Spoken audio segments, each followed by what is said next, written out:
There we go. What's up, guys? We are going to go ahead and start our coverage here of what we hope to be a pretty subdued day, but we're going to be here tracking these storms as they move through the state here over the next 8 hours. So it's going to be a long stream. It's going to be a slow paced stream probably until we get some action. Hopefully, we don't get any action at all, but judging by what we're seeing already down in Illinois and parts of Indiana, we'll be looking at a few stronger, if not severe, storms here. So, first and foremost, let's go ahead and get this out of the way. We do still have a SPC risk here.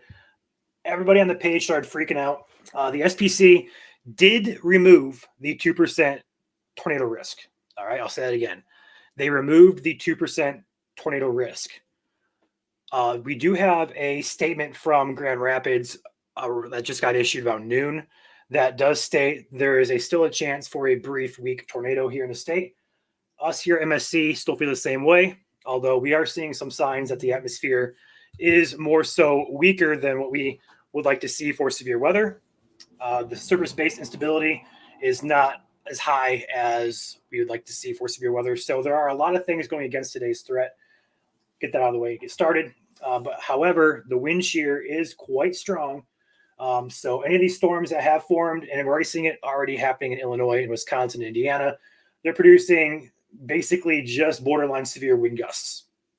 All right, so the SPC does still have the slight risk here in place for these same areas. They did not extend it further to the east or north. It just stayed the same. That yellow area includes Grand Rapids, Lansing, places like Ann Arbor, Flint, Saginaw, Benton Harbor, anywhere in between. So like Battle Creek, Jackson, Adrian, Lowell, those areas in particular are in a slight risk. Your only threat, according to the SPC, is wind, and that's going to be the main threat.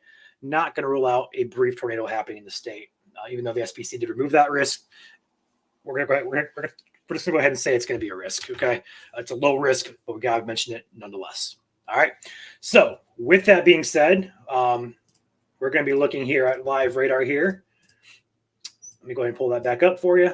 We do have Ben on here, as well as Drew hopping on when he goes live as well. So what we have going on right now across the state is we have these initial bands of storms here with some lightning. There's a very few lightning strikes out there. These storms are not likely going to have a lot of lightning with them.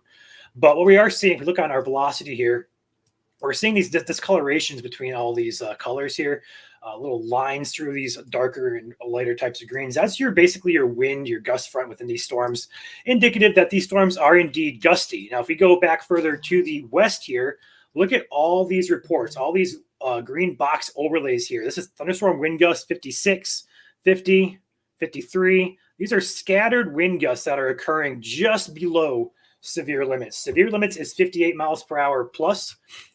These are just below severe limits. So looking back at our radar to the south and to our west, some of these storms already here in Michigan do not contain severe winds at this time, but they do remain a possibility. The focus that we're more so focused on right now is across Indiana here. I'm going to go ahead and take back my other radar so I can circle and highlight for you guys what I'm talking about. There's a line of storms here in Indiana that is pushing almost due north with a little bit of an east movement. These storms right here. This line is just starting to develop and organize, and it's pushing basically east, northeast into southwestern Michigan. That, I believe, is going to be our main area of concern for damaging winds, as long as that continues to mature. Now, overall instability is quite weak at this point in time. That may work to limit the overall severe threat. However, it is a threat nonetheless. We're going to be here tracking it. If anything does go severe, we are here live already. So with that being said, I do have radars all around me. So if I'm looking this way, that way, I'm just watching everything that I can watch, I'll be watching here. All right. So currently, no warnings in effect.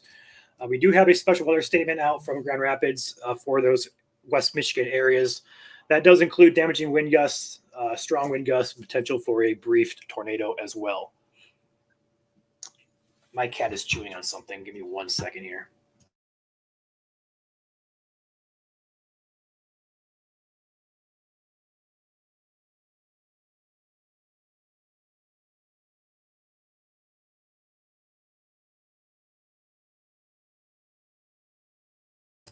Sorry about that. Did not want her to get the Christmas lights. That's a no-no for the cat. All right.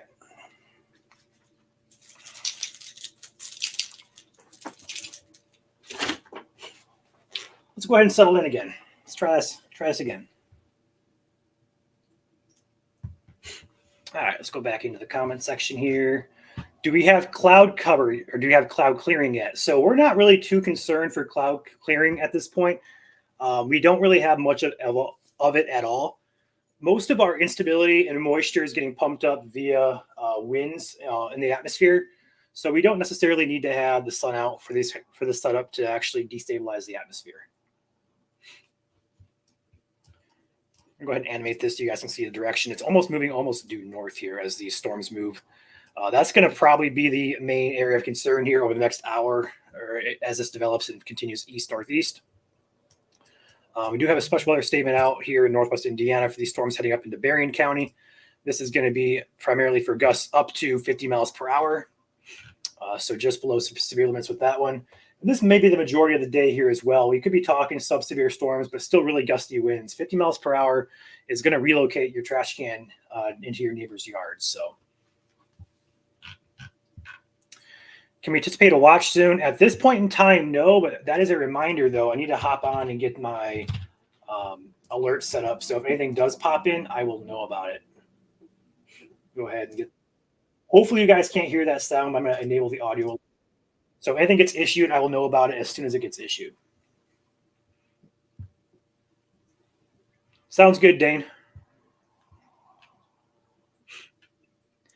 So the tornado threat today is low. It is very low. We've been saying it's quite low for a while. It's a threat that we're going to acknowledge just because the wind shear is really good today, but it's basically like a car engine without fuel, without the instability.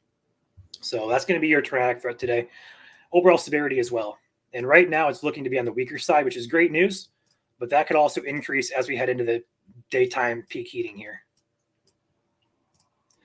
And these lines of storms here are not going to look too impressive on radar. These are what we call low topped. They're not going to be the huge, hail core purples and, gigantic storms. These are going to be thin, low top storms that are going to be moving through the state with a lot of wind with them. Whether they're severe or not is yet to be seen. But again, we're here covering it. So if anything does go severe, we'll know about it. I have radars pulled up. I have 3 radars. I have GR2, radar scope, and radar omega here. So I got all radars going at the same time for different areas. So I'm going to know about it as soon as that happens. I believe we're going to have Joel pop on with us later. We do have Ben with us currently. He is chasing currently heading, I think, northeast out of the Jonesville area, around that general vicinity. He'll be moving more so towards, I believe, east-northeast with these storms. He's just going ahead and getting ahead of these storms as of right now, just to kind of let them mature and hopefully catch them as they become stronger or even severe. Looks like he's got some kind of peaks of sunshine there as well. It looks pretty cloudy, but it looks like the sun's at least trying to peek through there. So let's keep an eye on that. Overall satellite map does not really indicate we're going to see much in the way of clearing. So we're not expecting it. But this is going to be the line we're going to be watching here in Indiana as this pushes up into southwest Michigan over the next couple hours. That's going to be the line to progress and mature as it moves eastward. Baseball game in Ann Arbor at 4 o'clock. The start of that will probably be okay. As we progress later, 5, 6, 7, I would expect more so storms to move in for you. And also, just want to mention this as well. We're going to say storms a lot today. These storms may not contain much of any lightning at all. It's going to be mainly what we call low top. The updraft's not going to be strong. So we're not going to expect much hail out of these or not much lightning at all. But just keep that in mind, just because it's not a lightning storm, so to speak. We're going to call these storms, and we're going to treat them as such.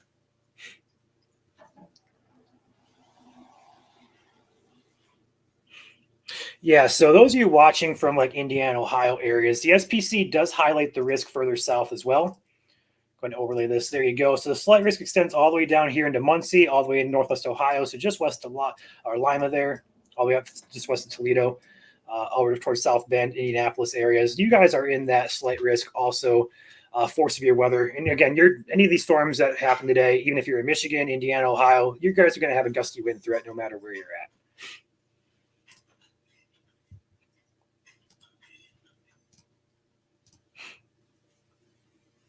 Flight at 4:45 at Metro. We're talking PM or AM? Talking PM, it's going to be windy. You may have some delays there, but the rain and storm should hold off until after 4:45 for Detroit. We're looking mainly after 6, 7 o'clock. Looks like not Drew, but looks like Ben has stopped and is looking at a storm here.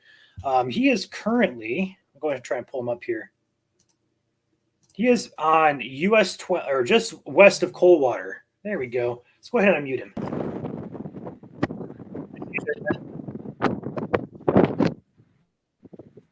You probably can't hear me.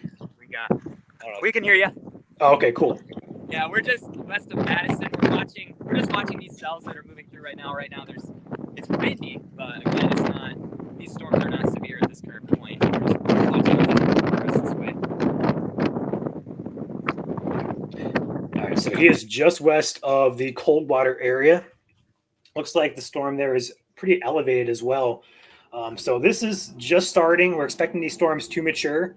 If you take back the radar here and show you guys full screen radar. So Ben is currently up here in the Coldwater, Michigan area. This is his little dot right there we just circled. And he's looking probably more so toward this storm, which doesn't look too impressive. But down further to the south is the one we're going to be watching as that pushes up towards his way. That should reach him in the next hour or so if he stays in that spot. But I believe he's going to continue moving to the east and also north with that. So this line is the one we're going to be watching. These storms are moving pretty fast, yes. 50 to 60 miles per hour today.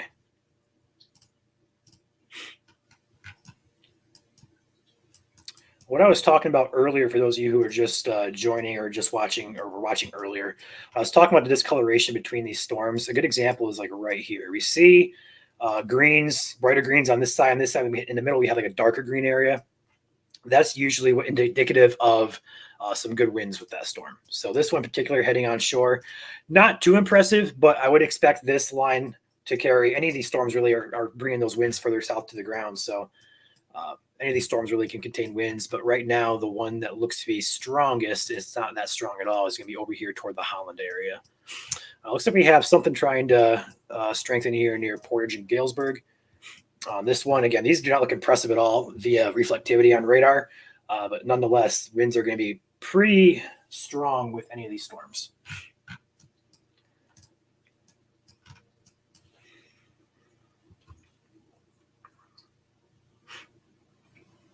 Yeah, Coldwater should be clear of storms by 5 p.m.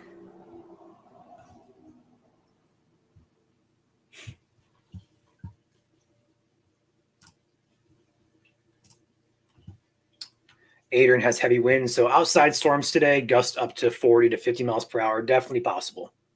Definitely possible.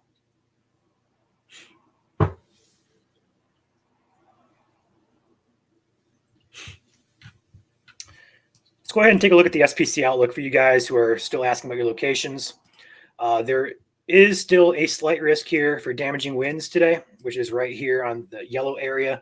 That extends all the way up into Mount Pleasant, Michigan, all the way toward the Tri-Cities, Bay City, Saginaw, Flint areas. Around that slight risk, though, there is a marginal risk, so a lower end risk further north or further east that you go. The slight risk is contained for 15% wind for the SPC. The tornado risk did get removed. However, we're still going to mention there is a possibility of a brief weak tornado with these storms. But again, it was removed from the SPC. Although local NWS offices are still mentioning the possibility, we also feel there's a possibility as well, albeit weak, or albeit small, should I say.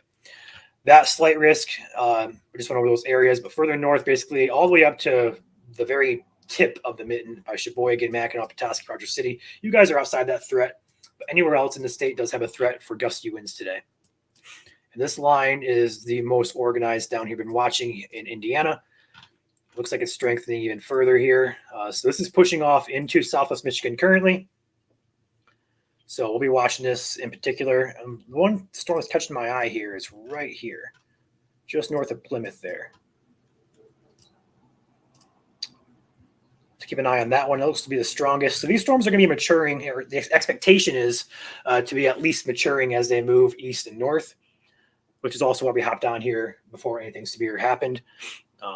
Again, we hope nothing goes severe. And today is a day that we could definitely see a lower end spectrum of the severity, but we're going to hop on here and make sure we're on and ready to go.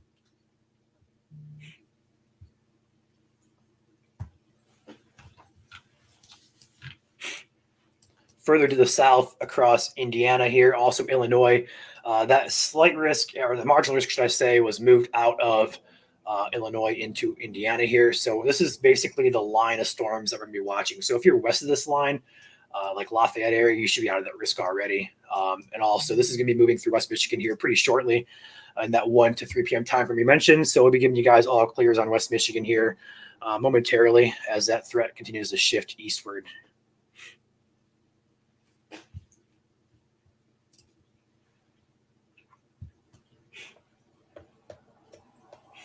We're going to switch radars over to IWX Indiana.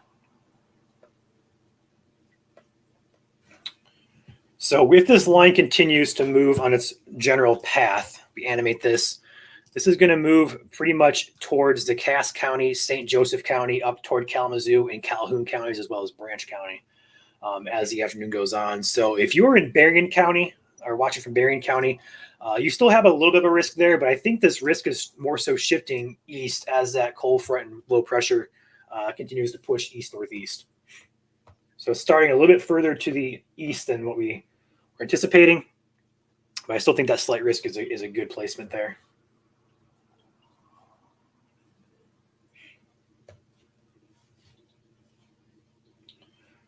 Looking at a few other products here.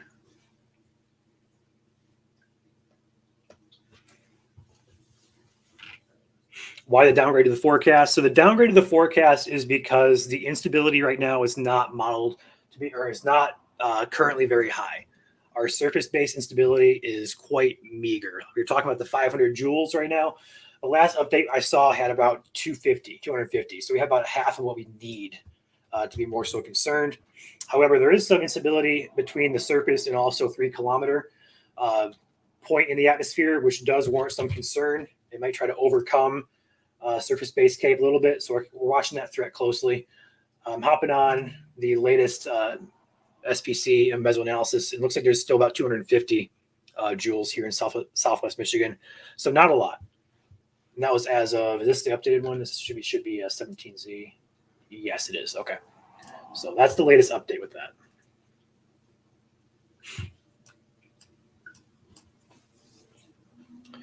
Ionia is not clear yet, no. I think the motion you're seeing here is going to be a pretty good indicator of what's to come today. I could see a bit more of a shift to eastern motion, but the low pressure is moving off. It's occluding, as we call it. It basically went like this. It tracked this way, this way, this way, and all of a sudden it occludes north. As that occludes north, it's going to pull these storms north with it, along with the moisture and stuff from the south, which is why we're seeing storms take a more northerly track initially. I would expect that to remain for another hour or so, but that as that cold front moves west to east, these storms will move west to east, or more so west to east, but motion today is going to be northeast in general. Tornado risk today anywhere in the state is low. It's not zero in our opinion, although right now it is not a high concern. We're like watching radar, like where's it going to be? Nothing like that. We're watching. If anything does have rotation, we'll let you guys know. Monroe County is in the threat later on tonight. Jackson as well. No, Jackson is well within this threat. This is just the beginning of the organization of what we expect to be a QLCS squall line, which is what we're seeing already here take shape. If you look closely, it is strengthening as it pushes to the northeast here along South Bend down here to Logansport, Indiana. That's pushing into the slight risk area, which I think the SPC nailed that slight risk placement because the better atmosphere is still over here. So as these storms move into the better environment, they'll be strengthening. So anybody still within the slight risk is still very much in this threat.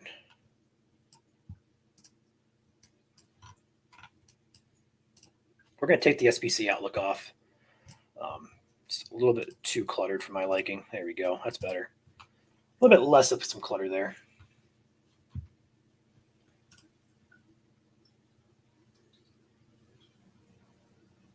So again, Ben and Connor are currently just west of Coldwater, tracking these storms. They're moving up his way. The ones that he's on currently don't look too impressive here. And his spotter dot is right here between Madison and Colon there. So just some weaker storms. Still could contain some gusty winds, but the main concern is going to be back here. Let's check out the winds in this line here. I'm sure they're going to be starting to form here. Yeah, so this is going to be a classic look today where we have this green and red meeting here. That is a classic QLCS look. So that is what we're more so concerned about for some spin-up tornadoes, just because we can have these greens and reds try to tighten. We call them QLCS notching or notches. So we're already getting that look here, at least for some gusty winds with this line down here in Indiana. That entire line will continue to strengthen. So we'll probably have a better idea and better look at this over the next half hour or so. Yeah, I mentioned that, Devin. We still feel that there is a small threat for that, as well as the forecast office in Grand Rapids still mentioning a threat for a low tornado probability.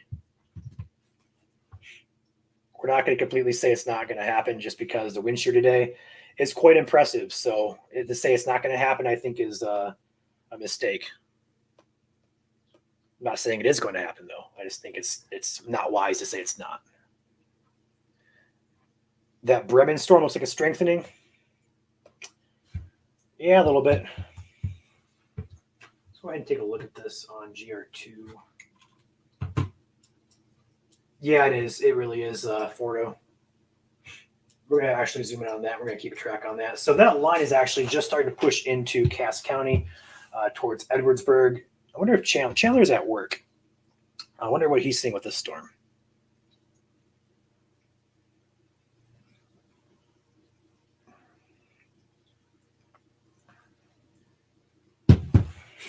He's out there by Elkhart, Indiana. So this line is pretty much, in fact, it's probably a spotter dot right here. Yeah, there he is. So that line is just off to his west. So we're going to get a report here from Chandler, whether it's going to be on stream here or via text. He's about to encounter this line here, although it's still weaker in its stages of forming. It's like just started to form. So we're not expecting this to go, 0 to 100. It's probably going to develop and mature slowly. But we will have a report here from Chandler as to what this line is doing at this point in time. What's up, Chris? Chris will be chasing after work. He's in Lansing currently. Once he gets out, he'll be joining us here on stream.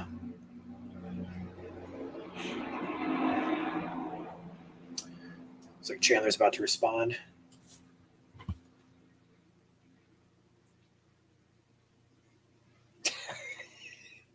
I'm not going to repeat that.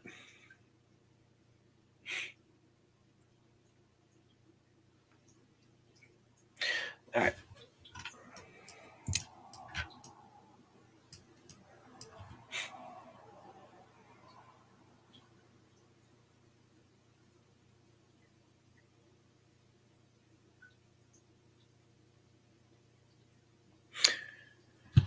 All right, so let's go ahead and turn on our lightning tracker if it's not already on. Want to make sure that's on and going, which it is. Sweet. There we go. Got a first lightning strike we're seeing here on that storm near Bremen. So that is strengthening here. Surprisingly, got our first lightning strike. I'm going to change this to black so you guys can see that better. There you go. That cell is going to be the one to watch in terms of some gusty or severe winds potentially as it moves into St. Joseph and Cass County. Ben, if you can hear me on stream here, I heard what you said on Zello there. So we are getting that first lightning strike showing up to our south, just across the border. Kenny, become a chaser, a lot of passion, and a lot of learning and knowledge.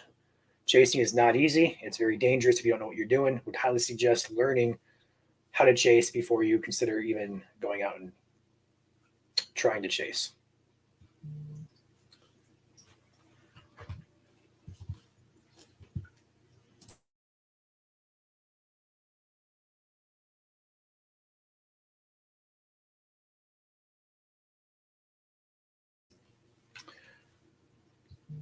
Behind the scenes here, guys, I have a walkie-talkie app to communicate with our chasers. So if I mute myself and I'm talking, it's because I'm talking to the chasers on the back end of things, so I can get an idea of what they're seeing if we can't get them on stream here. So um, if I'm muted, don't worry, it's meant to be that way.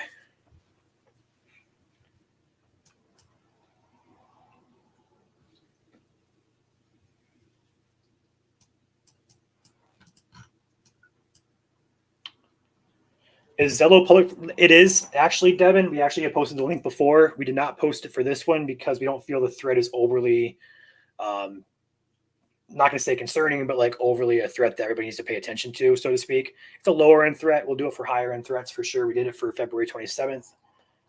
So we also did it for March 14th if you're listening out of state. But we didn't really think it was necessary because we're going to be live here anyway with our chasers. So. All right, a lot of people asking for their locations again, so I'll overlay this one more time for you guys who are asking. The line of storms is just starting to form to the south. We're seeing it push into Southwest Michigan right now. Let's go ahead and overlay the SPC graphic here. There we go.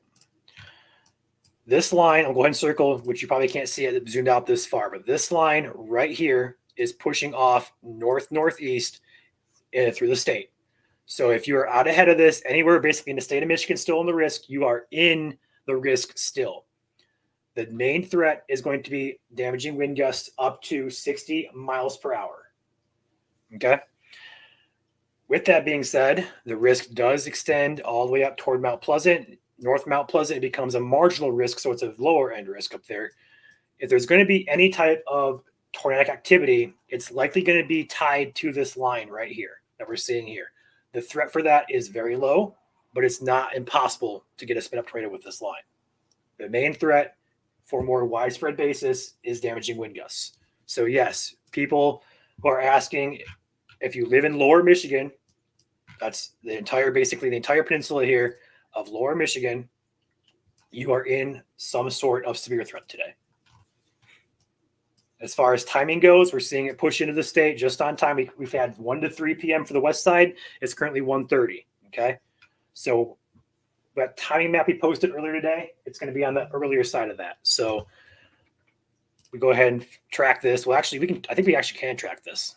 Let's do this. Let's track this completely through the state. Actually, that was the wrong one. I need this one. There we go. Nope. I want that. There we go.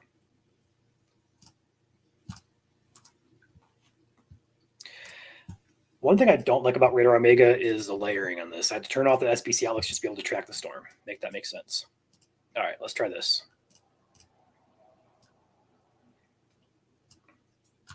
Or maybe I can't do this. All right, that's embarrassing. There we go. That'll work. So let's go ahead and call off some areas here. That's the main area. So White Pigeon in 30 minutes, Sturgis in 45 minutes, Colon in about an hour, Bronson in about an hour, Athens about an hour, Union City 70 minutes, Climax 70 minutes, Coldwater 70 minutes, Battle Creek 75 minutes, Springfield 76, Marshall 84 minutes, Albion 90 minutes, Springport 100 minutes. So about an hour to 2 hours out ahead of this line here for most of the populations. And it says Jackson in about 2 hours, Grass Lake in about 2 hours, Mason in about 2 hours, Lansing in about 2 hours. So those of you ahead of this line, it's just getting started here. No need to panic. It's as we expected it here. Nothing too concerning tornadic-wise at this point, just some gusty winds. We're already seeing that gust front take shape on our velocity. I got to turn that off. There we go. Head over to velocity here. We can see the gust front now within this line of storms right here. That is going to be your gust front. Nothing that looks severe at this point, but still indicative of really gusty winds as that line pushes east-northeast. Let's see if I can get an update from Chandler here. He's just still west of, or still east of that main line. Chandler is right here in Elkhart at work. Let's see if he has an update.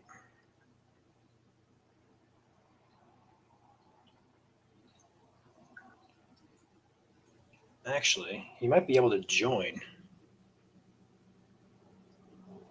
he says he's going to go outside here momentarily, so I sent the link to join here. So we might get a live report from Elkhart, Indiana, from Chandler as these storms push up into Cass County. What's up, Lori from Muskegon? If you guys are asking questions, I don't mean to miss your comments, but we have so many people in here watching, so we're not always going to be able to respond to every comment. I try to get a broad answer for people to ask about their locations and stuff like that.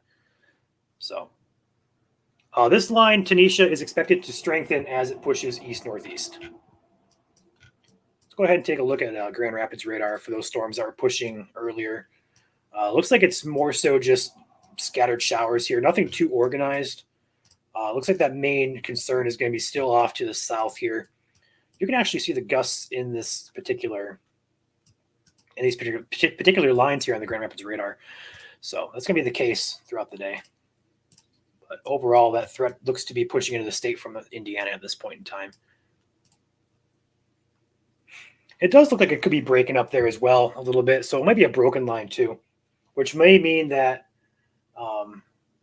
these storms might not be as covered or as widely or scatteredly covered in terms of who's going to get storms. If it's a broken line, that's be honestly a little bit better. So it's not one main line, but we do expect that to be a line eventually.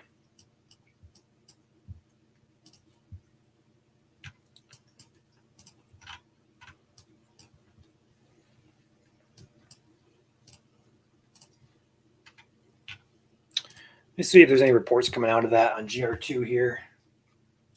Usually we get, actually there's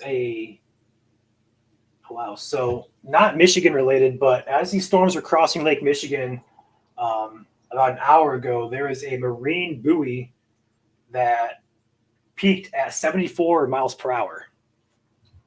That was right over here, over towards Chicago,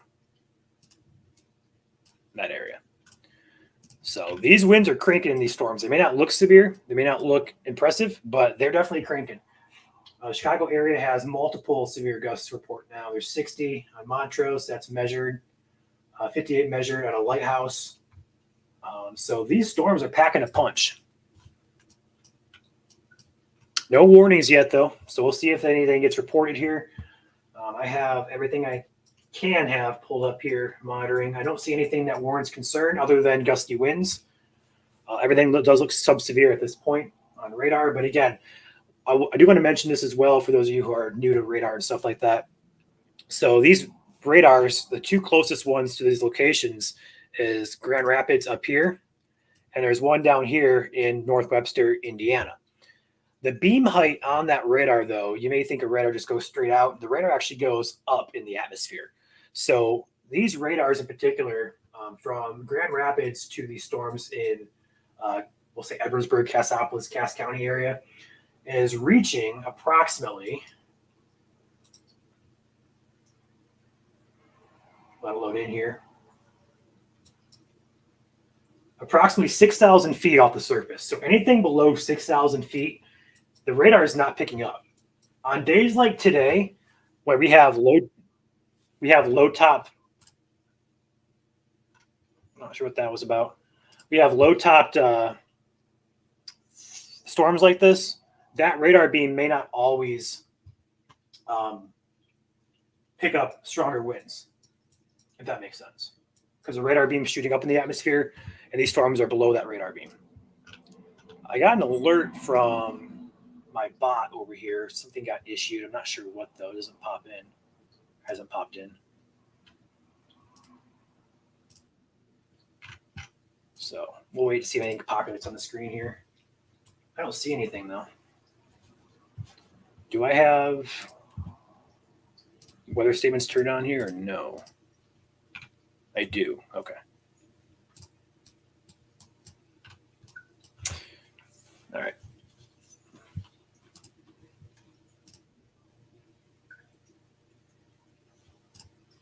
Cool. Kalamazoo reporting in. What's up, Ken? Yeah, Rebecca, right now, this line is just looking like some gusty winds, although it is expected to mature as it pushes off your way. Overall, I'd say be concerned more so for winds over a tornado. Just make sure you're indoors in a sturdy building. It'll be fine. Sun is trying to come out now in South Bend. Okay. Heavy rain in Lawton. Yeah, that makes sense now. Looking at the Lawton area down here. Where are you at? Don't tell me. I know you're over here somewhere. There you are. Yeah, this line is actually breaking up here, so that's interesting.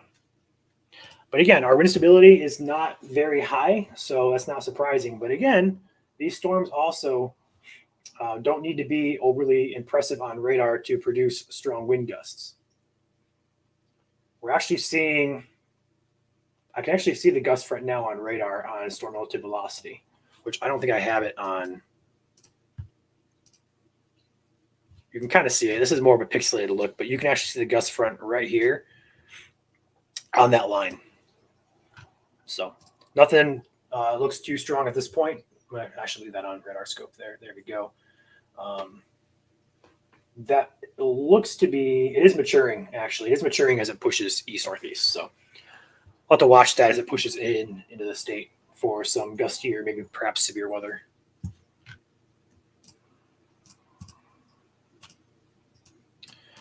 And that line does look like it is quite interestingly weakening. Let's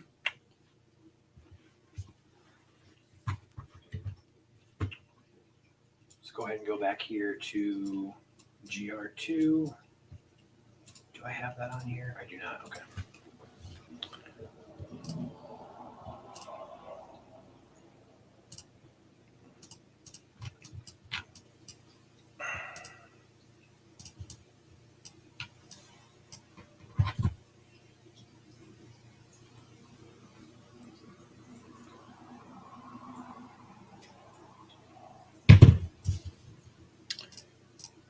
Just overlaying this very briefly here. Okay. So we actually have quite a few tools that we're using behind the scenes here. Some from AI and also some updated or some up and coming technology that we can kind of use to predict where the best areas for, say, winds, hail, tornadoes could be. So I'm basically looking at a radar behind the scenes here. And this is predicting that this line that's formed down here just north of South Bend heading into Michigan, it does indicate that this is going to continue to strengthen here. So we'll have to see if that's the case. It has the best potential for that line roughly from the 69 corridor. So this area in particular.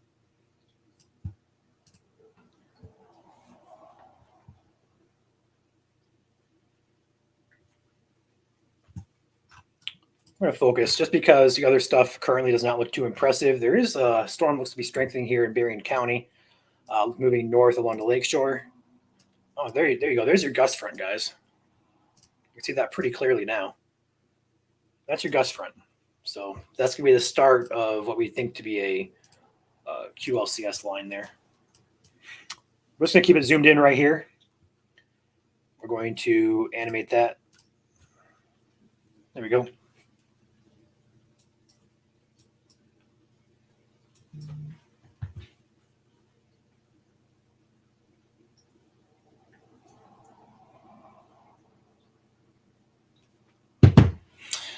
Looks like on a radar scope here that velocity within Cass County near between Dowagiac and Penn area is actually starting to strengthen. So this area in particular right here,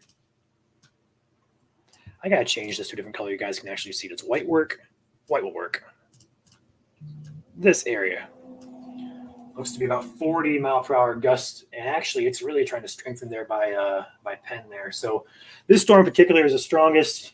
Be surprised, or not, would not be surprised to see this go at least for a special weather statement.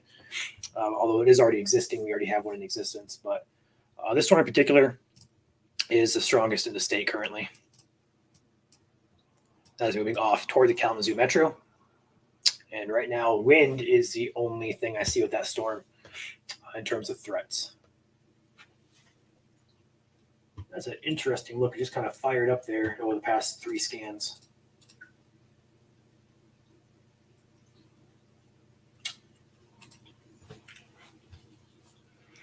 Right now, it's moving more north and east, yes. That's correct.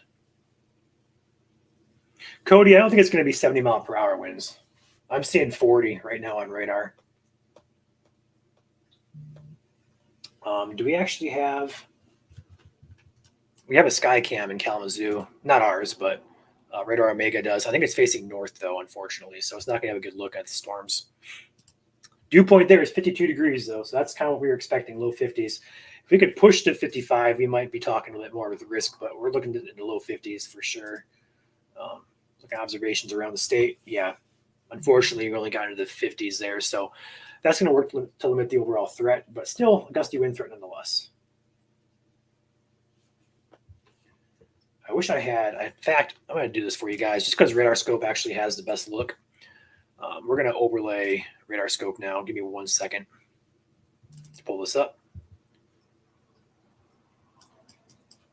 I'm going to take the IWX radar, and then we're going to broadcast the screen. All right, so here's Radar Scope. You guys are probably more familiar with this look than the other radars that we're using.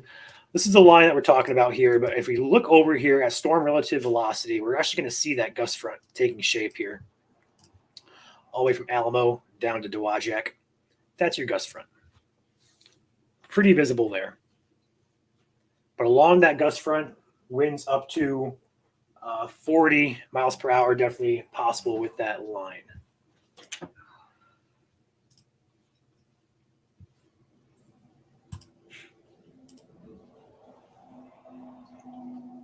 Yeah, the entire West Michigan area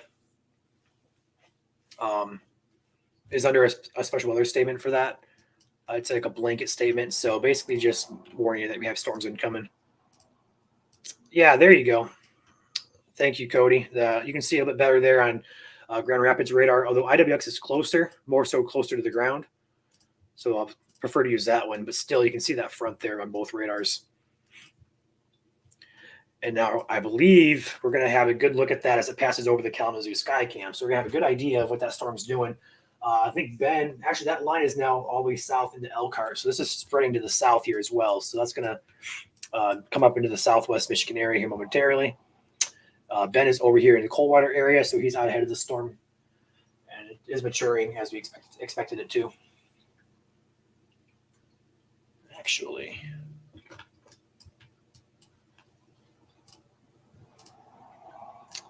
that is interesting.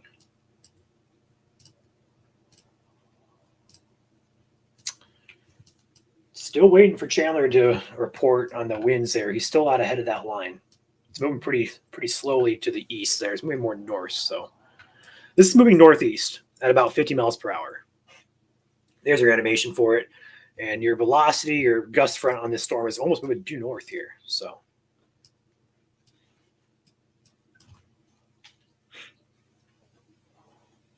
it definitely is trying to get more organized there, Sean. I'm noticing that too.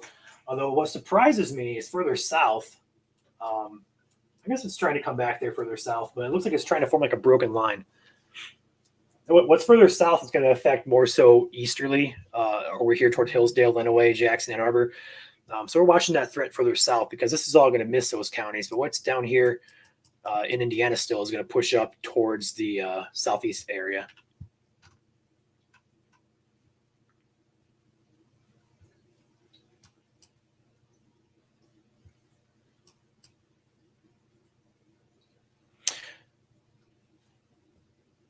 Yeah, so Ben's moving back west because these storms were moving more north. So he got ahead of the line, saw the motion of the storms, and he's going to kind of double back and go back to the west to catch up. Yes, Birch Run is in this threat for later on tonight. With that being said, I'm going to keep Radar Scope in the background. I'm going to pull up Omega just because I can draw and it has road names and stuff like that on it. So Omega is my go-to radar for this event. But I can also show you guys something that we're just kind of watching. Overall, we do have some tools that we're testing out today, overlaying different contours of threat areas and stuff like that. And this is like an AI model prediction. So this is a contoured area. We see a little bit higher contour from Hastings to Battle Creek down to Coldwater. That's basically saying this storm is expected to increase in intensity as it moves off to the east-northeast. So we may see this try to intensify here. And this forecast model, real-time model, is basically saying this area has the best chance for it to be strongest. So just want to show you guys that. We're watching that in the background to see how that updates. This updates pretty much every 15 or so minutes. So keep an eye and see how that does today. We don't know exactly if that's 100% accurate, but it is, taking a lot of things into consideration when making that forecast. So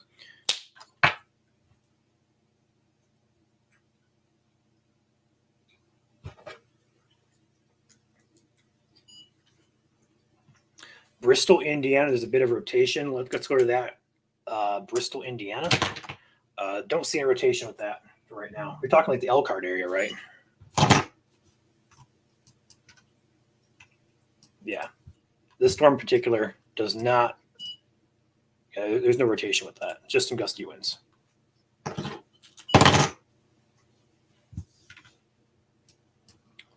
Looks like a split Chandler. He's right there.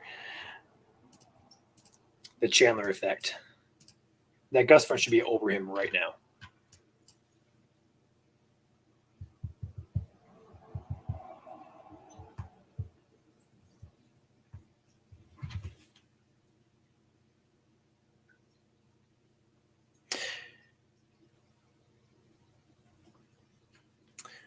Do me a favor, guys, while we're just kind of hanging out here. Hit that like button on the stream. Helps the algorithm out. May drive some more people who may not be aware of the threat to the page. We are streaming to multiple platforms today. We have our YouTube. We also have our Facebook, our Twitter. We also have Great Lakes Storm Chasing Network here with us as well. Streaming that platform. So out-of-state people are also watching. So would appreciate if you guys do us a favor, hit that like button as well. Also, if you guys do happen to have pictures or videos of today's weather, feel free to send that in to us.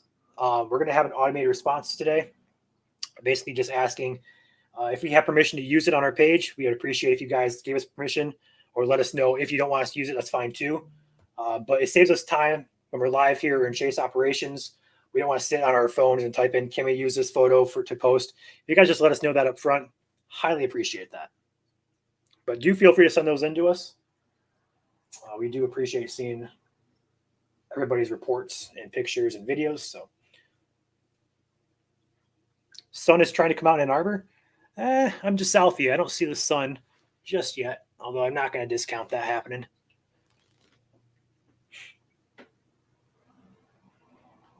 Very gusty, says Fordo. Ben says he is 10 minutes out from White Pigeon.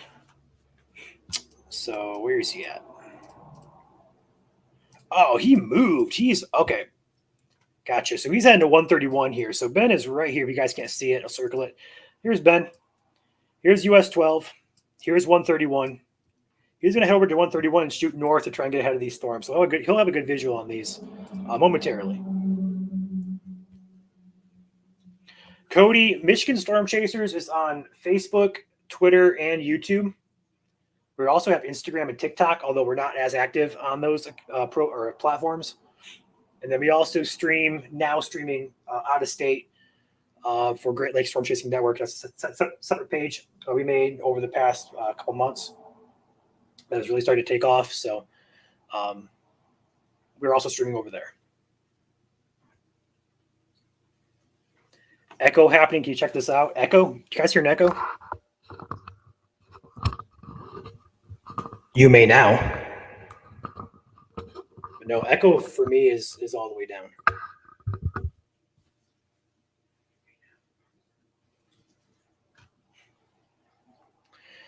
Noel, we are not expecting tornadoes today. We're not going to rule them out completely. We're going to say it's a possibility, but for right now, it's looking mainly like a gusty wind threat. But if anything does start to rotate, we will be here. We're on top of it. I got radars all around me. Like, you guys don't believe me, I can show you. I got radars pulled up. I got GR2, which is a radar product, which is an advanced radar product, actually. Got radar scope here. Omega is on my screen, which is what you guys are seeing here as well. We got you guys covered today.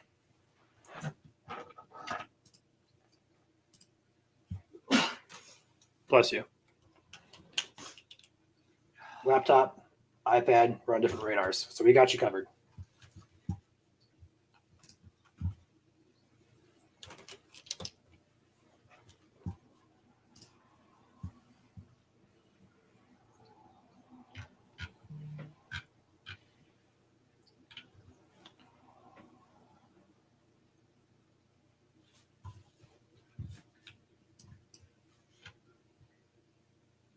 Yeah, Jordan. So the confusion here with the tornado threat today. So the SPC is not your local NWS office. There are different people running those offices. So the SPC is in Norman, Oklahoma. They issue your outlooks, your slight, your marginal, your enhanced, your moderate, your high risks.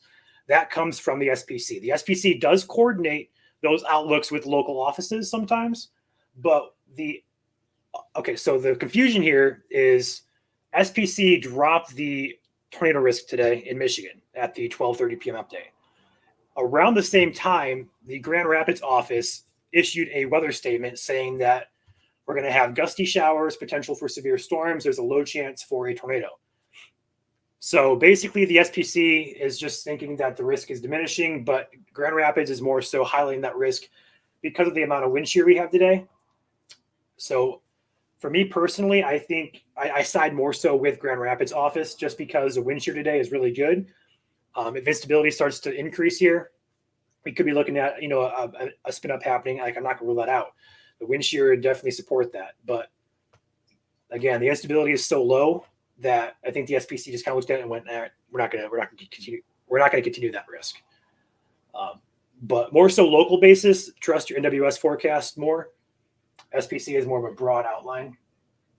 So your local forecasters will know more about the area and the mesoscale details going on that day. And I do see now the person who mentioned Ann Arbor has sun. I got sun coming out here as well. So you guys probably can see my reflection in the window. It's bright.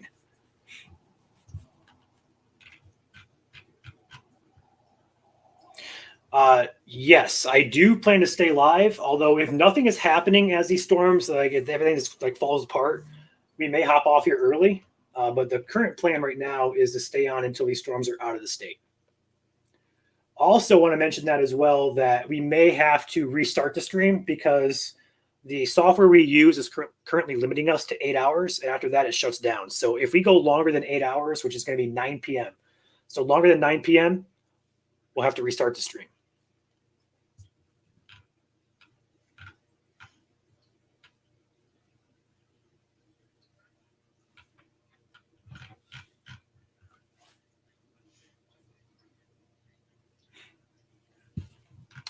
Let's go ahead and check out the velocity on this again.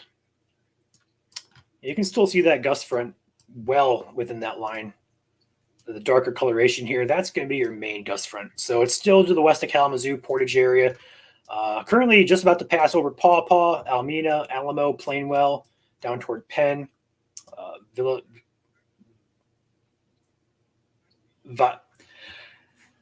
Oh boy, I'm going to butcher this.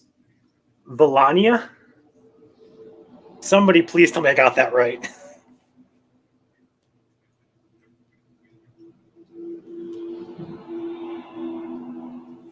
So there is this storm down here that's passed over Chandler. It does appear to be the strongest within the line. This one right here, just ahead of Ben here. Ben's about to be on this storm. It does appear to be trying to organize better. It's also what we call, or you could call it, a tail end Charlie. It's at the very bottom of this line, and there's nothing below it. Of course, you have this stuff down here, but it's not attached to that. So we call it a tail end Charlie, and those are ones to watch closer than more so speaking. We do have some brighter reflectivity here, showing up to some darker reflectivity. So it could mean this is trying to organize just a teens better than anything else.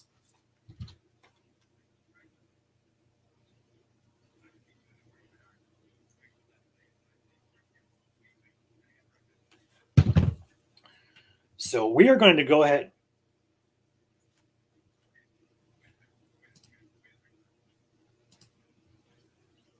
I got Ben talking to me here. Well, I got to reply to him real quick.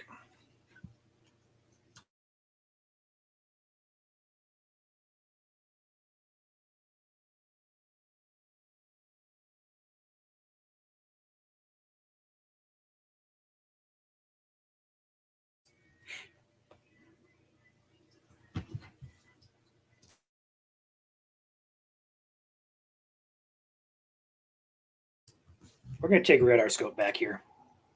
Actually, we can do it on GR. Nah, we'll do radar scope. We're going to pull up.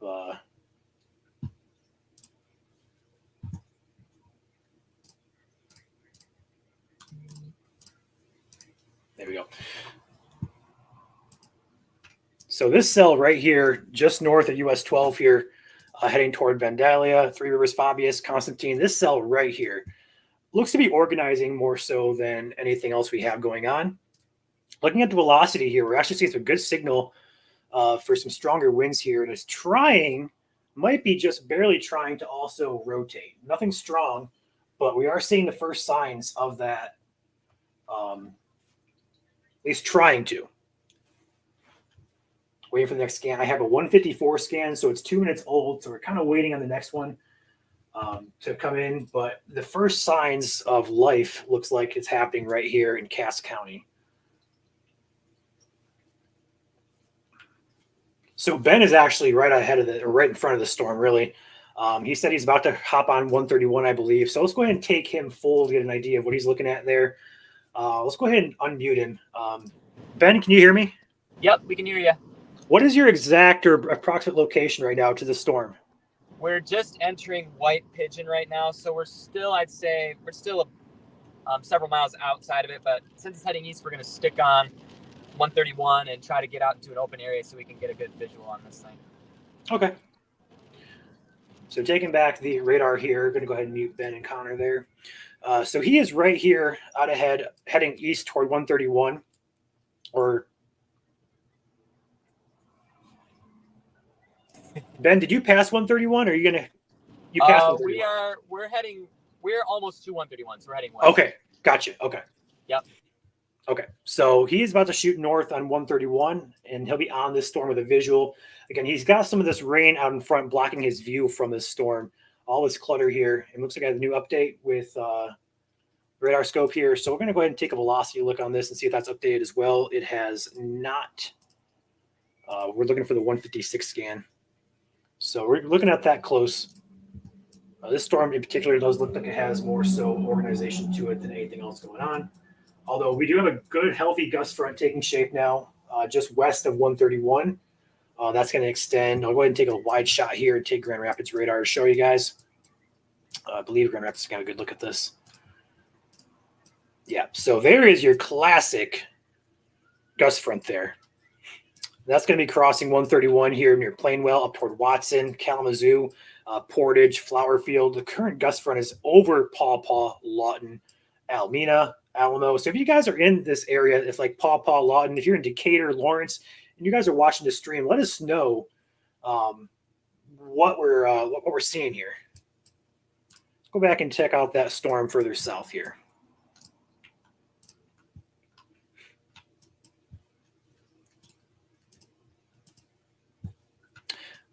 Oh my, that's a pretty intense signature there.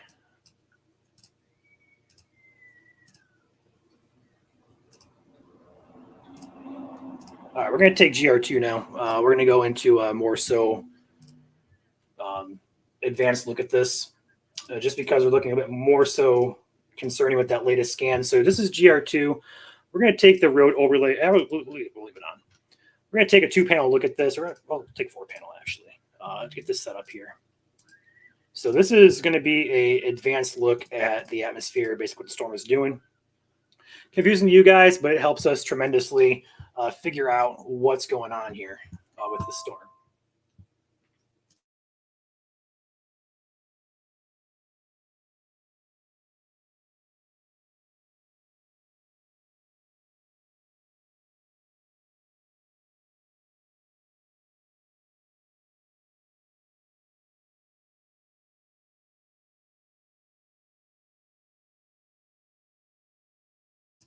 All right, so the area of interest now does appear to be just south of Vandalia, heading toward Fabius, over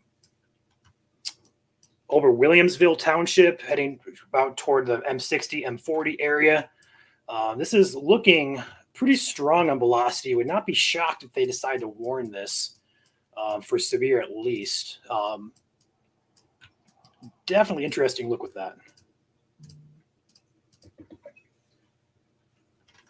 We're waiting for the new scan here. I got all sorts of radars going on here, guys. I apologize. Trying to get the best look at this. Yeah, this is going to be interesting. Let's take a peek at GR2. So you see this up here in the top right corner. We see a brighter velocity color. This is your wind. That's really strong, and it's also meeting something that's not very what I'm trying to say here is you may have something trying to start to rotate here. We're going to try this very briefly here. Okay. Did not expect that to happen so fast, but this is interesting for sure. We're going to keep that look on. We're going to take our roads off this, and I'm going to bring up roads on Omega.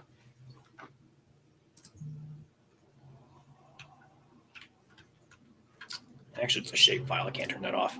Okay.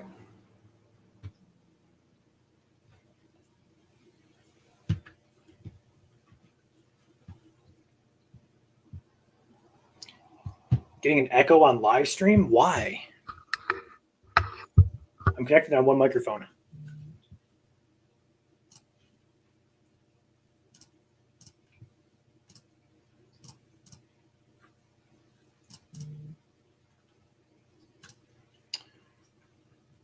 How about now, guys? Is there an echo?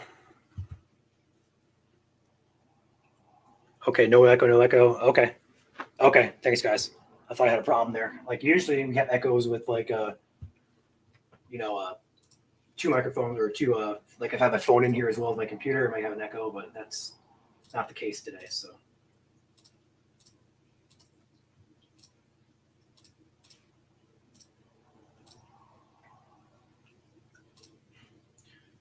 so overall, if you're in Fabius, Three Rivers, Constantine area, I would go ahead and get indoors. If you're outside, you shouldn't be outside. But this is going to be interesting to watch how this develops. It does appear to be trying to rotate just a little bit. Nothing tight at this point, but this is heading towards just to the west of Fabius here, up towards Three Rivers. Ben, I believe, is on 131. He's going to be running parallel with it. So Ben is actually right here. Here is your area of interest just off to his northwest. So he'll be running parallel with this momentarily. This is his look. This is his look currently on 131 north. Fordo, this does appear to be a little bit of rotation trying to develop here.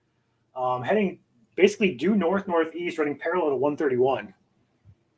So we'll go ahead and take a track on this. We're not going to call this a full-blown rotation, tornado possible just yet, but it does appear to be trying to organize. We'll see if it can, do it or not. But the overall path of this is heading pretty much due north here, at about 55 miles per hour.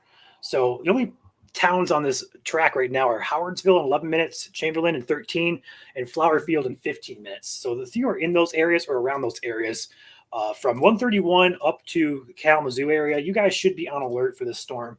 Again, nothing that we're seeing that's going to say it's on the ground, but nothing that's going to say it's even tight. But overall, this storm is interesting to say the least.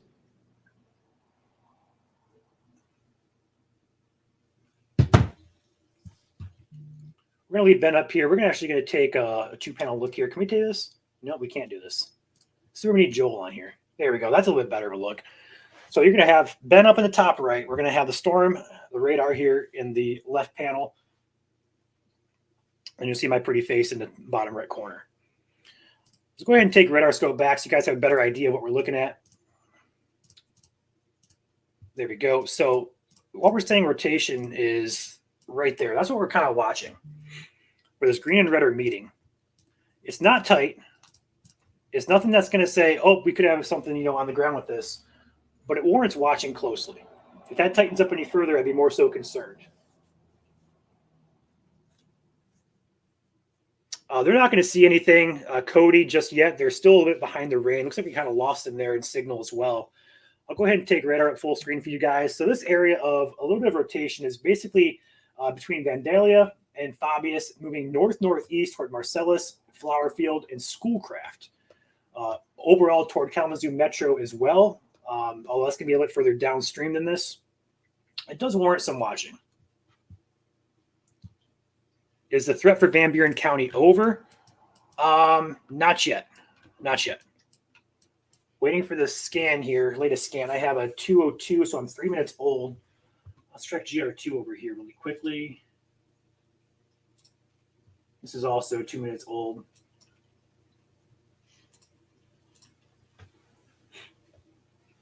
Come on, update for me. Goodness.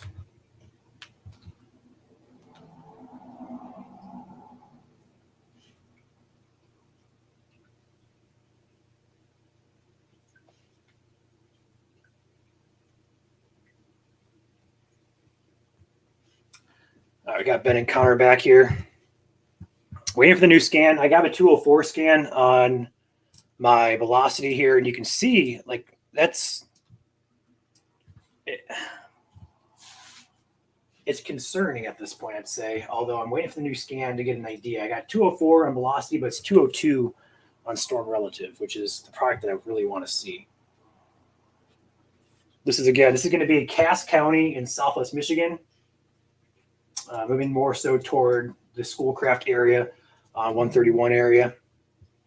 Got Ben back with us. Ben is actually on the storm momentarily. At this point, I'm going to agree with Alex here. Alex, if you're watching the stream, I agree with you 100% with that. This is going to be something we're going to tell you guys probably. Yeah, go ahead and take shelter, guys. This is increasing even further. So there's no warning right now for Cass County or for, I believe this is St. Joseph County. Somebody correct me if I'm wrong there. But this is an area of rotation now that has increased and has strengthened even further.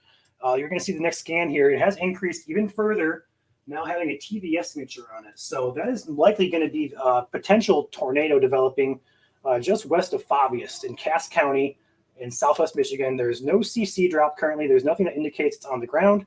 However, the rotation on this, once you get the new scan here loading in, it's pretty tight. It has strengthened, and it does appear to be quite tight. So if you guys are out ahead of the storm, we'll go ahead and zoom out here.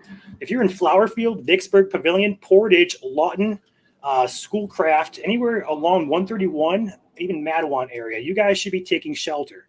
This is an area of rotation that is picking up in intensity. And there's no CC drop, nothing that's on the ground at this point. However, it does bear close watching as it is tight enough now. We do have a warning now, severe thunderstorm warning, not tornadic. They issued a tornado or a severe thunderstorm warning for this. Mention of 60-mile-per-hour wind gusts with no tornado possible tag. I'm not sure if I agree with that, but there is a warning now in place. A severe thunderstorm warning is in place for Cass County. This is going to be for 60-mile-per-hour winds and no hail possible, or there's no severe hail possible, but small hail possible with this. But the rotation on this storm is quite tight. There's an updated look there just to the west of Fabius there. We do have Ben running parallel with this. We'll have a good view on this momentarily. He is running just off to the east of this storm. This does contain pretty gusty winds along with this, but I don't know. They expired this in 6 minutes. I'm not sure what they're thinking with this.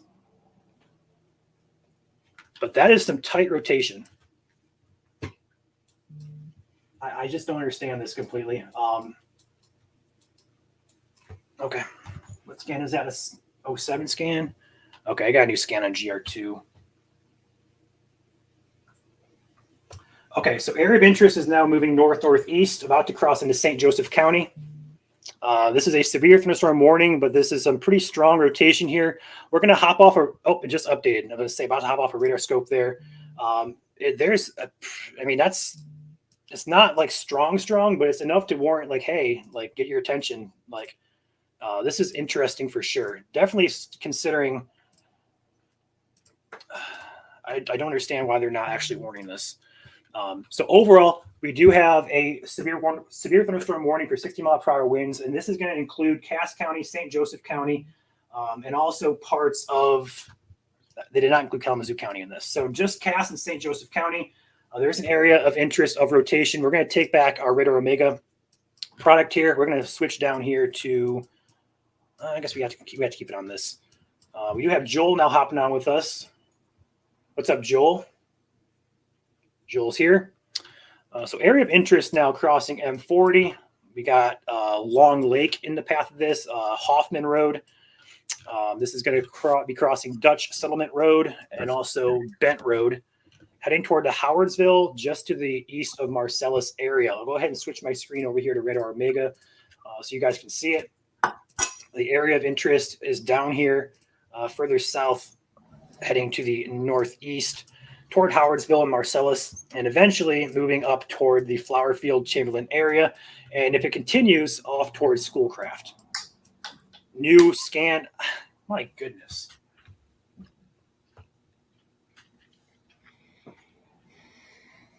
Okay.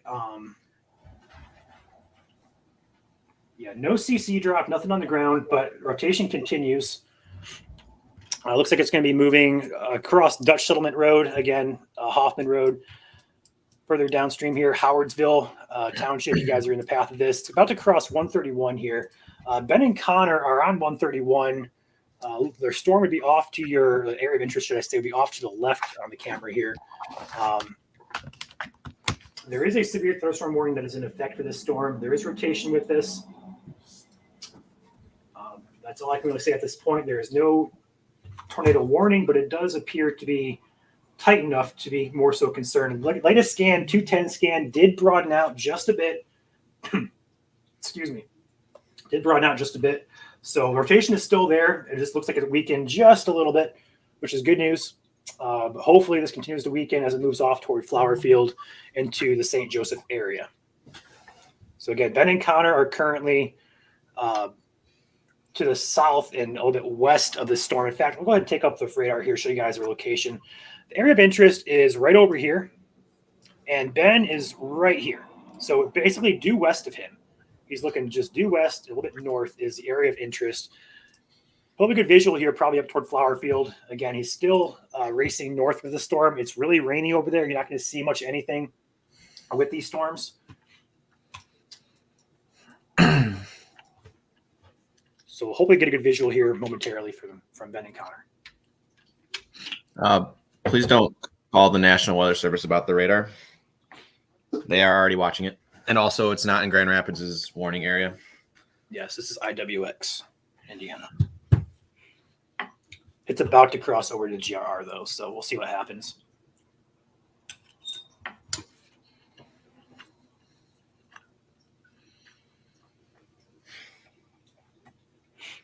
We'll just go ahead and leave this up here momentarily. 20% chance of a watch. They're thinking damaging winds is the main concern, which it is. Okay.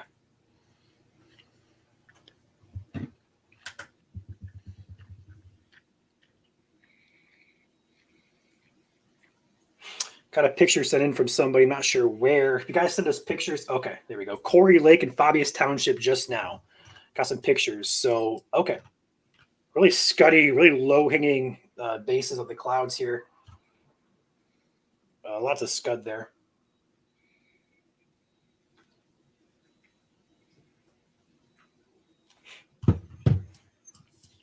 All right, so looking at radar here still. Rotation does appear to be still broadening out at least. Wait for the new scan to come in. I have the 210 scan, so it's about 4 minutes old. Actually, the Radar Omega has 213. So 213 scan. Area of interest is going to be just to the west, a little bit north of Three Rivers. Nothing tight anymore, although it was a little bit tighter a bit ago. It does still warrant watching. Again, severe thunderstorm warning is in effect until 1 minute. So 2:15 expires.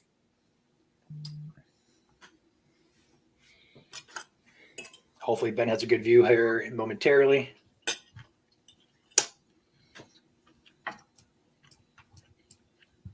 Ben is in through. Okay, gotcha.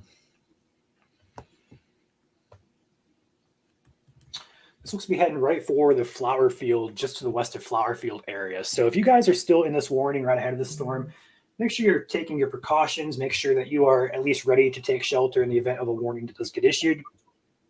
This storm does have some rotation with it, although it's only for right now, the warning is only for severe wind.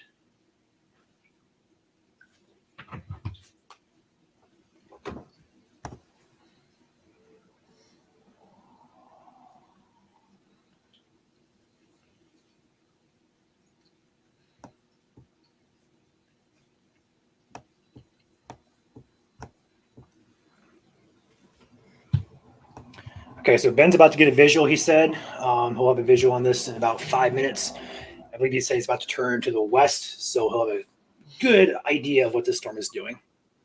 Warning has now expired. There is now no warning in effect for the storm. However, rotation and also damaging wind threat, I would still say, does remain with this. The velocity on it does appear to be quite strong still, although rotation is weak at this point. I did try to tighten up there. I might be trying to cycle through as well. Let's kind of watch it. The environment today is not really supporting long-lived tornadoes or mesocyclones, so to speak. So overall, this is okay. A new warning now with a tornado possible tag. So we have a new severe warning. Pull up radar Omega here. Just got issued here. This is going to expire in 15 minutes. Wind again up to 60, and then also tornado possible tag now on this storm. This is what we've been talking about over the course of the past severe weather awareness week. Just because it's a severe warning over a tornado warning doesn't always mean a tornado is not possible. This is a great example. This is a severe warning, but if you look at the text of it, if you scroll all the way down to the bottom, this text is not going to have it because it's listed right here. But if you look closely, it says tornado possible. So those are always going to be interesting to read in terms of the warnings if you guys ever read the warning text. Looks like he's coming into the flower fields area right now. Again, Ben and Connor are running parallel with this storm. About to get a visual on this.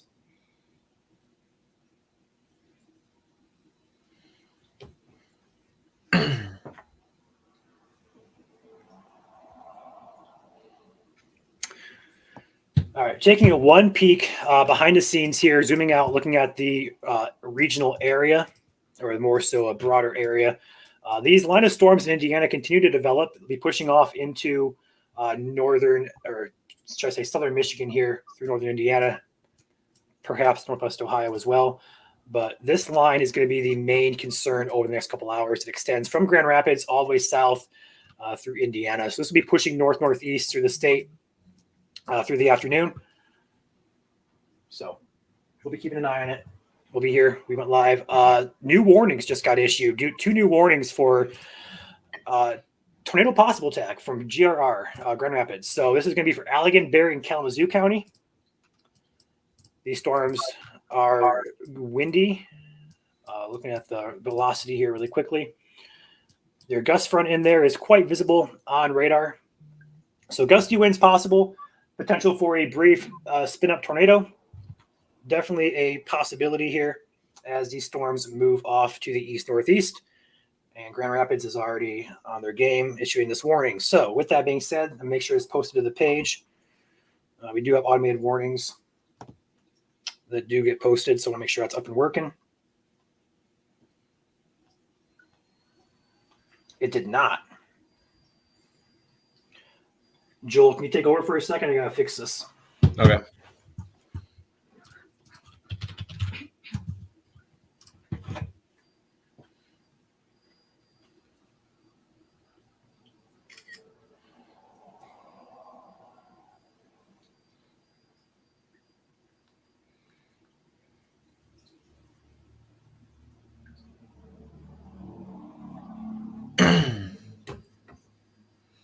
I'm also fixing something too. Give me a second. Okay. Rotation does appear to be still broad, not really concerned for a imminent tornado at this point, but it is rotating. It does bear watching. So we'll be here tracking this. Again, this is going to be for Cass County. More so, but also a warning just got issued for Kalamazoo, Berry, and Allegan counties. And that goes until 3 o'clock. Yeah, these are moving north-northeast.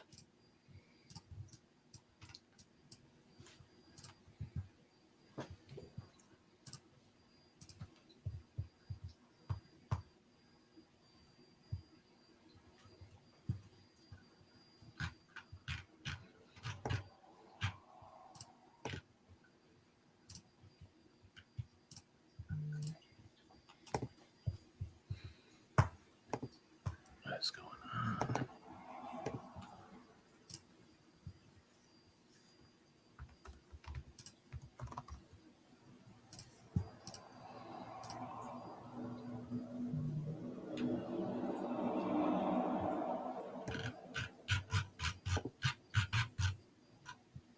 Sorry, guys, bear with us. We're trying to figure a few things out here.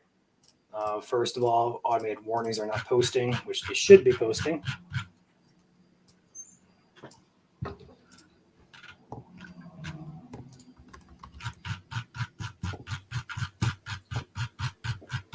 right, and they should be good now.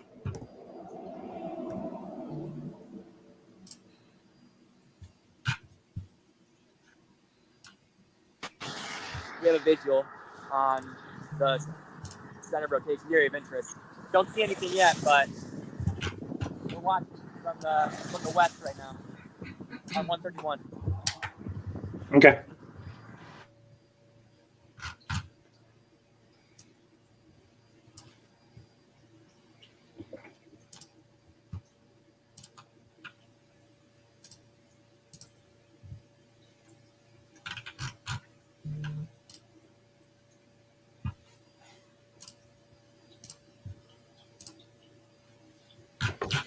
Why is this not working?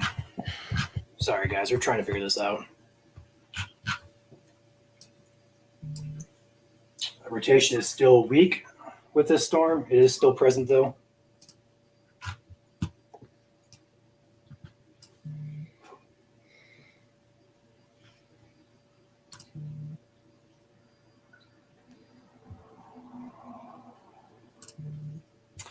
Oh, wow.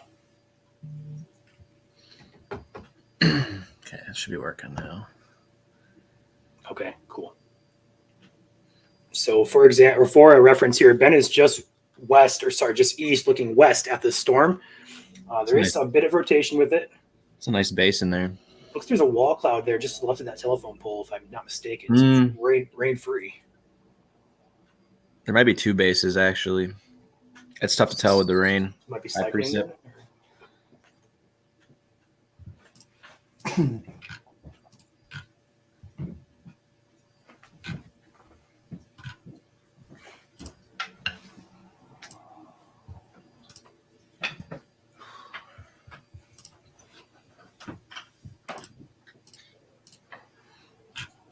That's right on US 131, correct? Yes. He's just south of Portage, basically between Schoolcraft and Flowerfield. Gotcha. Recognize that area. It's wide open there. Yeah.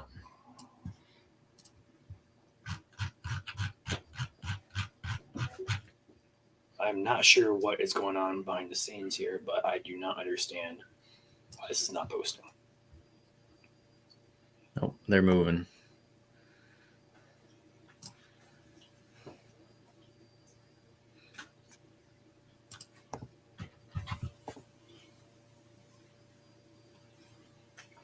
And a lot of these storm motions today are pretty much almost going due north, but a little bit off to the north and east.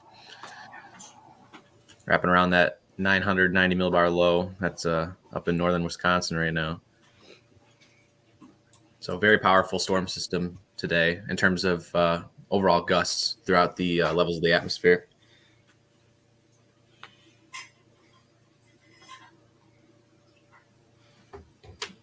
Curious to see how fast the jet's actually cranking today. Over 100 knots at 6 kilometers, I can tell you that much. Yeah.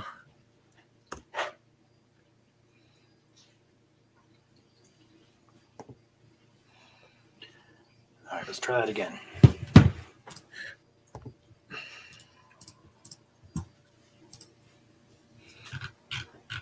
It's like the jet's cranking at 140 knots. Or in freedom units, that's about 150 miles per hour.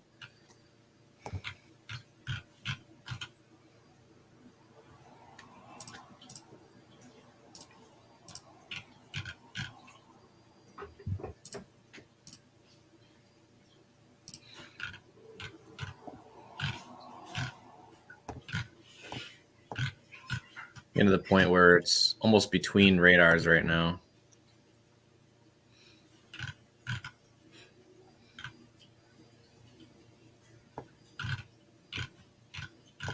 Did you show them the extent of the box yet, or do you want me to? Go ahead. I'm still trying to figure out why this is not posting our warnings. Okay. Let me just share my screen really quick.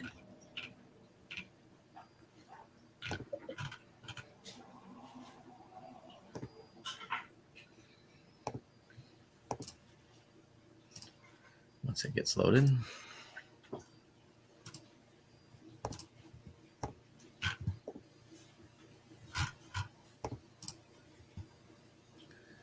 All right, there we go.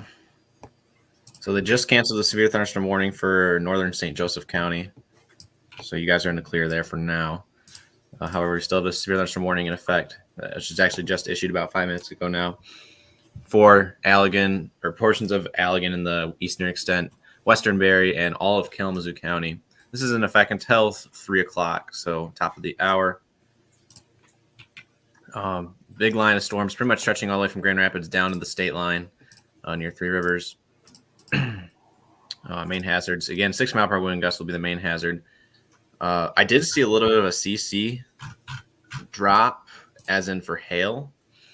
Potentially some small hail in there. I also looked at the vertically integrated liquid product, and it did indicate that there might have been some small pea-sized hail potentially falling when it was back in St. Joseph County, but that has since gone away.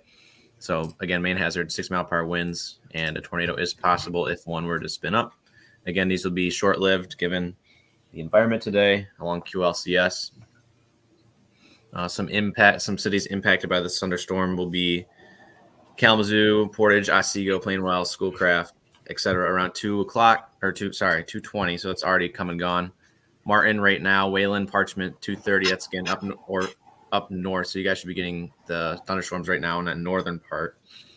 And then Comstock Northwest around 2:35. Again, this is according to the warning text. So it's not exact, but it gives you a good idea of where this line extends to, which is the entire length of the counties.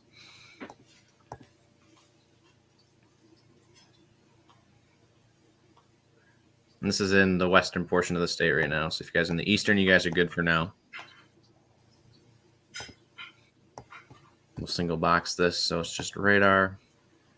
And we'll switch back up to our Grand Rapids product. So I'll give it a second here to load. I was in the middle of a very late breakfast, so don't mind me.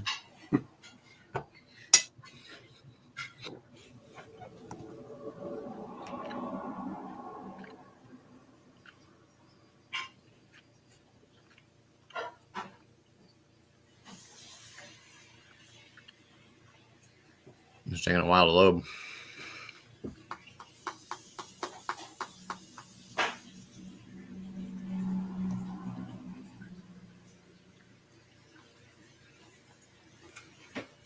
You'll see the rotation in Schoolcraft area has pretty much broadened completely out.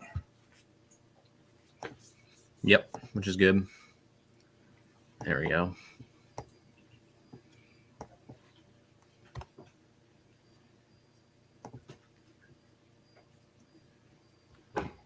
Shoot.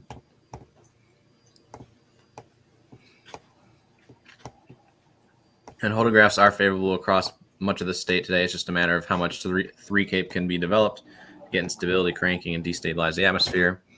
The storm up here in southern Newaygo County, heading into Newaygo itself, has a little bit of a kidney bean shape to it, which is usually what we look for when we're seeing potential spin-ups. We'll have to keep an eye on that as it heads north towards White Cloud and Big Rapids in the next 30 minutes. And again, these storms are racing off to the northeast at about 50 to 60 miles per hour in some cases. Nice gust front coming on shore, off of Lake Michigan right now, coming in through Holland, Fenville. Already breezed by in Douglas and Saugatuck. Soon to be Zeeland, Hamilton, West Olive, Grand Haven area in the next 5 to 15 minutes down the road. Grand Rapids, you guys are just seeing some moderate rain for right now. You have a break before that line eventually traverses Ottawa County and head your way.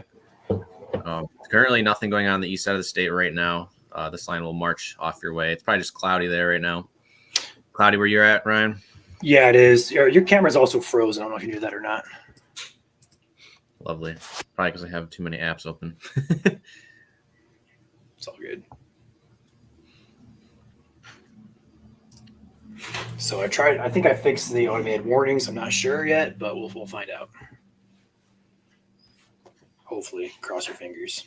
Our StormNet product peaked. That's looking the 25% range just northeast of Plainwell right now.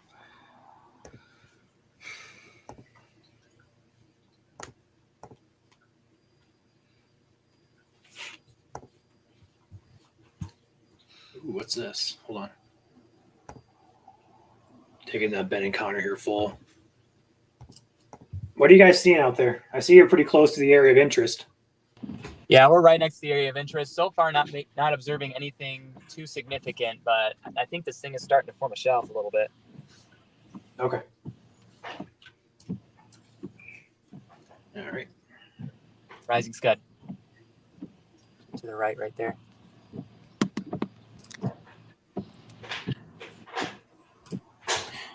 So they are currently in the Schoolcraft area. Joel, you still with us? Yep. All right, I'm going to take my radar back just for a minute. So area of interest that we were talking about with rotation is this storm right here. It has since weakened. Some good velocity still showing up here on 131, although Ben is currently basically in the heart of this right here, just north of Schoolcraft. Not much to report. We'll have to wait to see if that gust front goes over him, see if there's anything going to happen with that. But overall, there is a severe thunderstorm warning that's still in effect for Allegan, Berry, and Kalamazoo County. Winds up to 60 miles per hour, and a potential spin-up tornado is possible.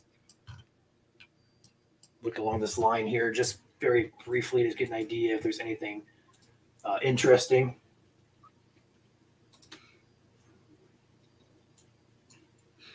Or if that's the loading. Yeah, we do know SBC took us out of the 2% risk. That does not mean it's still possible. Michigan likes to do funky things. And also keep in mind that the local NWS offices have mentioned the possibility of a brief weak tornado. They more so forecast for local. SPC is more so like a regional, outlook. So for a more local basis, we would trust NWS over the SPC, if that makes sense.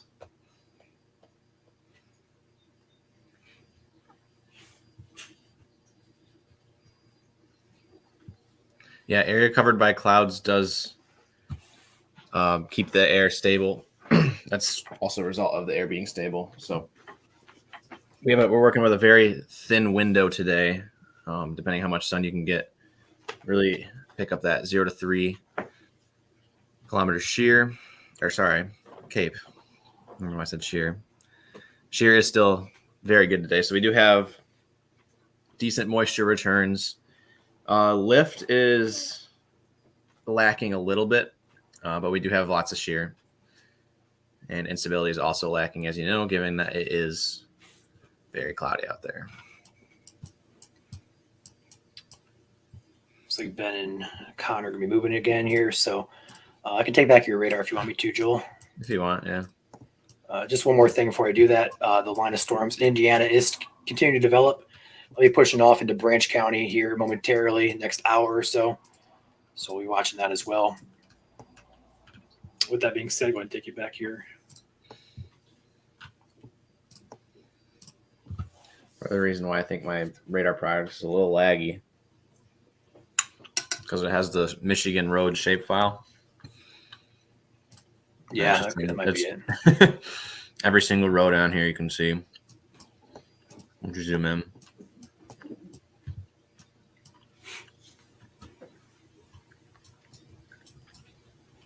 I'm watching up by Wayland very closely. Interesting feature up there. A lot of wind with that one for sure. We're getting some of those QLCS looks to them.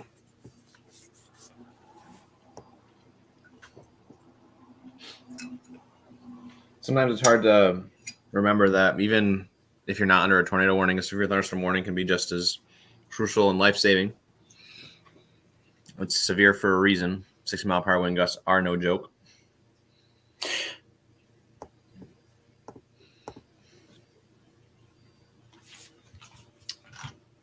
I wonder if we have anything from the Kalamazoo live cam here. Not really. Watch that for a moment.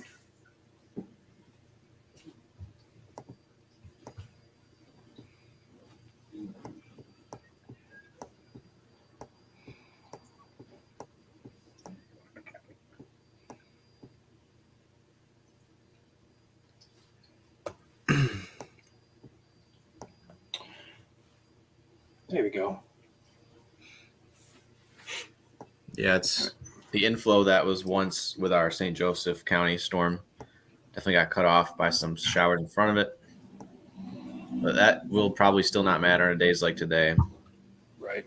given that it's cloudy anywhere or everywhere. Nice little view there near the Schoolcraft area from Ben. Looks like the gust front is passing over him.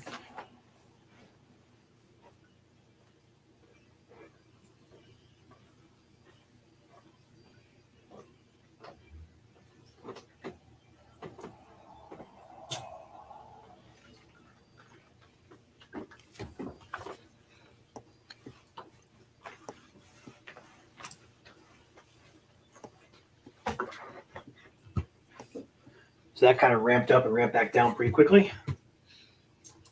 Although we do have severe thunderstorm warning still in effect here.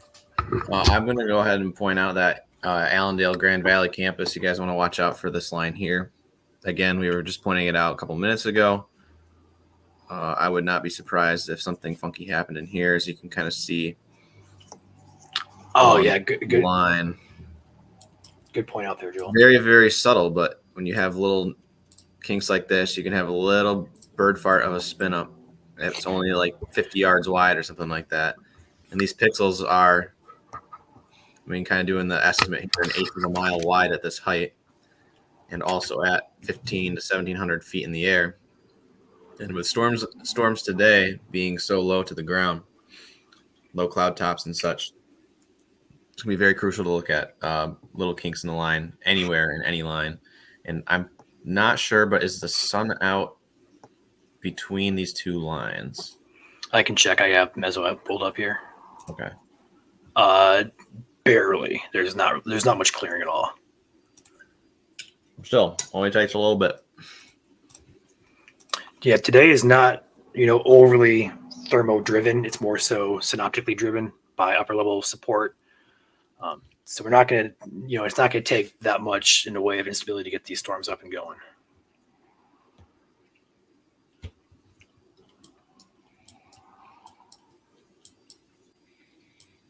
And that one storm earlier was close. Like, it was really close to producing. I honestly wouldn't be shocked if something actually did happen, just to show up on radar. I'm not going to say it did, but I would not be shocked.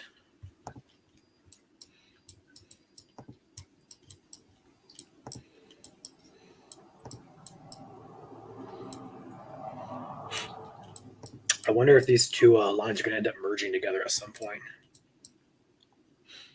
It feels like this one definitely is going a lot quicker. It does. Maybe a bit more further east, too, than the middle one is. There's so much to look at here. We just get an update from our line in Ottawa. What? There's just looking at some of these little pockets of wind within the line here. Just got a new update. I also want to point out further south near Sturgis that gust front is now taking shape down there too. So this looks to be the organizing the one main line down by Sturgis, Centerville, Constantine into northern Indiana towards the radar. So we do have the gust front now that extends all the way further south. So all along that area is going to be interesting to watch. Gusty winds likely. And obviously a brief spin-up tornado definitely possible. I have the 237 scan, Joel, on that line near Grand Haven, Zealand, Holland. Gotcha. Was there something you were looking at in particular? Or? No, I'm just watching it. Okay. Because it's has the same look as, I think,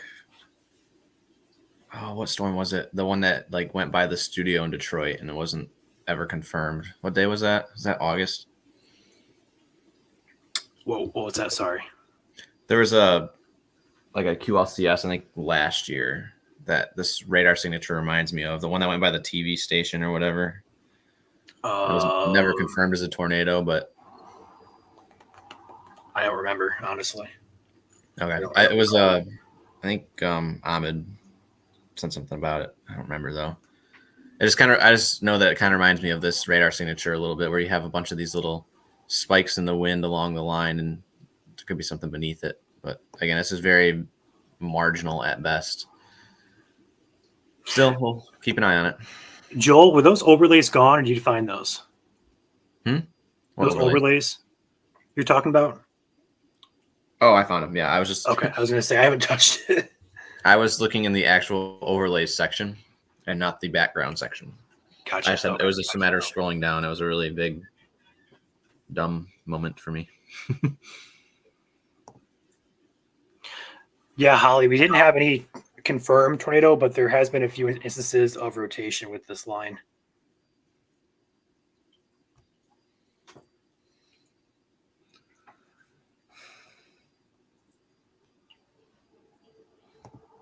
Yeah, not everyone's going to get severe today. This is a very marginal severe weather day. We're just down here covering it just in case. So be thankful that if you don't get anything, that you dodged another day of no severe weather, or if that makes any sense, I guess. And this warning is still in effect for 20 more minutes for Kalamazoo, Allegan, and Berry counties. And that's going to be for a potential tornado and also main risk of 60-mile-per-hour winds.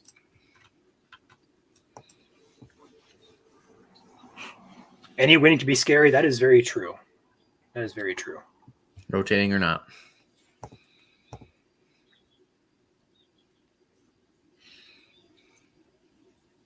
You could almost think of it as a weak tornado that just in a giant line when you have 60-mile-per-hour winds, like an EF0.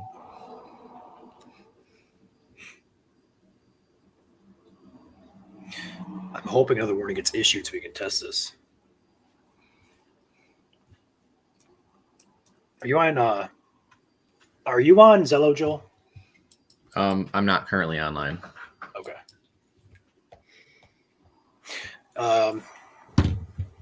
Let me take radar scope real quick. Okay. If I can actually pull it up. Yeah, Cheese that we were chasing and covering that day, August 24. Everyone knows that day pretty well. But I think there was a couple QLCS things that happened near Detroit that maybe got missed or something. I don't. Go ahead, Ryan. No, I'm just looking through here. It's weak. Let me take this. So Ben was pointing this out here as well. Did I seriously? All right, hold on. Wrong radar. There we go. There's an area of interest here over Kalamazoo. It's not tight, but it bears watching. Looking at velocity. Ben pointed this out. We do have some increased velocity here next to some darker velocity. So something to watch for potential for some rotation to develop within that storm within the next couple of minutes. So just want to point that out. It's directly basically over Kalamazoo, moving north-northeast. But all along this line, really, there's a lot of different areas we'll be watching. And also with that line coming on shore over toward the Zealand, Holland area up toward Fruitport. So I just want to hop on there and point that out.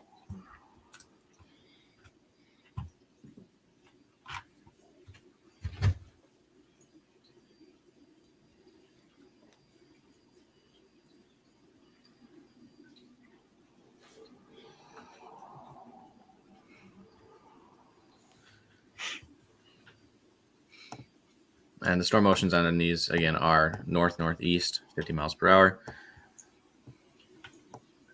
Up here in Alma Mount Pleasant area, we're not getting much yet, except for a little bit of passing rain. Maybe not even hitting the surface. But heavier rain is on the way by about 4 o'clock this afternoon. Now, for those of you asking for like Indiana, Ohio areas, you guys are pretty much West Indiana is clear. Basically, Central Indiana is also clear. It looks to be more of a Michigan threat for right now. I see a couple comments out of state asking. My radar scan is now 5 minutes old. That's not ideal. I got the 244 scan. Yeah, it's just taking a little bit.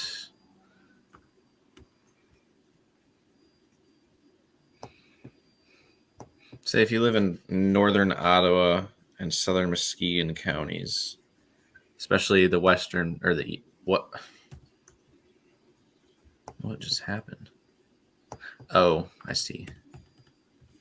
Yeah, my radar is really far behind. I just skipped 2 scans. Hey, Joel, that latest see this? scan. What? You see this? Where? On velocity there. Yeah, I do see that. Check out Kalamazoo again, though, on radar scope, storm relative.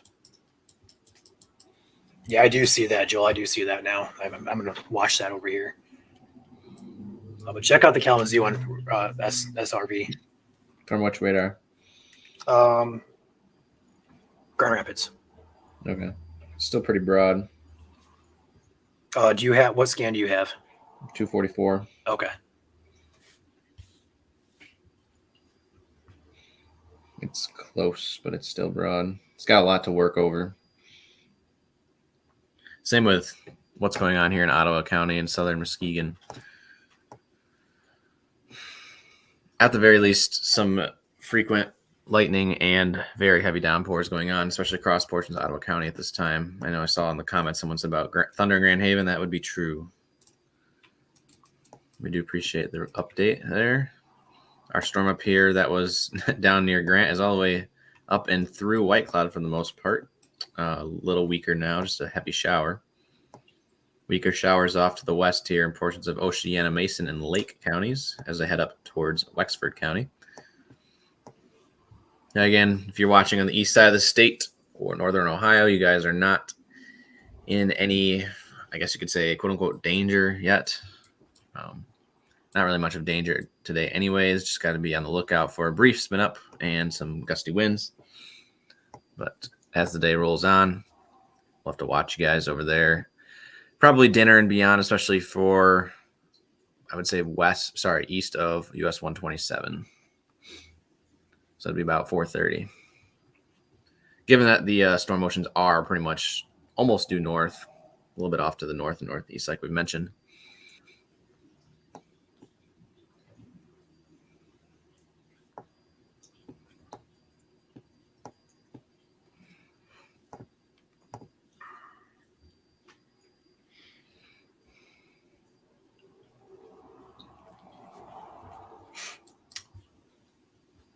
Waiting for that new scan here. Who's chasing this? Who is this on 94? Ben. All right, so Ben is actually directly south of that area of interest there. Oh, actually, I'm not sure what way it's facing, but we can actually take this angle really quick. Coldwater, you are west or still east of the line of storm, so that would make sense why it's still sunny there. You can actually see the base of a storm here on the Kalamazoo Skycam. I'm not sure what way this is looking. Looks like a nice little tower there. But also on radar, you can start to see it start strengthening here as well in terms of velocity. Almost looks like it's looking due north. I think it might be. Is this the same one from last time? Yeah, same way I had you point out there on SRV on radar scope. Looks like on GR2 it's starting to strengthen on just a regular velocity here as well. Well, that's still a really unique look into the side of the storm there. You can see how low top that is, especially to the right of the skyscrapers there in the distance. And you can almost kind of make out that it's just basically one rotating horizontal column there. You can see how the updrafts are going up into the storm and then rolling over itself. That's really cool. Very clear visual of what the atmosphere is doing today.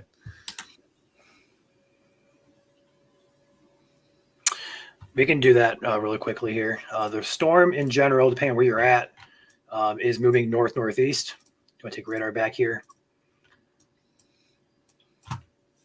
So these storms moving off to the east-northeast, pretty much almost due north with just a little bit of an eastward movement. And also down here further south, if you're in Branch County, also Hillsdale, this is also moving up into the state. So if you're on the east side here, you'll likely be in that threat here in the next couple hours. Although everything below that looks to be pretty weak. So Indiana, Ohio looks to be missing out on the threat currently. Also, the expectation we had was Michigan would be the main threat for this. So that's what I got so far over there. Take you back, Jewel.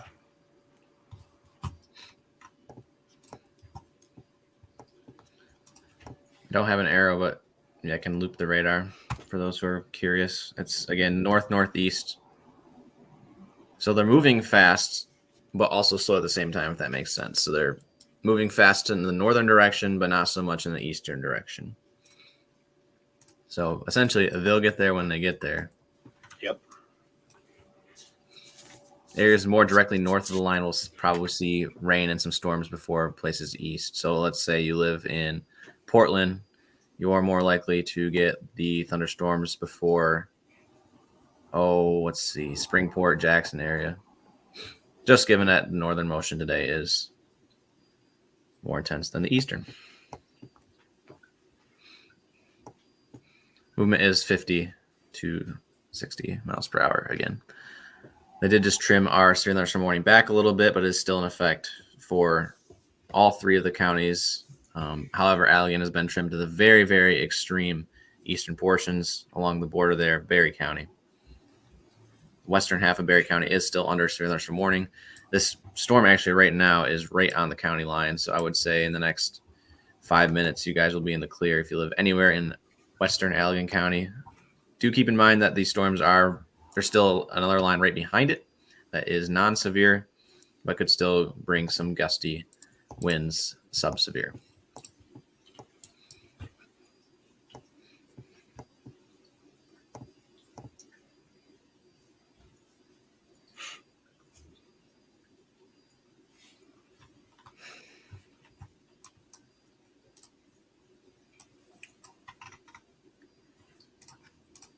Aaron, I've answered your comment already.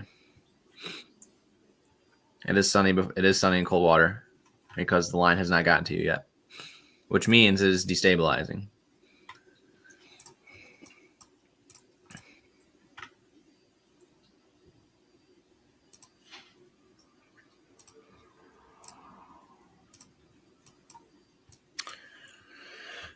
The atmosphere is more favorable for damaging winds and perhaps a brief spin up more south today. Joe, I'll be right back. Okay.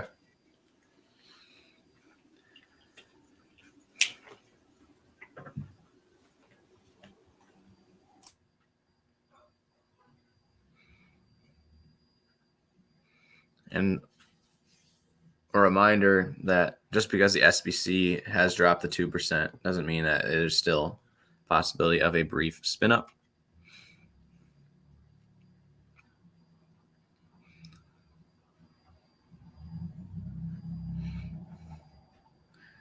Given that there's not too much sun today, this is going to keep things relatively marginal for those who are just tuning in. So anywhere east of this line right now, it'll be just borderline severe thunderstorms today at the most. I am watching this storm still now already hauled off to the north in Muskegon County. Pretty soon it'll be in southern Newaygo County. Click over to velocity just to see some of the kink action going on here along the line from Wolf Lake down to Ravenna and over to Coopersville. You need to watch this carefully for any brief spin-ups, but again, it is very, very, very, very weak, but non-zero. I can't zoom in too far. This place file just hates me. Showing every road in Michigan. Kind of see some of the shear profiles as the storm gets closer to the radar site. I personally call them shear fingers because they look like little fingers on radar, kind of just pointing. But that is not an official term. Please don't use that in public because they will not know what the heck is going on. Looks like a little bit of a gust moving down 96 here at the M6 interchange heading towards Lowell, aka my hometown, for those who are watching from Lowell.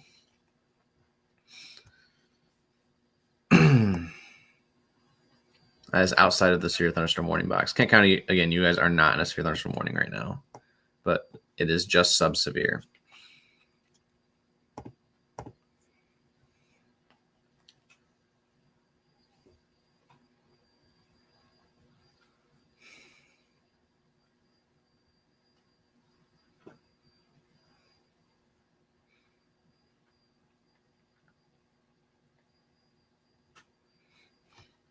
Yeah, eastern counties later today into tonight, with the little cape that we have, once the sun goes down, it's going to eliminate, well, our cape's going to go away essentially. Solar radiation does help. It's basically our driver of instability. So you need that for more intense storms, greater Cape values.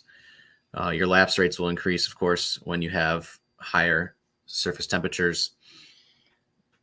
And that's what some places got today. Very cold above the surface, given our low-level jet is bringing in cold air right behind it.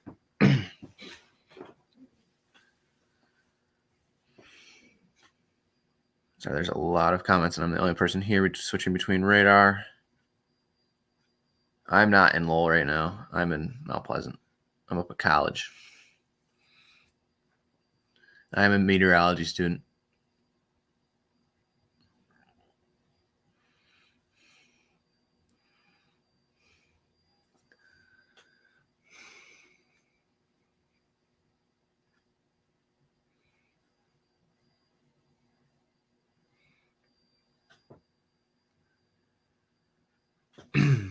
Yeah, so essentially this line is moving quicker off to the north than it is to the east. So eastward movement's going to be a lot slower than expected or than you would think today, whereas areas to the north more likely to get hit by some storms around severe limits quicker than to the east.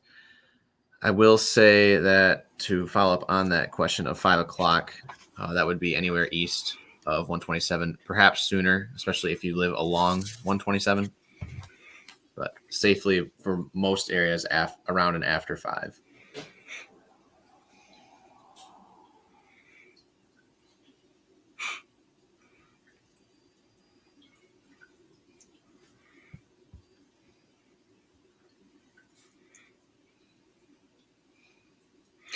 Hopefully that answers a lot of questions we have in chat about the east side of the state. I'm not sure why, but that automated warning got posted just a few minutes ago. It's outdated. I'm not sure what was the delay with that, but hopefully it's not a sign of things to come. Now, if you guys excuse me, I'm going to eat here, but I'll be watching radar. Okay. Air in cold water is still east of the line. So that's why it's still sunny where you're at. And any sun you get is instability. Just a heads up for everyone that's wondering about that. Hopefully you heard me that time. I've repeated myself about 4 times now for cold water. I really don't want to do it a fifth. Because at this point, the storm's pretty much to you now, and it probably isn't sunny anymore in the next probably 20 minutes.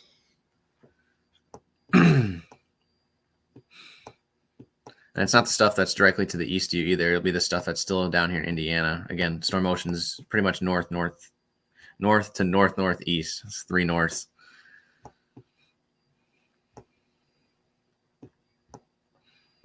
Line is starting to move into Calhoun County now. No warning currently in effect. Eaton County will be starting to feel the effects of some rain, perhaps some storms here, especially Vermontville, Bellevue, Olivet College here in the next 15 minutes, if not sooner. Amity County, you guys are currently in some light rain right now. Sorry, I'm on the wind radar. There's your rain radar, intensity of the rain. Anywhere that's pink is heavier rain. Blues and greens are lighter rain. Pinks is also an indicator of perhaps some small hail, but today we are not expecting any hail that's supposed to be severe. You could still get some pea-sized hail, especially up here. We have heavier pinks heading into southern Nuevo County. But again, that is the unlikeliest hazard of the 3. Well, I would say it's probably about the same as a tornado hazard. Very, very low, but non-zero.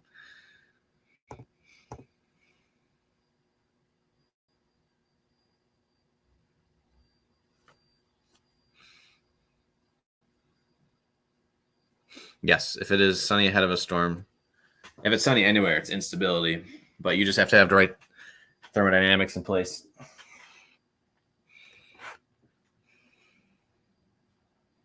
And it looks like our severe thunderstorm warning has indeed been canceled.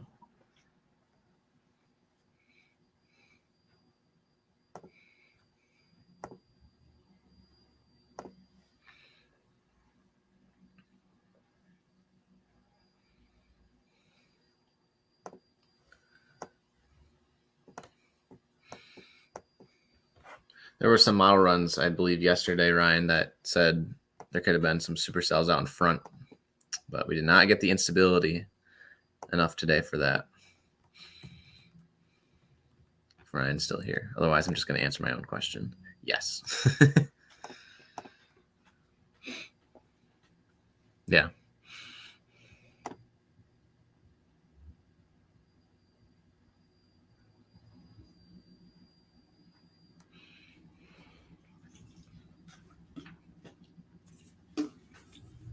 I believe this is the only severe weather risk for the week heading into the new month.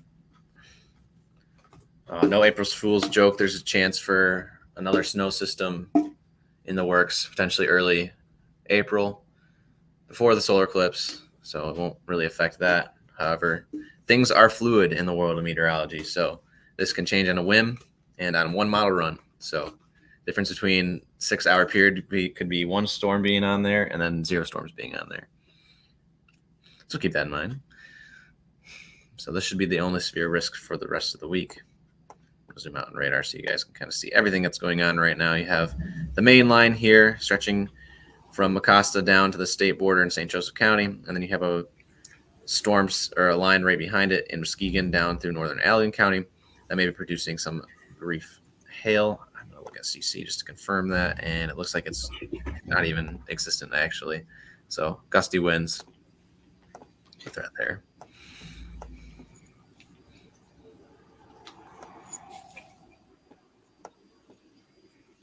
Honestly, just probably going to keep it on the velocity radar just to look for. Yeah, on days like today, the velocity radar is going to help us a lot more than the radar itself is going to. Because on days like today, you want to be watching your velocity more. So you're not going to see a hook on reflectivity and go, oh, there's rotation. This is going to be a day where it's going to be like embedded in the line. So yeah.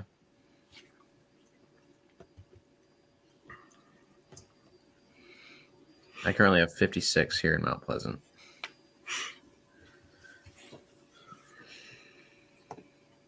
And check dews. Trend surface observations here really quick. Dew point is upper 40s, 47 here.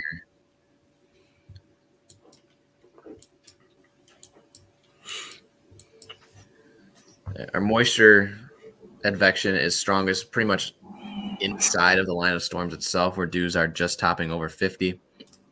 I see 52 in Kalamazoo, 52 down in Three Rivers. Out in front of the line, Marshall and Coldwater is at 49. So I believe forecasted dew points were supposed to be in the low 50s, and we're not quite getting that today. Looking at meso analysis, 54 just to the south, so it's just arriving now at this point. Okay, yeah. That's as of... Yeah, I see 54. I see 61 over 54 just to the west of Angola, which is pretty good. I can't even tell what time this is. It looks like it's something like 1732. So it might be old. Yeah, usually, or no, 1832, sorry. So about a half hour old. Update every hour to half hour.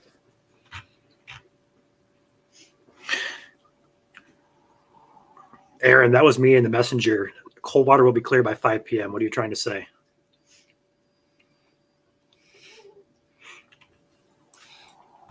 No, at this point, it probably will be. It's pretty much arriving in Coldwater here in the next 20 minutes. Yeah, so here's Coldwater right here circling. Here's your line of storms. It's moving off towards you. It'll be clear probably by 4:30, honestly, the way this is moving. But overall, 5 o'clock is a general time frame. It's not meant to be an exact time frame. So 5 p.m., you'll be clear.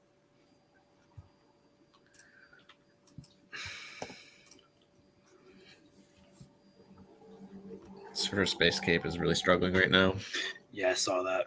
300 joules per kilogram.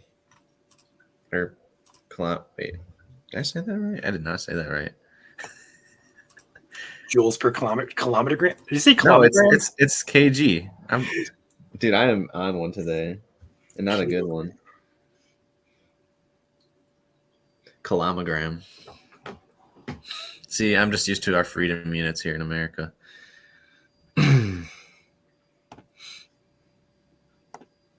But I'm a meteorology student, so I should know that.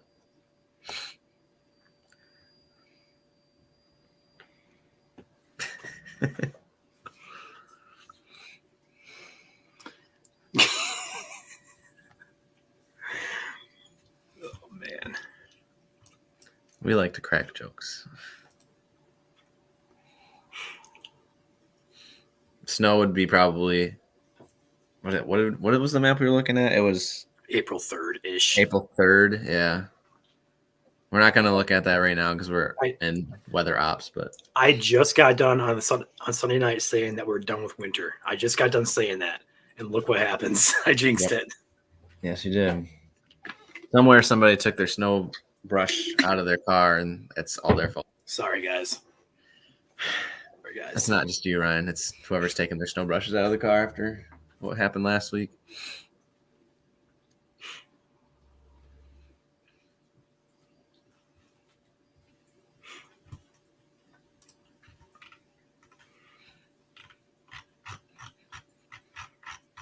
Tornado threat is still low, but non-zero for Flint, man, anywhere. I'm noticing something on your velocity map here, Joel. If you animate the map there, you can see the gust front about to kick eastward. So I think these storms are about to push more so east.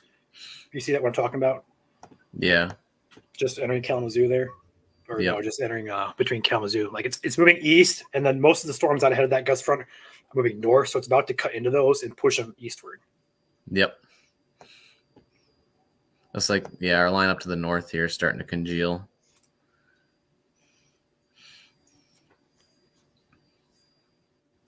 The dry air kicking in and out the back.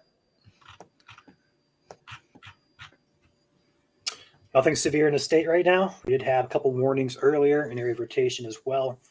But right now, we are all clear in terms of any rotation.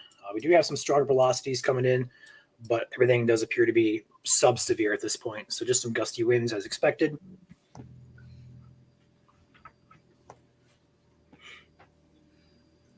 Just watching the line for kinks.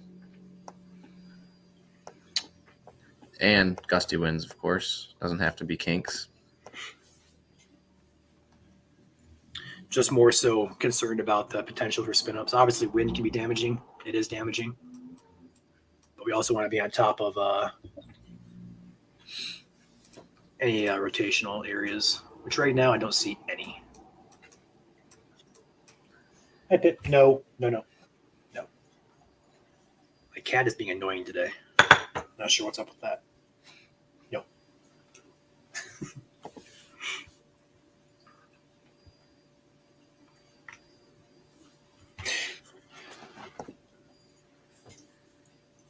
Effective storm relative helicity value is 100. About middle of the pack there. We'll look at our jet again. Jet's weakened a little bit, but it is still 90 knots directly off to the east of this line, anywhere from Lansing south along 127. 80 knots for most of the state, or I should say it is 60 or greater for all of lower Michigan, which is strong jet on a day like today. I'm going to take a look at my... You guys can't see it because I'm looking behind the scenes, but... Bulk shear, 0 to 3, 45 knots.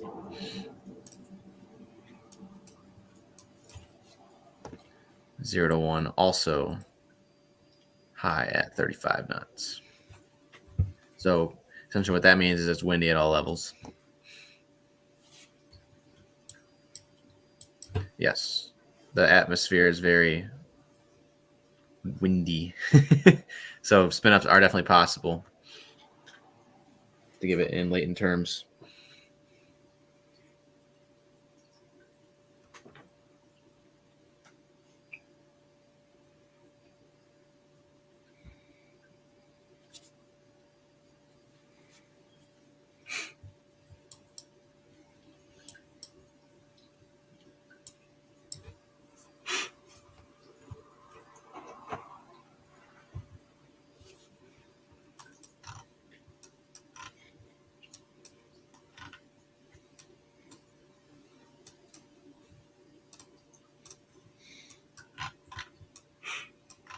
So Branch County now on alert here for some gusty winds, as well as Calhoun County, all the way up through Barry, all the way up towards the 96 corridor, and also behind Grand Rapids there. Also a good line forming back there.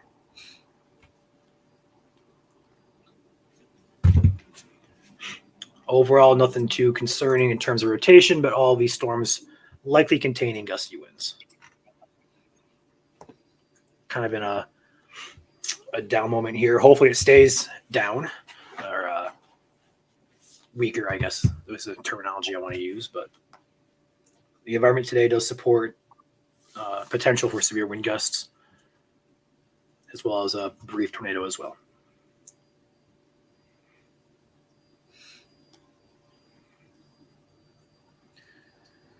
Cody, stop, please. They have not updated it yet. Next update is at 4 o'clock. So you must be behind.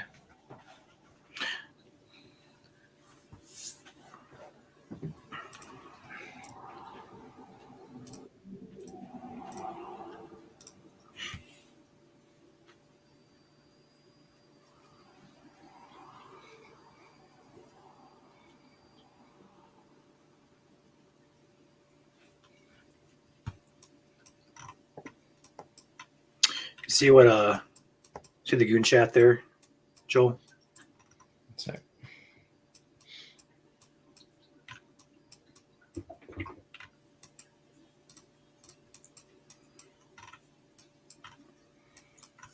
Hey, check out the area near right.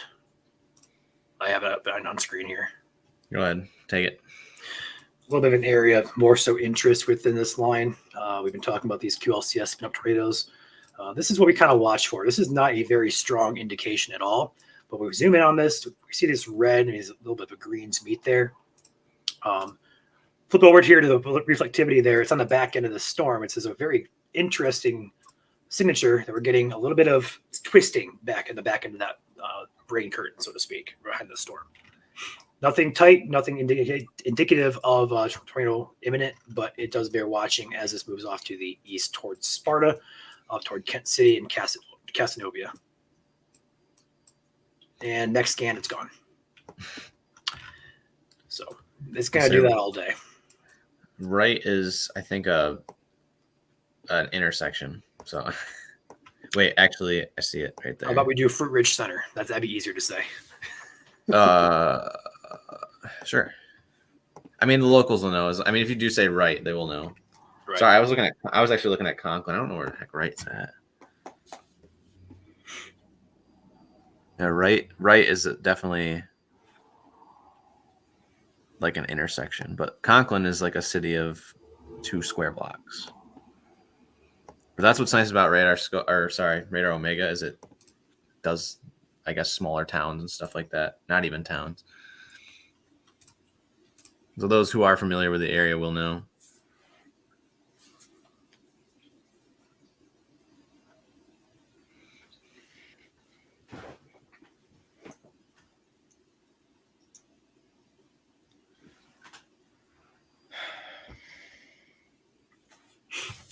All right, zoom back out here. Another area to watch here. This is a classic QLCS. I pointed this out earlier. We have the greens on one side and the reds on the other, where these can try to tighten up into notches like this. They can kind of try to tighten up and do some rotation. That's going to be the case all throughout the line of the storm throughout the afternoon here. So this is going to be one. We've already known this, but just communicating to the guys who are just starting to watch this. This line, as it congeals into a main QLCS line, will be watching for both damaging wind areas and also tornadoes along this line. Although the tornado threat is not very high at all. Kalkaska, you guys are on the low, very, very low end of the severe risk. That's northern Michigan, northern lower.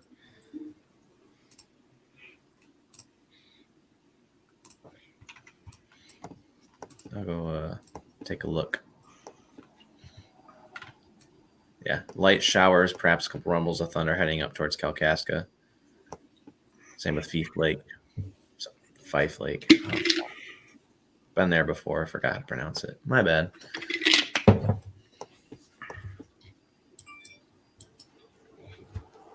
Is that a warning got issued or is that something else? No.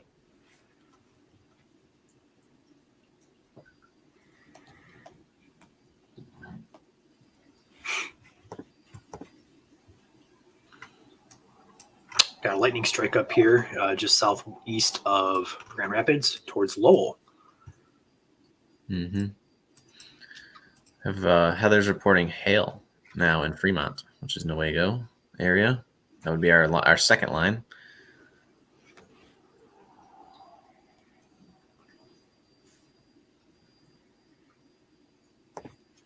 No severe weather currently at the moment. Oh yeah, there's your heavy rain signature. Oh wait, I'm not even live. Go for it. You're live now. Okay. No, yeah, there it is. There's your spike. Very small, but it's there. It doesn't really match up with the radar, but you can see on this frame it was. You're talking hail? Yeah, we're talking. Yeah. Someone reported hail in Fremont, which would make sense. Spiked at just the right time. We're going to have Drew hopping on here momentarily from St. John's, which is out ahead of this line as well. So we got chasers moving in position, getting off their work. And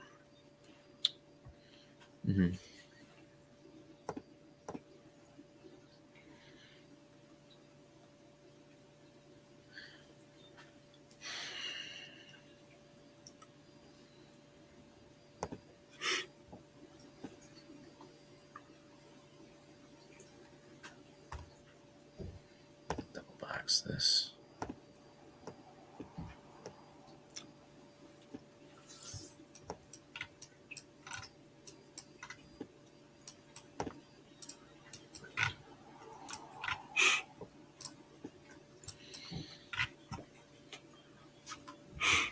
thunder in Battle Creek. Okay. I don't see any lightning on my map here, so I'm popping up here. Wouldn't doubt it. So Battle Creek in particular, there is a good gust front, mainly for South Battle Creek. Looking like it could be some pretty gusty winds there. Curious if they're going to have any ASOS reports off airports today. Be curious to see what Battle Creek is gusted to right now. Ben is out ahead of this line. About to drop south, get a visual. He's south of Marshall.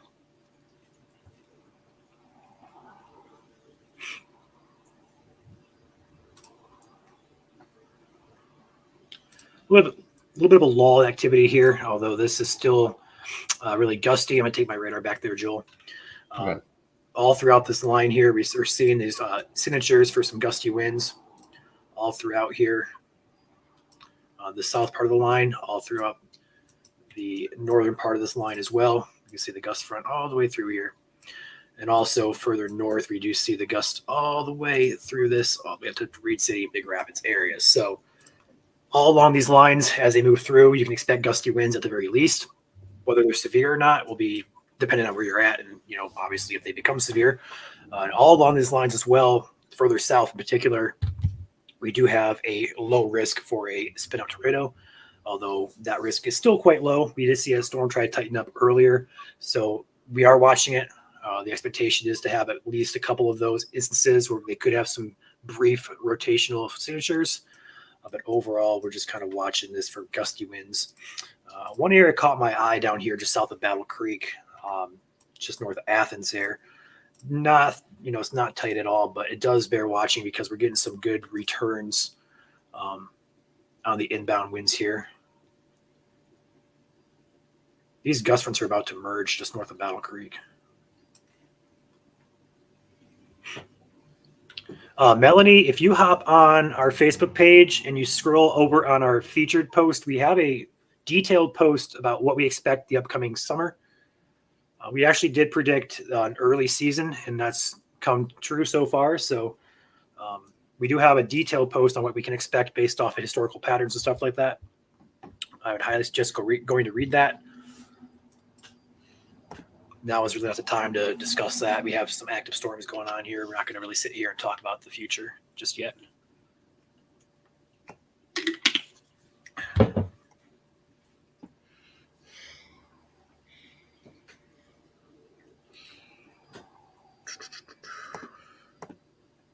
Ryan, I might take a little bit of a break if you don't mind. Go for it. Okay. I'll be back. If anything does pop up, I'll jump right in as soon as I can. Okay. But I'll leave my radar going in the background so you can use it. It's just zoomed out. Okay. So cool. And you said Drew's coming in here in a little bit too. Okay, that's fine. Okay. I'll be back in a little bit. Sounds good. All right. Let me kick my feet up, actually. That'd be nice.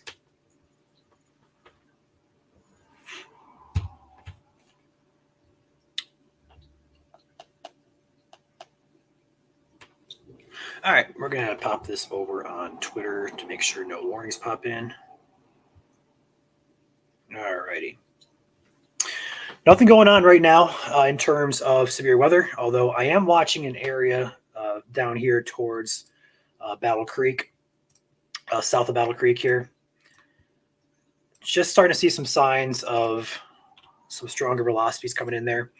But all throughout this line, as we've been talking about all day and all day yesterday, the day before that, these storms that are in this line will carry gusty wind potential, as well as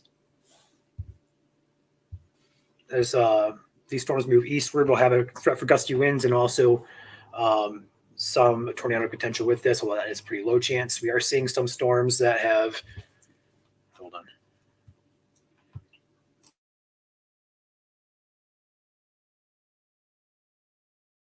Had to reset somebody's microphone there. This is going to be pushing east, northeast, and along this line, gusty winds and a potential for a spin-up tornado is possible, although that tornadic threat is quite low. So go ahead and say, if you guys are on the west coast of Michigan, so like from Muskegon to Grand Haven, Holland, all the way here toward the Kalamazoo area, this part of the state does appear to be all clear. So if you guys are in this sliver of the state, you guys are all clear. Okay, nothing else is going to form behind this that's expected. And these are going to be moving off to the east northeast. So if you're ahead of this line, your risk is still to come.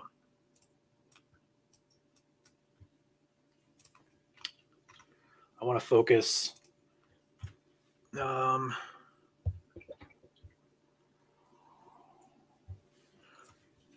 is going to organize as it moves eastward. So this is just the beginning, in my opinion.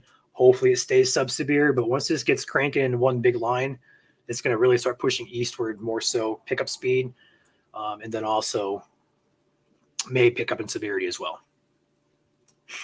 Battle Creek right now, nothing tornadic, just some gusty winds moving through town. South of Battle Creek, though, there's an area of higher velocity I'm kind of watching out ahead of this line, although it does look to be nothing too concerning, so to speak, but I wouldn't be shocked if this was a little bit stronger with some gusts going on there just south of Battle Creek, maybe even in Battle Creek itself.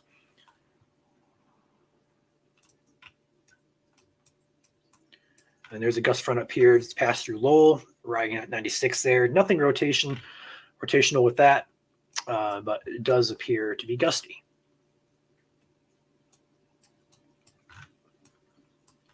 More so stronger velocities here. I'm going to take the IWX radar and see if there's any difference with that. Not really. Okay.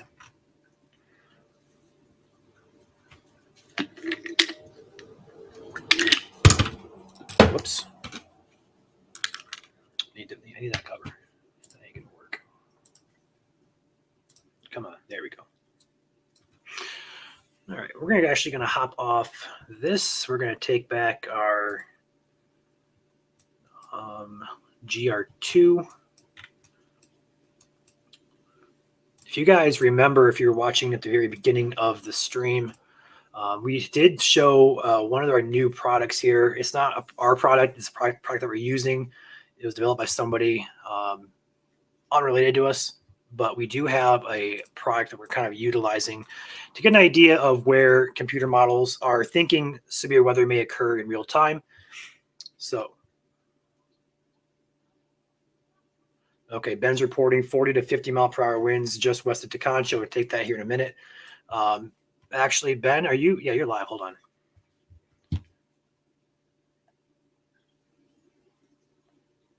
Ben, you got an open mic. There you go. We'll take you live here in a second. But overall, this line is pushing off to the east-northeast, and this blue contour you're seeing here is where computer models are suggesting the risk will be within a 3-hour period. So as you can see, it tapers off further north, and the highest chance is right ahead of this line here as it pushes into Hillsdale, Jackson, Livingston, and Ann Arbor areas. Looking at the 1 hour, I'm not sure that's going to make any difference here. The 1 hour does appear to be a little bit lesser of a threat, It's still right ahead of this line is where it's picking up on the biggest threat for this. So go ahead and take Ben full here. He has an anemometer reporting roughly 40 to 50 mile per hour wind gusts. Go ahead and unmute these guys. Can you hear us, Ben?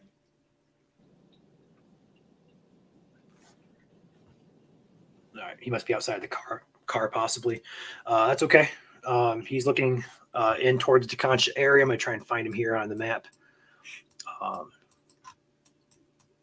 Where is he at? I know he's around here somewhere. All right, we're going to take this back here. We're going to share our screen. I don't want to be full screen. There we go. Not sure what's going on with that. We got Drew on here with us as well now. So Ben is over in the Teconcha area. I'm still trying to locate it. I know it's over here somewhere. There it is. So here's Teconcha. The line is not even to him yet. So he'll be looking at this line coming at him. He's looking westward toward it, I'm assuming. So as that pushes toward him, we'll likely have a good view of what that storm is doing and also what it looks like. Yes, Battle Creek currently looks really gusty as well, all the way down toward Athens, Union City, down toward where Ben's at, and Teconcha, Bronson, all throughout that line looks really windy, but Battle Creek especially, just passing through town there, just to the east of town heading toward Marshall, does appear to be quite gusty.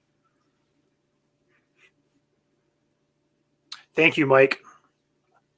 Battle Creek gusted at 38 miles per hour. Okay.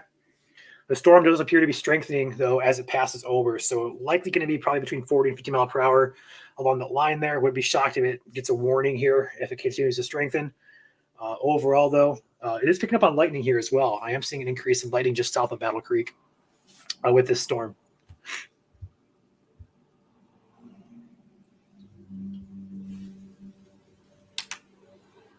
Gust front is passed. Not for Battle Creek. It's pretty much over town right now. If we take back our radar here, the strongest velocity is just crossing Battle Creek, heading toward Marshall, although it's more so moving more northerly with this, so more so toward Olivet.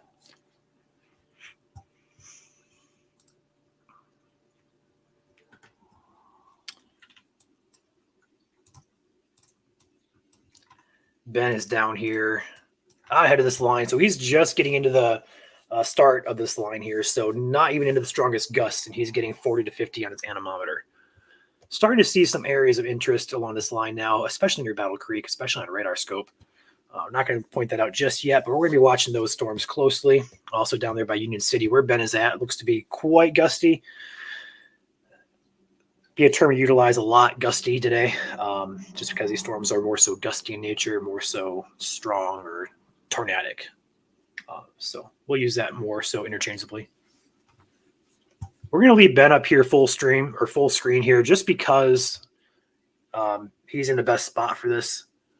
Looks like Drew actually has a good image there of he's heading towards St. John's. I'm not sure exactly where he's at. We can try and find him really quickly. There he is. He is just north of Lansing heading to the west. So he's out ahead of that line as that line moves toward him. We'll be watching this stream here as well. But Ben and Connor are right on top of that storm as it moves in towards him. So we'll keep this up here and we'll keep watching that. Ben, if you can hear us, are you moving soon or are you going to stay there? We're probably going to head east in just a second, head towards Homer and then drop south towards Jonesville. Can't really see too much on this in terms of, because the shelf is concealed by the clouds, but it's moving in our direction. Right. Okay. Thank you, Ben. Mm-hmm. Take back the radar here.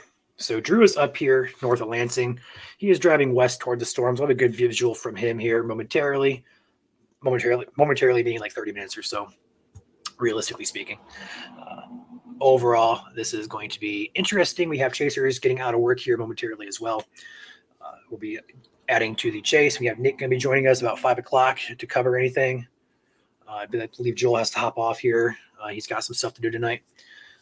This is going to be a long afternoon and evening. Luckily, not seeing any widespread severe weather at this point, but that could change as this line pushes off to the east-northeast. I do want to highlight that area near Battle Creek. This area in particular in Battle Creek does have an area now of rotation that we've been looking here for a couple of scans, although it is past the downtown area of Battle Creek.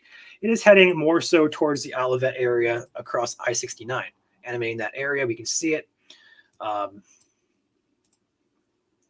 Trying to push more so this way.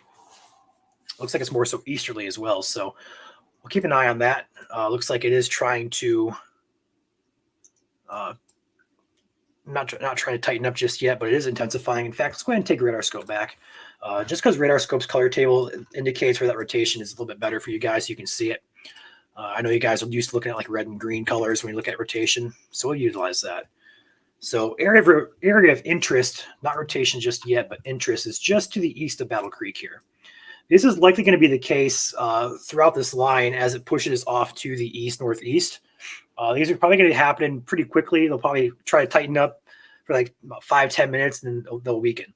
So when we start getting these tightenings up of these QLCS, they can happen so fast. So one scan makes all the difference with these storms. So we're going to keep it on this area in particular. I'm going to zoom out on my other radar that I have going here and also look to further north. So I'm not ignoring you guys up by Grand Rapids. It's just right now up there. It does appear to be more so wind driven, nothing rotating up there at this point. So any storm that you encounter today or any shower you encounter is going to be gusty. Expect that. We shouldn't have to tell you exactly, where these storms are at. Just expect gusty winds. We're going to tell you where the most severe storms are at. Right now, it looks to be over Battle Creek to the south. This is the 329 scan. I want to wait for the 333 scan. Do I have that? No, of course I don't. We're going to update this. We're going to bring that back up. So we're going to keep it right here. Watch this close.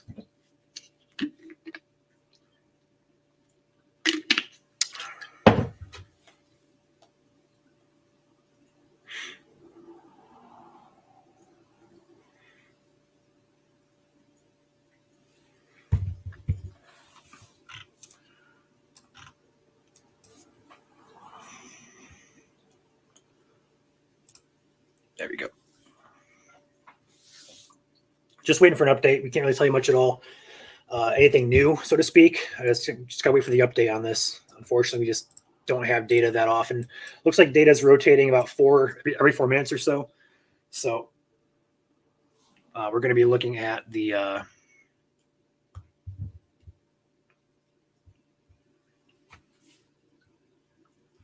radar data coming in every about 4 minutes or so. So it's not going to be freshly updating as quick as we'd like it. So not new area, but more so same area continues to progress east-northeast. Nothing tight at this point, although it is trying to tighten up. It look to be tightening up here. So I got a lot of things going on here in the background here. I got people talking to me on walkie-talkie. And 1 second, guys.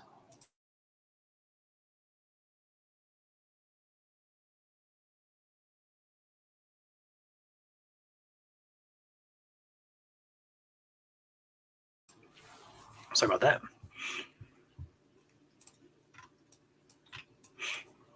Keep it right there. All right, we got new alerts coming in here. What is this? Forecast discussion.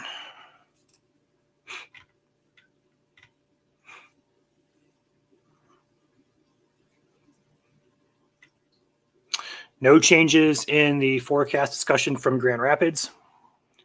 Watching for the new SPC update, although not expecting any changes with that either. Do have an area of a little bit of rotation. We're kind of watching near Battle Creek, pushing off to the east-northeast. It's not tight. It's just bears watching. It's more so stronger than any other part of the line of storms we're watching. So I'm just going to sit back, keep an eye on it. Yeah, Mike, I just got the alert. I was reading that.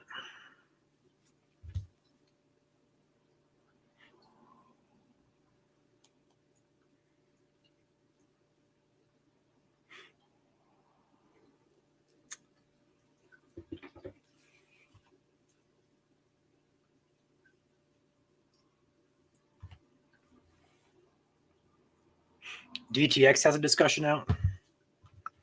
Well, I guess while we wait for the new scan, we can look at that. Or should I say I can look at that.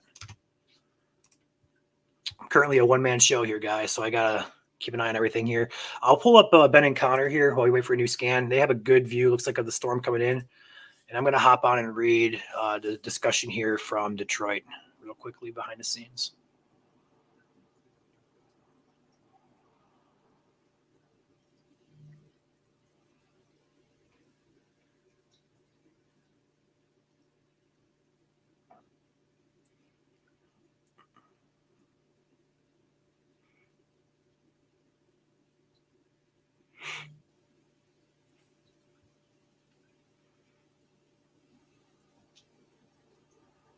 Okay. I got to read that. Thanks, Ryan, for telling me that. I did not know they had that issue. Usually it'd pop in on my feed there, but it did not. So new scan still not loading in just yet. I'm 5 minutes old for this.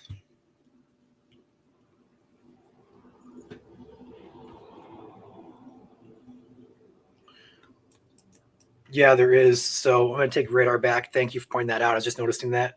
So area that we're kind of watching is up here toward Battle Creek, where these reds and greens are meeting a little bit closer together. Also down by Ben, where Ben's at, we do have not as strong, but we're seeing something try to start here where I circled. So I'll keep an eye on that as well. Two areas of interest to watch with that. The stronger one right now is up here toward Battle Creek. This is 6 minutes old. I do have a 335 scan on my end on my iPad over here. It does appear to be still broad, nothing tight. There's a new scan just came in there. So it's nothing tight yet, but it does bear some watching. Further south here, again, still not tight, a little bit weaker, but still something to watch here along this line. Because you can kind of see what we're talking about. We still what we call notches here, where it kind of indents out. This kind of indents out, and then everything kind of wraps around it like this. That's very typical QLCS fashion, where we have these, brief spin up tornadoes happen. This is the very structure that we look for in these types of squall lines. So here's Ben and Connor's stream. And also, you're not going to see, if there's any type of tornado with these, you're likely not going to see them. They're going to be rain wrapped, which makes today even worse to chase, quite honestly.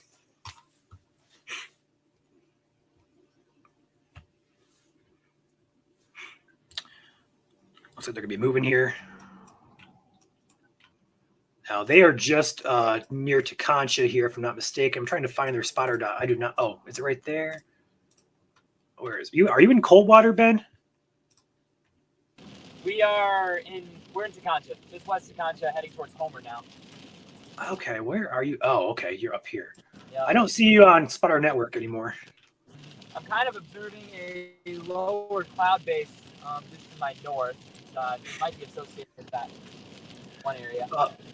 Yeah, so Ben, there's actually an area of like a QLCS head, so to speak, trying to indent out there. So you're likely seeing that lowering. Oh yeah, we'll keep up with it. Okay, sounds good. So taking back my radar here, I'm going to share my screen again. We're going to switch over here to Radar Omega so you guys know where he's at. So here's Takancha. Here's Ben. And the area of interest he's talking about is up here. Taking back the velocity, we're seeing an area of increased velocity right here. And if you notice carefully, this is how you read radar very carefully. It kind of indents out here. So that could be air wrapping in and air wraps around. It forms a little bit of like a mesovortex, so to speak, or like a mesocyclone that tries to twist there. It's very hard to pick out on radar if you don't know what you're looking for. But this is something we're going to watch here near Marshall and just south here, Marshall. Up here near Olivet, this area still does exist of some rotation. It's very broad. It's not tight at all. I'm not too concerned for anything imminent. But again, these can happen very quickly where they spin up for like 1 or 2 scans and then they're gone. So it's very, very possible that we could try to have some of that activity today that it favors that activity. But again, the chance is quite low. And bear with me, guys. I am not currently looking at the comments. So if you guys have questions about other locations, I would highly suggest okay, I'll go over that really quickly here just to knock these out. I see a lot of people asking for locations. If you are in Kalamazoo and areas to Lake Michigan, you're in the clear. If you are in Grand Rapids, you are in the clear now. This line is past you. Muskegon is in the clear. Anybody else in Michigan, you are still under the threat. If you are on the west side of that line, it's cleared you. Okay, you're all clear. Out ahead of this, like Lansing, Ann Arbor, Detroit area, Thumb, Michigan, up toward West Branch, Mount Pleasant, Bay City, Saginaw, Lansing, Flint. You guys are still in this risk. All right. I'm going to zoom back in here and take our velocity back and keep an eye on that very closely. We're going to just circle these so you guys know what areas here. Area 1 and Area 2. So nothing imminent that we see currently, although if you are out ahead of these storms like Olivet, Marshall, up towards the Albion area, and further downstream, Eaton Rapids, Onondaga, you guys should be on alert here. There's no warnings in effect. There's nothing imminent in terms of rotation or tornado that I see, but definitely some stronger velocity signals returning with this line of storms here.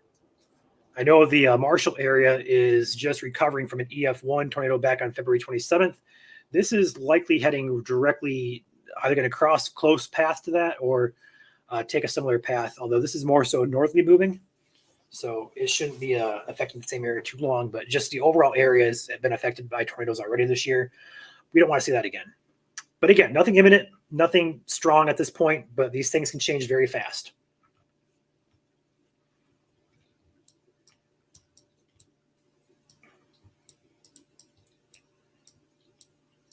Okay.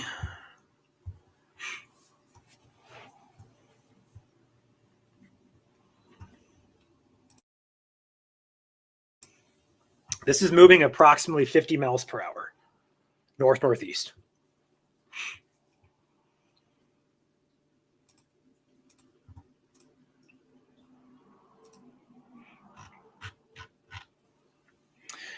In Marshall, hoping it's not too serious. Yeah, right now the area of interest is more so south of town, but it is heading up into, let me animate this on this radar here so I can get a better idea.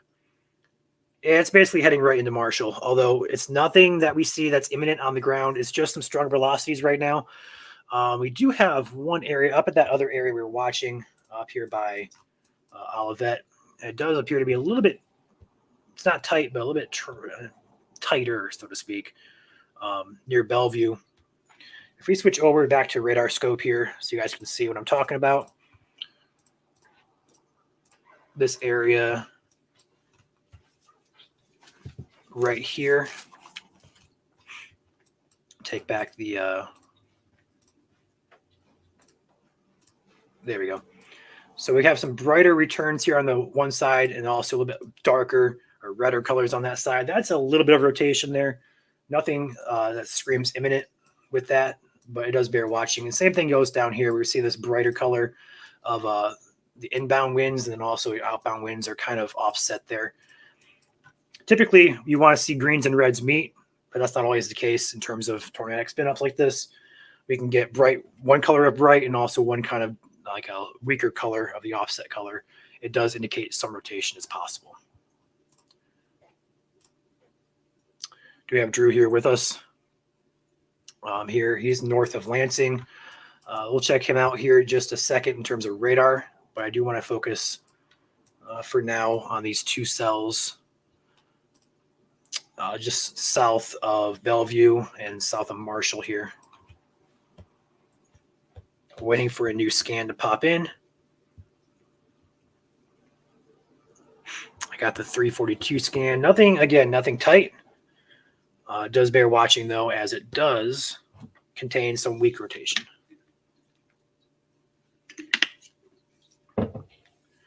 But also, echoing what we said earlier with today's storms, they're not very tall updrafts. They're not very tall updrafts at all. So what that basically means is when the radar beam is shooting out from the radar site in Grand Rapids, Detroit, Indiana, it's not going to see what's happening under a few thousand feet. So the radar beam at this location from Grand Rapids is 3,500 feet. So anything below that 3,500 feet mark is not going to be picked up by radar. So the fact these storms are pretty shallow, pretty short today, there could be a lot of things happening underneath the radar that we may not be able to see here. So this is why we have chasers on the ground. This is also why Skywarn exists from NWS for storm spotters and stuff like that. So we have ground truth as well as radar truth here to go off of.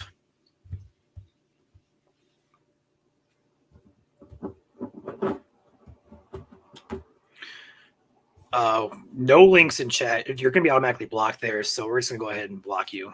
You're not going to spam your links here. Sorry, get out of here.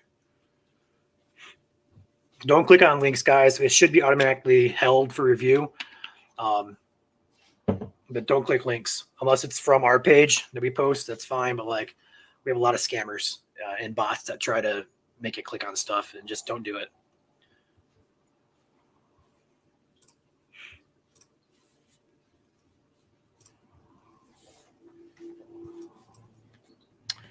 All right, those two areas look to have broadened out, although they do still exist, just marginally speaking. It wasn't as tight or wasn't as concerning, or not as concerning now as it was a few scans ago. So what I'm going to do, I'm going to take, excuse me. Now is not the time for hiccups. No, not right now. Someone trying to call me. We're going to take back GR2 here. This is a little bit more of an advanced radar here, so I can actually show you guys this if I do this properly one more time. So I can actually cut through these storms. There you go. These storms are only roughly 10 to 20,000 feet.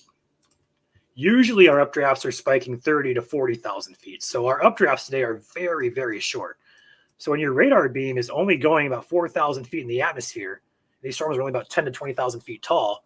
That's like halfway up through the storm. So they're not going to see that lowest level. So just want to show you guys that.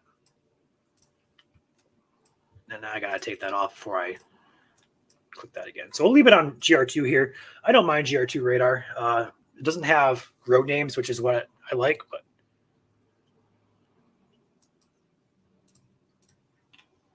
okay, Ben, sounds good if you can hear me. So where was I at? Yeah, GR2, this product here doesn't really have our road names like Radar Omega has.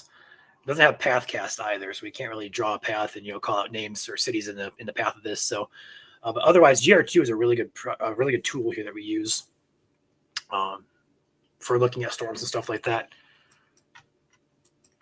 So Ben is heading toward the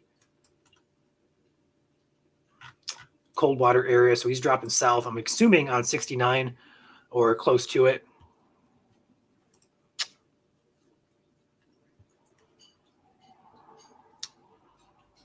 Leave that up there for a few. Go.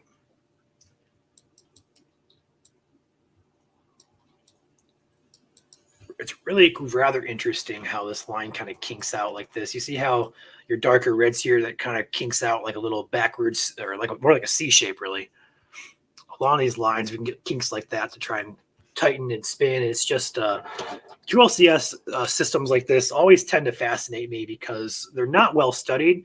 They're decently understood, but they're not like overly understood like supercell thunderstorms are. There's actually like scientific projects out there that are meant to study this particular type of convective system here. So it's really interesting. We don't know much about these. We know decent enough about them to kind of forecast and say, okay, this is the expectation of this. But there's still a lot to know about these systems. Let's go ahead and go back up here to the Grand Rapids area.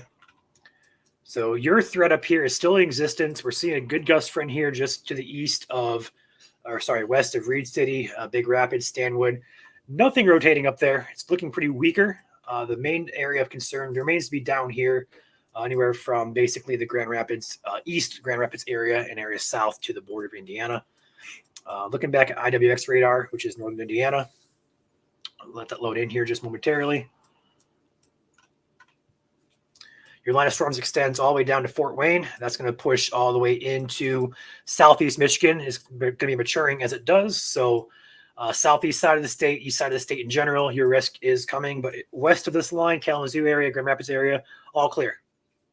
You guys are all clear for now. All clear for the evening, should I say. So if you guys are watching from Indiana, Ohio areas, your threat is still to come.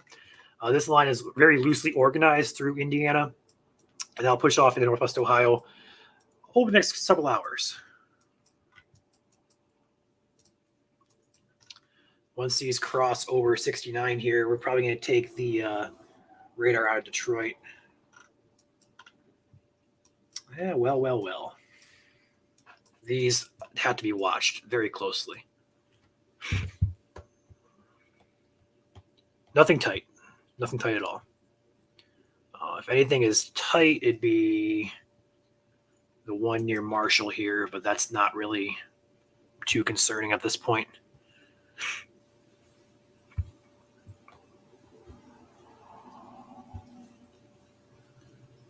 Checking out the different scans I have here. I got like 5 radars up here. I got different scans, different areas going. So if I'm looking all this direction, I apologize.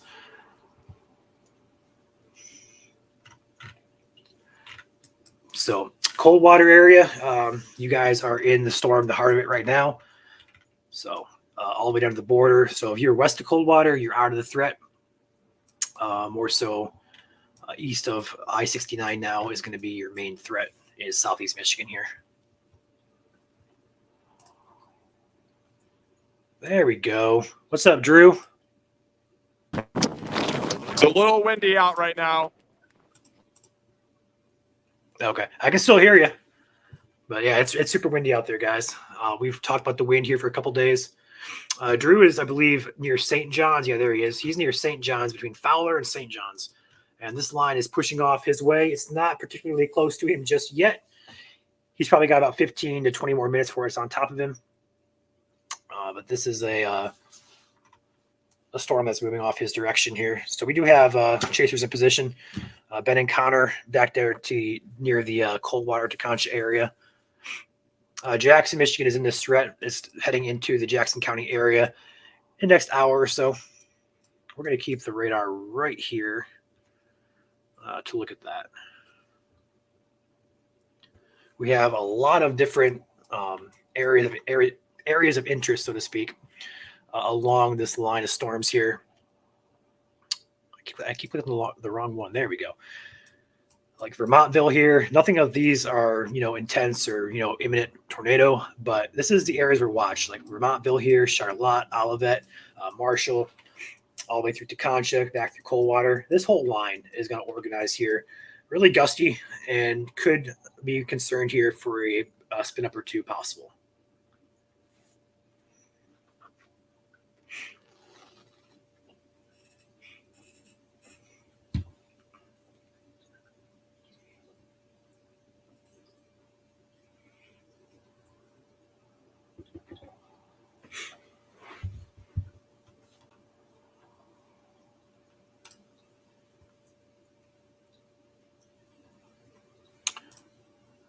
Nope, that's not what I wanted.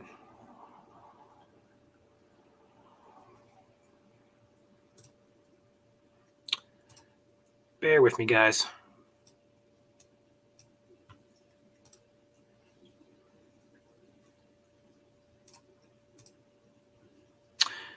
It's not going to work, apparently.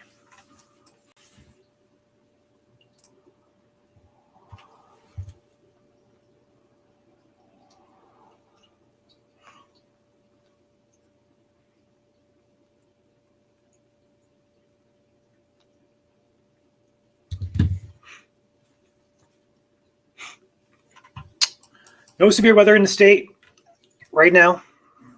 Just some gusty winds going on.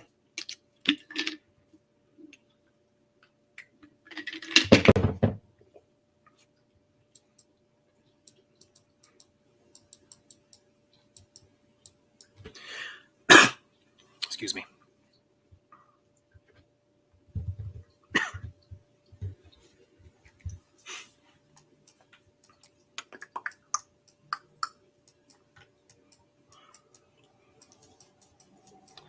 all is quiet, but all along this line, if you guys are noticing, it's kind of bending and twisting as it moves down from north to south here.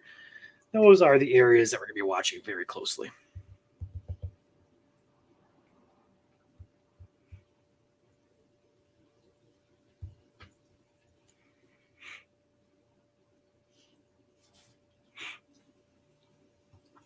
Marshall is downpouring at the moment. Yep. We do have a look here from Ben and Connor. Let's go ahead and leave them up full screen here for a little bit. They are in Litchfield area, looking west towards the line that's currently over to Concha to Coldwater. That's a great angle there. It's a little grainy there, but that's a great, great view.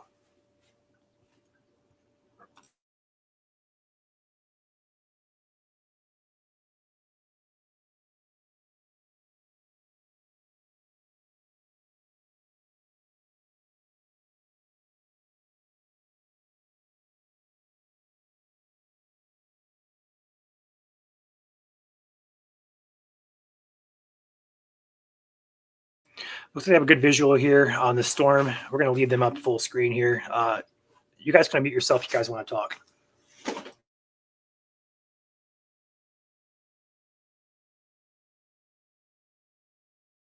Yeah, we chose the southward option because there's a lot less rain. You can get a much better visual on the shelf that's moving in. Sweet. That's a nice looking Scuddy base there. Yep. Not seeing much in the way of interesting rotational figures. No, not really. Not that I can see either. Just looks like a nice gust front. That's indeed.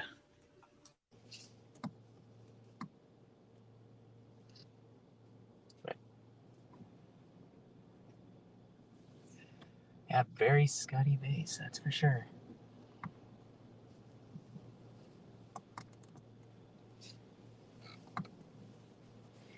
So we got, it's just a gust front right here on radar. I'm going to stretch here for a while, so I turn my camera off while I walk around. My feet are cramping up on me. I might step out of my car. I've been Yeah. in this car for a while. So hopefully you guys can still hear me. I'm a little bit further away from my microphone. But this is Ben and Connor. They are currently in the Litchfield area looking west towards the Concha Coldwater storm that's moving east at them. No rotation in this line what they're currently on that we're talking about, but we do have some gusty winds for sure along that area, along that gust front, should I say. Oh, you'll need to get the window cracked. There you go. So we can get the anemometer up. Yep. They also have an anemometer that they're going to measure wind speeds with. Excellent. Set this average speed here.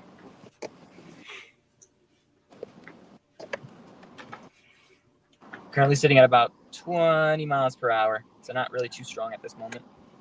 Probably pick up. Just had a 40 mile per hour gust pop up.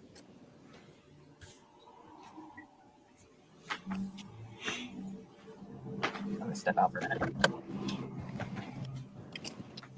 All right, while they're stepping out there, I'm going to take the radar back just very briefly here.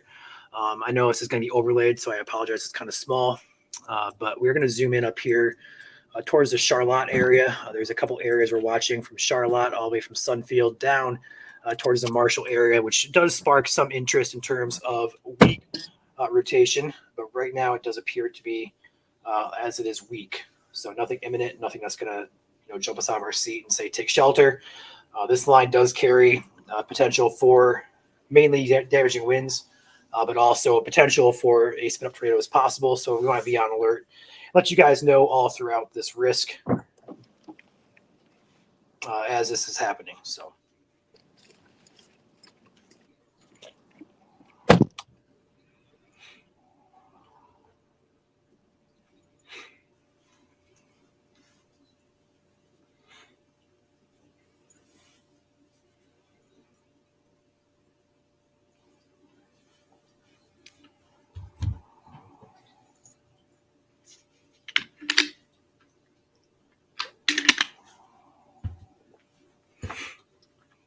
My camera is off currently because I am stretching.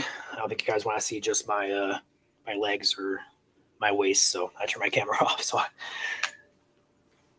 I'm still here watching.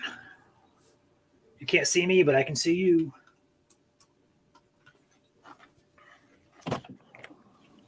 Just some gusty winds for Charlotte, Potterville area. There's a few areas we're watching for some rotation, but there's nothing tight, nothing that concerns us for imminent tornado at this point. So just expect some gusty winds if you're ahead of this line.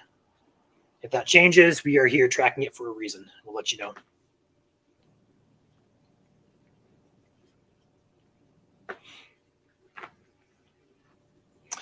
SPC updated. All right, I'll go check that out really quick.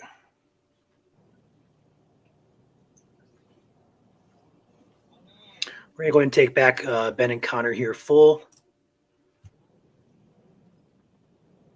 Again, they are looking west toward Coldwater, Teconcha, sitting near Litchfield.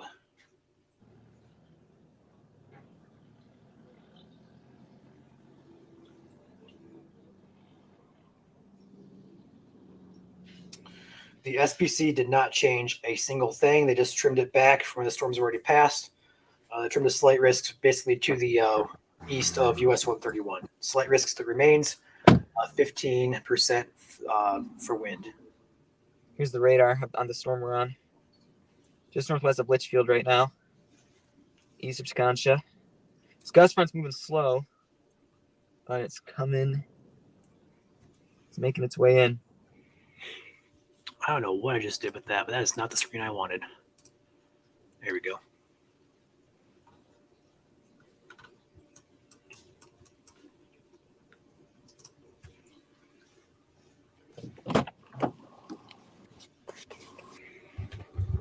Man, a lot of scud on this place.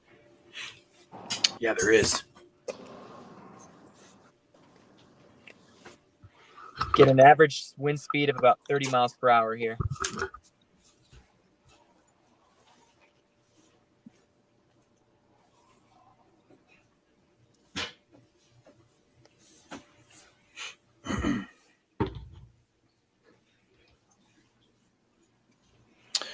Appreciate that, Jacqueline.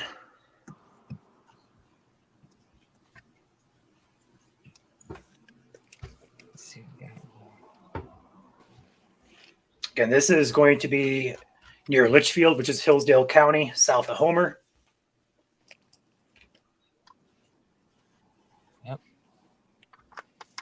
Looking west at this storm that's moving in towards him. I want to take back a radar here to show you guys some of these areas that we're kind of watching.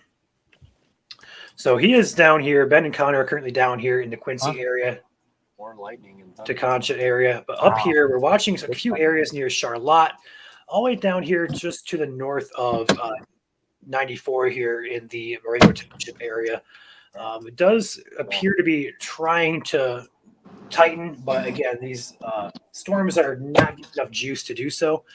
It just remains something to watch here until we get something that tries to tighten up further. But this line does carry potential for a brief, weak tornado. So we're watching this very closely. But for right now, we're going to take back Ben and Connor here.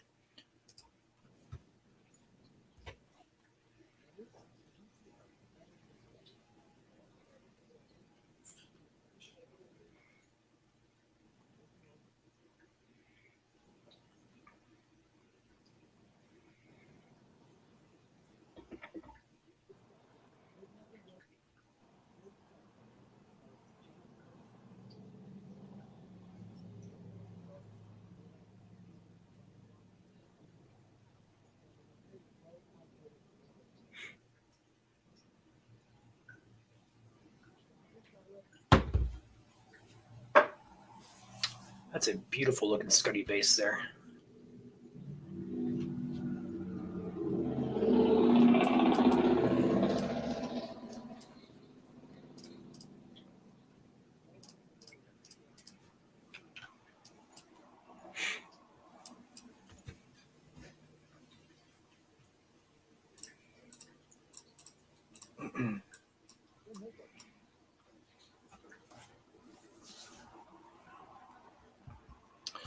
Coldwater getting battered by rain. Yep.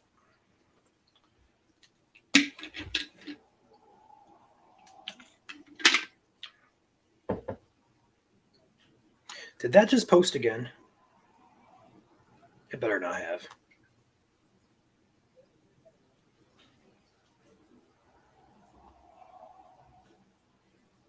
Okay.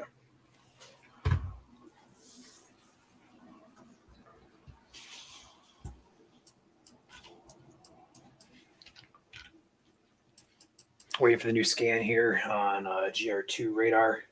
I got it on my laptop. Okay, there it is, finally.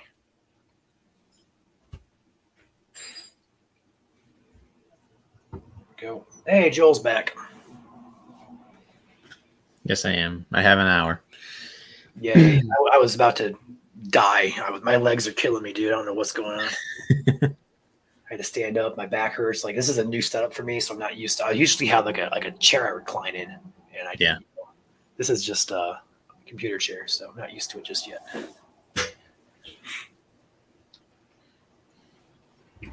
For those of you watching, this is going to be near the Litchfield area, which is South Michigan in Hillsdale County. As this line passes through Coldwater to Concha, this has been in Connors Stream. This is going to be, again, moving toward the Hillsdale County area. This line does carry potential for severe damaging wind gusts. And there are some areas within this line that do appear to be trying at least to rotate, but not successfully rotating into something we'd be concerned about. So we're just kind of watching. Lightning's picked up on the storm as well. I don't know if you noticed that, Joel. We have a ton of lightning strikes with this now. Oh, wow. Like, there's a ton, actually. So what that usually means is intensification of the storm is likely, and that's kind of how we expected it too, as this pushes more so to the east. This is going to intensify, and it's what we're kind of seeing with the velocity here, as well as our lightning strikes.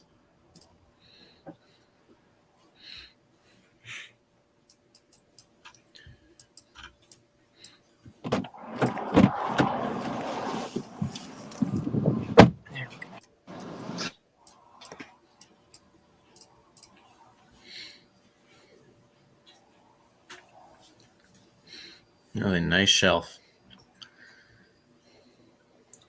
Looking at radar right now, it looks like the gust front appears to be strengthening just a little bit on the latest radar image. Yeah, it really is right by, just to your directly west of you, Ben. The shelf cloud's becoming a bit better defined too. It's starting to. Got some good rising scud on front of it too. Can you guys hear me okay back here? Yeah, we can hear you. Okay. I'm going to sit back and kick back here for a second. This storm is pretty.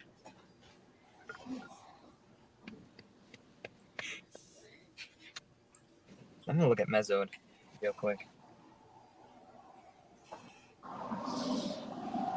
I'll look at the SRH out of this thing. A lot of SRH today. Yeah, there's good helicity still with this thing. Probably going to continue all the way to eastern Michigan. All right. So again, if you were in Kalamazoo, if you're in Grand Rapids up to Muskegon, those general areas west of this line, if you're outside the storms already, you guys are basically done with the threat today. You're all clear. If you're ahead of this line to the east, you guys still have your threat to come. This is, again, not rapidly, but it's strengthening as it pushes to the east. Gusty winds is your main threat. Low chance of a tornado possible. All right, let's see what we got on maps here. Yep. See if there's a road that takes us straight It's to. actually quite healthy looking. We're gonna get on Mosherville Road, east, head south, back, and then get back on US 12 towards Somerset Center. I think once this passes over us. Getting close now. Yeah, it's getting pretty close. We're gonna head due east. There's a road that's just to our south that can take us right due east after this thing passes over. Okay.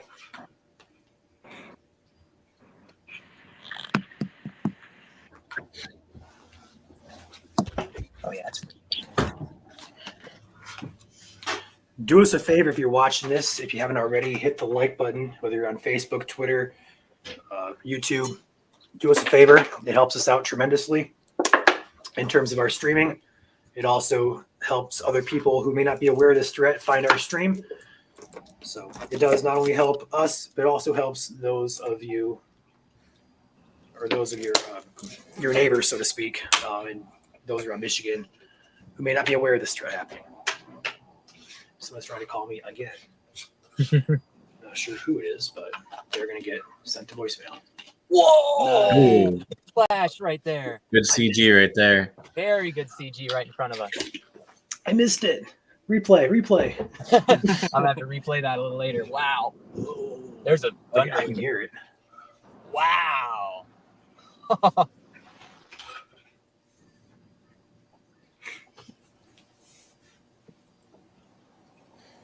Reminds me of that time we were in a Sunfield with that big flash right in front of us. Yeah. Oh man. That was incredible. Let's see. I think we could. I don't know. I think these storms are still strengthening, so.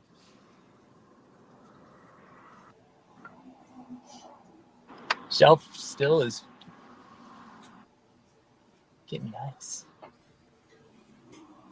This is going to be in Litchfield, Hillsdale County, South Michigan. This line of storms is just past Coldwater. Should I say exiting Coldwater? And it's just coming into Albion, Homer, entering Hillsdale County just about right now. Starting to get some precip on the windshield. Some rain. Currently, nothing severe, guys, in the state. All these storms do remain sub-severe at this point, which is great news. We did have a couple severe warnings earlier with a little bit of rotation even. So this is so far, I think the best situation we could have had so far is currently playing out. Oh, we all are right on the state line. Okay. And we're going to head towards Somerset Center. And then this area down here is extremely open. Gotcha. So we can definitely, we're going For to those who are curious, Ben and Connor are near Homer, Michigan. I see Jaden's also in that same area. because it's feeding Oh, fed. yeah, It's that being still fed stretches. moisture from the jet stream. Strong jet influence. So, Looks like that line just off to their north is intensifying there just a bit. Mm-hmm.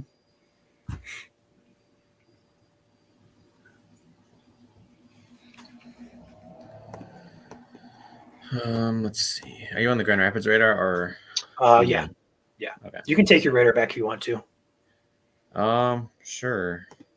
I was just taking a look up by Lansing. Very weak rotation here, or I guess I could say very weak kink in the line here, entering Grand Ledge. Submetro Lansing. I see our lines finally came together while I was away. Special weather statement does not reach me, which is fine. Take a look out the window really quick. See what I see. Aaron, yes, Coldwater is done for the evening. So once you're out of the storms, you're all clear.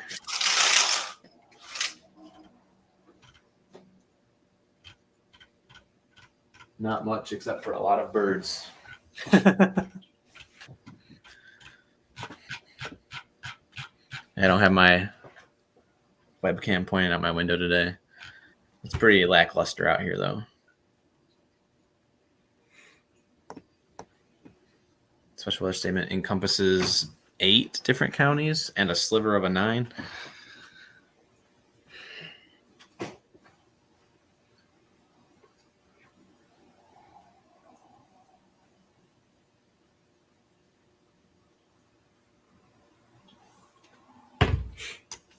Looking up near the Brookfield area, just southeast or southwest of Eaton Rapids, another area I'd be kind of watching closer.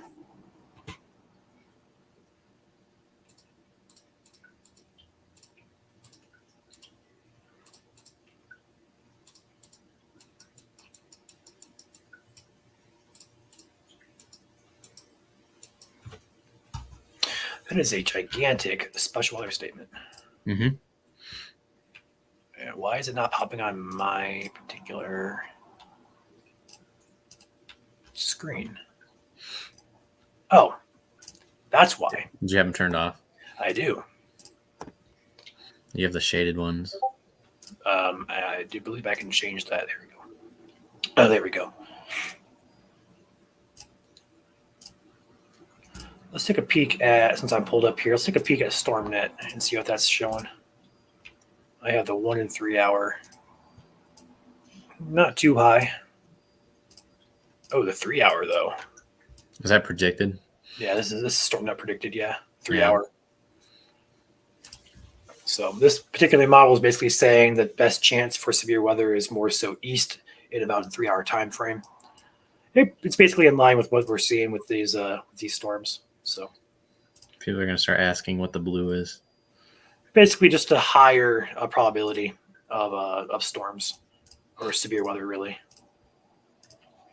The gray colors are a little bit less of a chance to blue, and then also there's a yellow and also an orange contour. So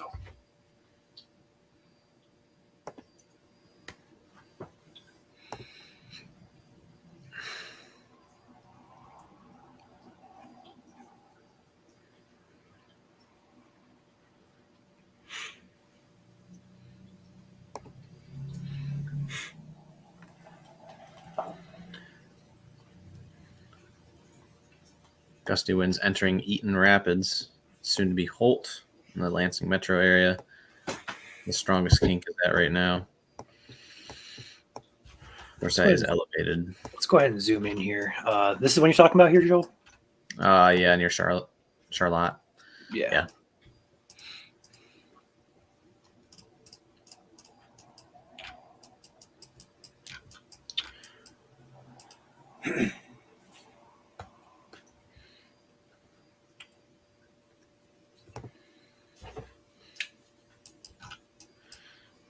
Got a hail, or no, that's a rain report. Okay, 0.25.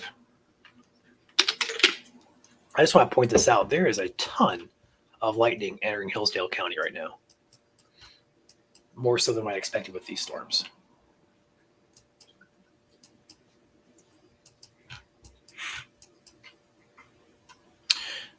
Yeah, Eaton Rapids, we were just looking at that. We can do it again, though. Mm-hmm. So Eaton Rapids is right here. This line of storms is about to enter Eaton Rapids. There's a little bit of some broad, weak rotation with that. Nothing concerning for us to say you should take shelter. Just be prepared for gusty winds as that line passes over you, which will be doing so momentarily. Yeah, there is no current severe thunderstorm warning for those who are asking, just special weather statements. Yes, I can go ahead and take that off my screen so people don't get confused. So yeah, Flint is not in a warning.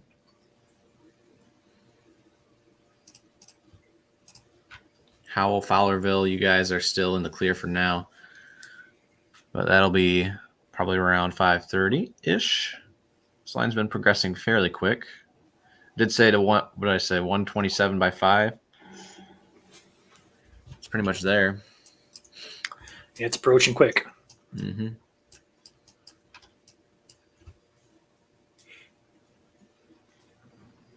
Yeah, so if you guys are outside when the storms approach, please seek shelter, not next to a tree, not outside at all.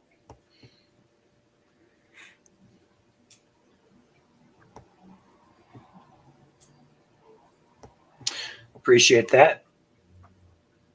What's the storm's possibility of being strong towards St. Clair River later on? So there is a threat over there. This line is maturing and also progressing eastward.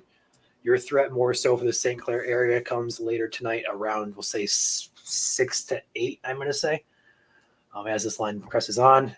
Gusty winds is your main threat over there. Cannot rule out a tornado for you, although I think that chance so far is quite low. These storms have tried to rotate, and they're just not succeeding. Still a possibility, but your winds are going to be my primary concern with this. Yeah, thank you, 001 Gaming.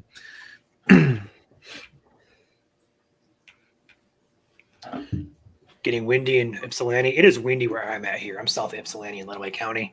I'm probably getting 30 to 40 gusts right here.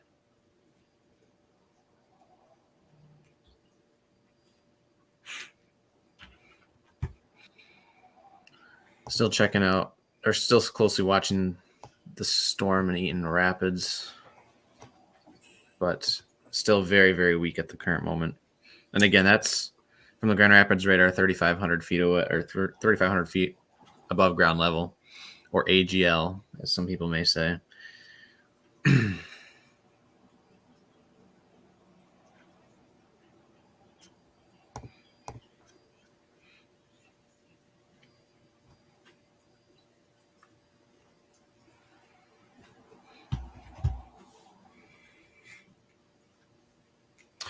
The red lines are highways.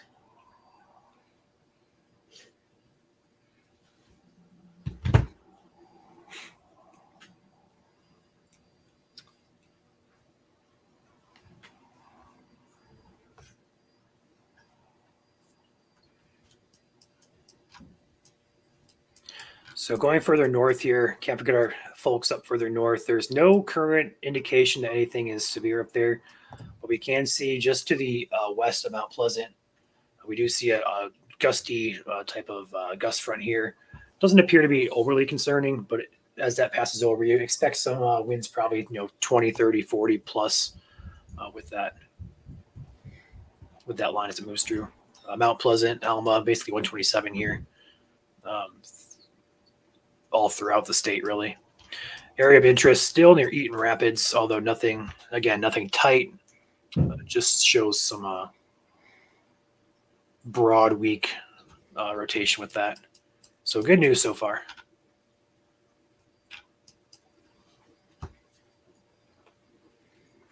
Watching the one near Homer a little bit closer. Actually looks a bit better than the one that is up by Eaton Rapids. Yeah, I agree. Taking another look out my window, see if it's gotten darker out.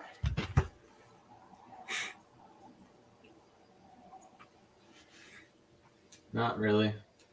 You can definitely tell where the heavier rain starts, but it's not distinct. So not really good structure up here right now in Mount Pleasant. Womp womp. Stop. It's the most Gen Z thing I think we've said on this cast. Oh gosh.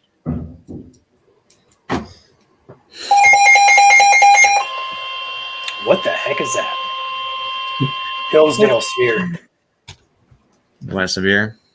Yeah, the one down here, just a sliver of Hillsdale County went severe.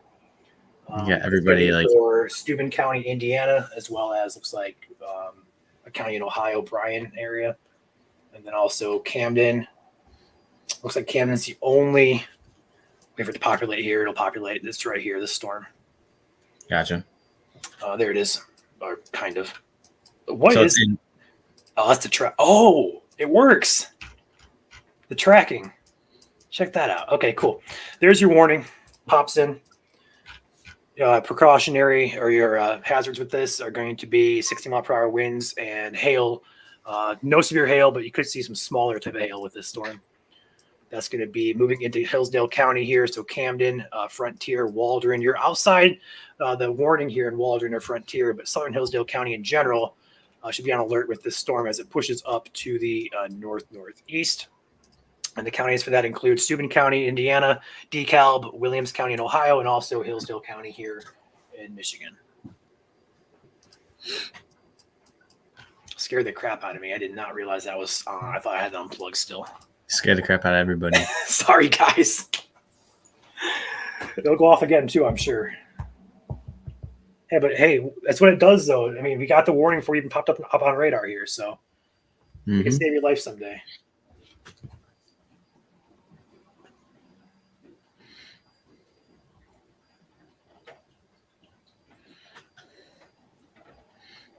Couple Mount Pleasant viewers in here right now. Yes, fire up chips.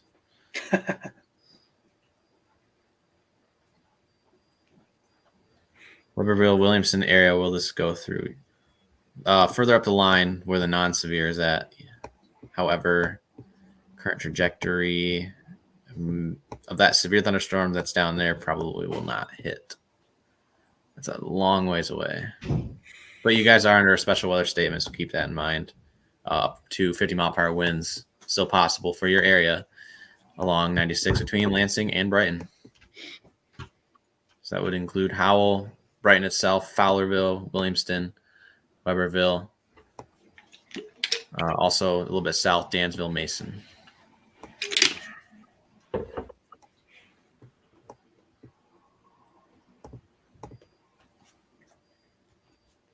I'll be right back, Joel.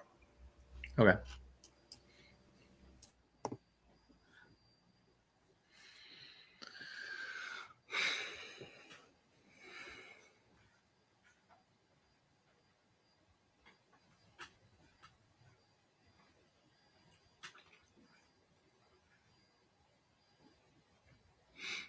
Yeah, to repeat special weather statement, I will pop it up on my radar here really quick.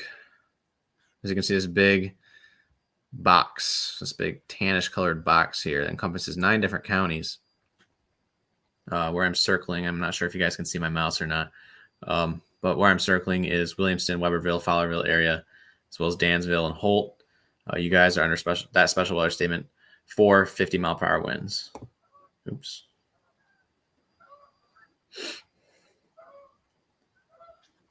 Computer's a little laggy today.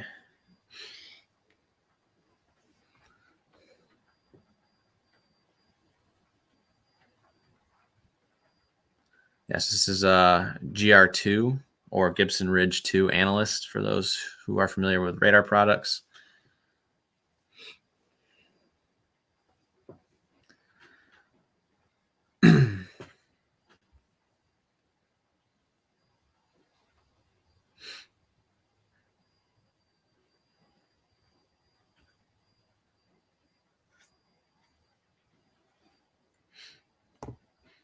I'll zoom down to the severe thunderstorm warning because this is prime area at the current moment. It's in effect for Steuben County, northeastern Indiana, DeKalb County, northeastern Indiana, southwestern Hillsdale County, southwestern Michigan, and western Williams County in northwest Ohio till 5. So got 30 minutes on that for 6-mile-per-hour winds, and they're actually indicating a hail risk with this one, with nickel-sized hail being the secondary threat.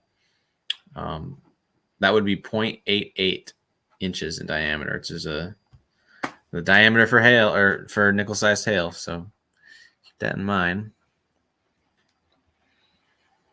Severe limits is 1 inch, so this is a wind-driven severe thunderstorm warning. This includes the Interstate 80 between mile markers 153 and 156 in Indiana, and in Ohio, mile markers 0 to 14. Did I lose my chasers? Are they here? Okay, yeah, they're still on here.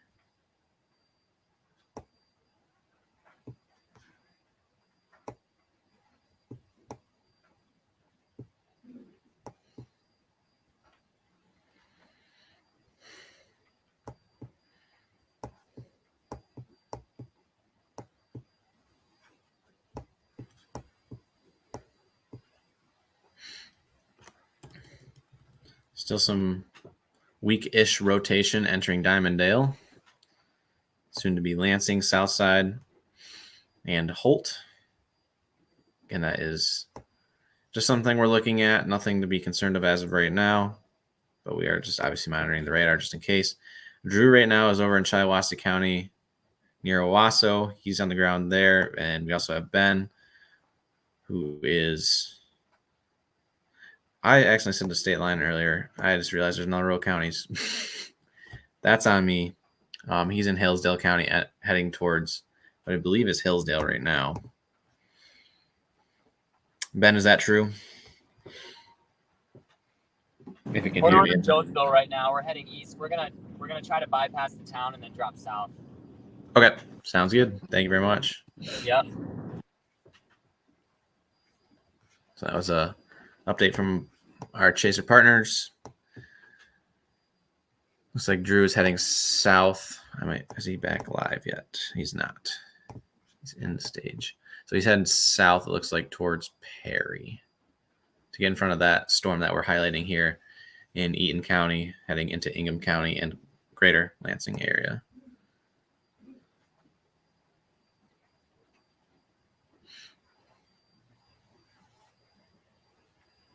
It's awesome. Some youngins watching our videos. Hello to you guys. Hopefully this weather is kind of cool for y'all. Yes, I just did say y'all, and I'm a Michigander. I know some people are like, ooh, you said y'all, you're from the South. No.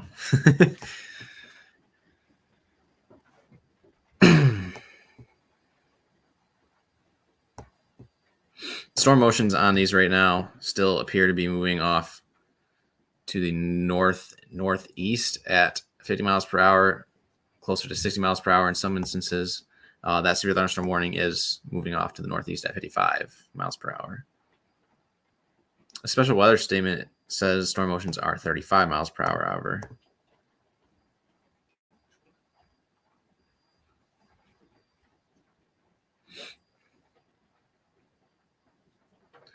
You guys in Lansing are fine for now. It's very, very broad, and these colors make it look scarier than it is. It's literally 25 knots. Just that it's something that's embedded in the line and a little bit stronger than the rest of the surroundings. So we're just keeping an eye on it. If it was like really, really bright green, let me look at my scale here. Actually, if it was blue, if we're looking at blue here, then we would be in a little bit of trouble. And then obviously with reds, you want to be closer to yellow. So obviously very, very weak rotation heading up into Lansing right now. Christopher is driving down the state line right now. One of our chaser partners, he'll have eyes on it. I'm not sure if he'll hop in here or not. Looks like we got Drew's cam back. I'll add him in.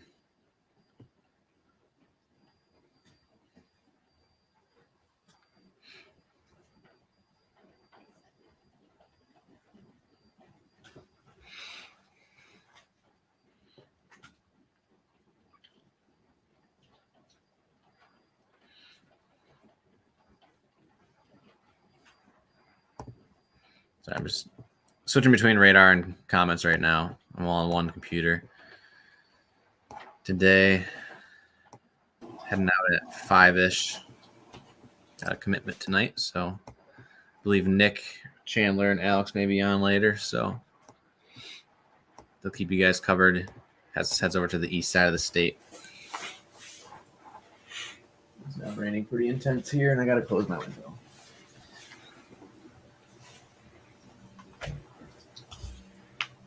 Cool.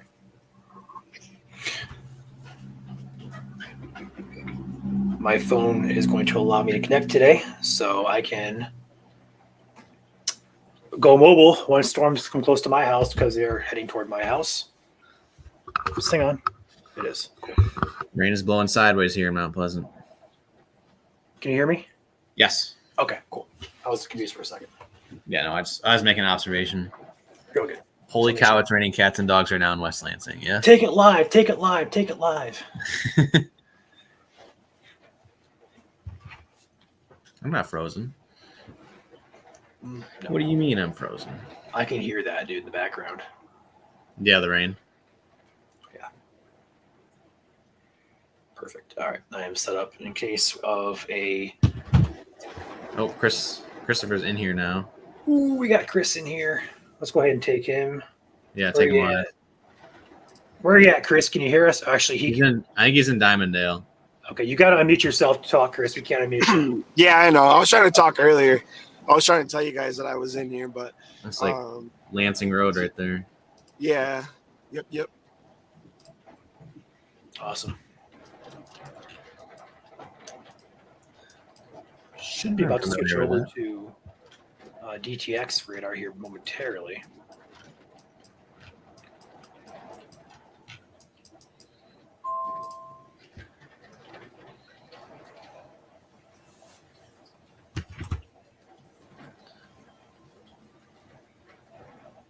On radar, saw a comment about that on the right side. I'm going to actually single box it so you guys know what I'm talking about here. So this is velocity radar. Anything that's in like reds and yellows is storm motion, storm winds heading away from the radar site, which is located here in Grand Rapids by the airport.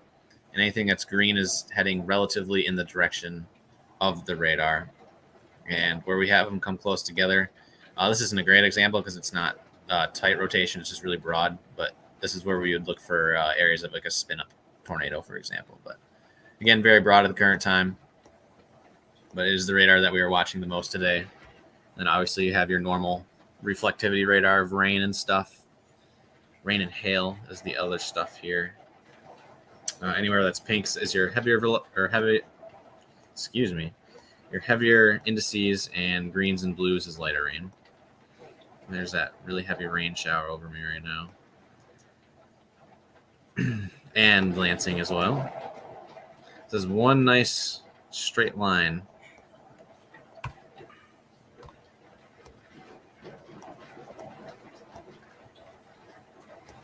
We'll put it in loop for those who are wondering about storm motion still. May are just joining us and still haven't heard all that. We're going to have to switch over to the Detroit radar here probably soon once he's crossing the Shiawassee and Saginaw County.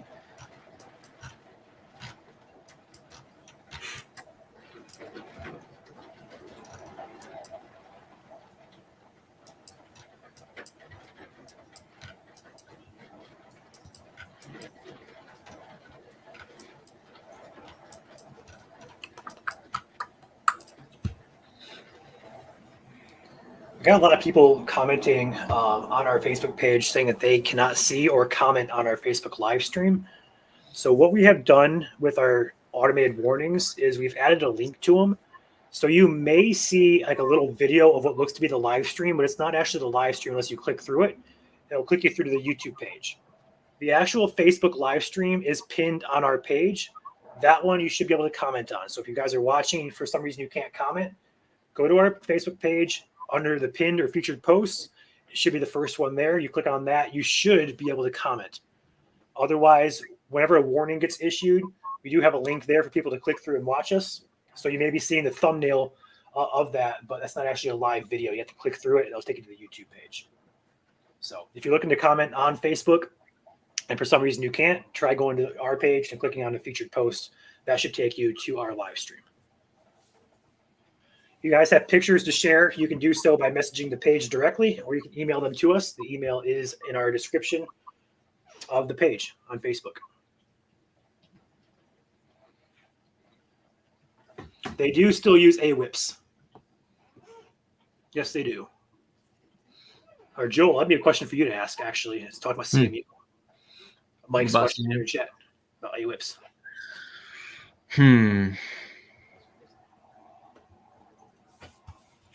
I actually don't know the answer to that question, honestly. I believe NWS does. I'm not sure about CMU. So I point this out there. Southwestern Hillsdale County is still within a severe thunderstorm warning. This is going to include basically Camden, very small chunk of Hillsdale here. And then that's going to extend, if it continues off further east, if they extend that, it'll be more so to Hillsdale, potentially reaching into Lenawee County here. But overall, the storm does not look intimidating. It does appear some watching here with, obviously some wind, a little bit Boeing segments going on here. But the gust front that we're seeing here on radar is not as pronounced, although this is further away from the radar too. So keep that in mind. They had to warn it. Is this confirmed or is this as radar indicated? Radar indicated. So.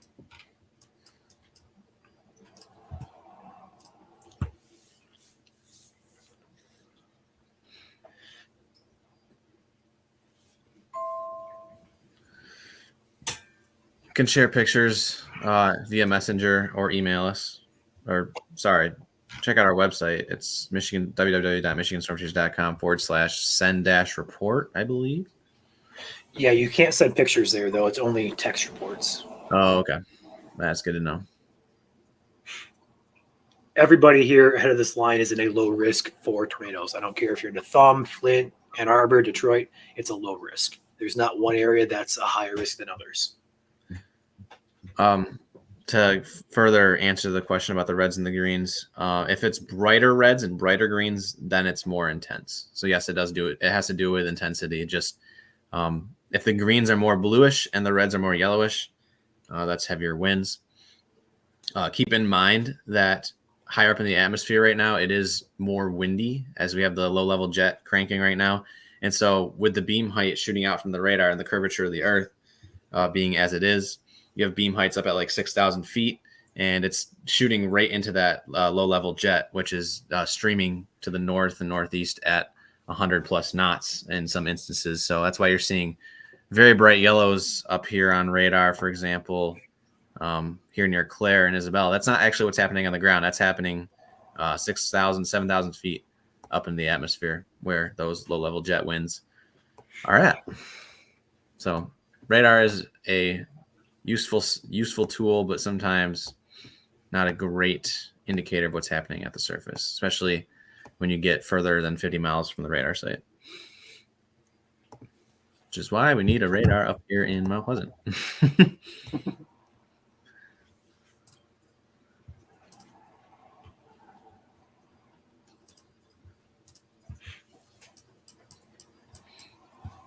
Ben and Connor's stream cut out. Did it? Yeah, I'm gonna just remove them for now. I'll go ahead and let them know. Yeah. And Drew is driving, but he is not live. Chris is our only eyes on the ground at the moment. I'll have eyes here as this moves toward my house. Yeah. And I gotta go in like 15 or 20 minutes. Gotcha. I'll probably stretch one more time. About 5 minutes before you head out, let me know. I'm going to get up and stretch one more time. Okay.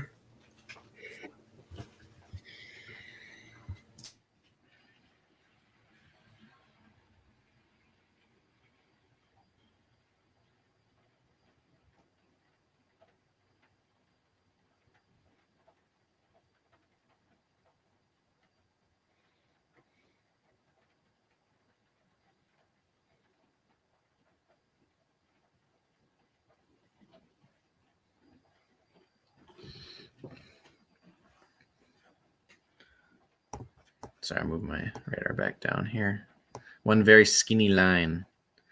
The severe thunderstorm warning has been canceled for Steuben and DeKalb counties in Indiana, so now it just encompasses portions of Hillsdale County in Michigan and Williams County in Northwest Ohio.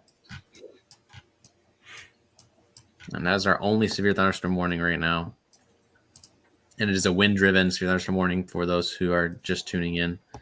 I'm going to stop radar just to see what's going on here in Lansing with a rotation. Chris is right under it.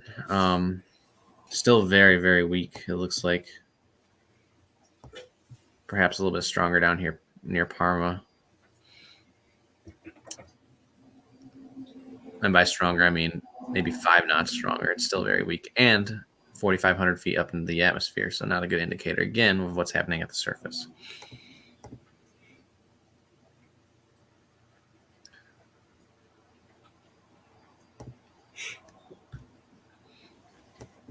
I'm going to turn up my settings for city.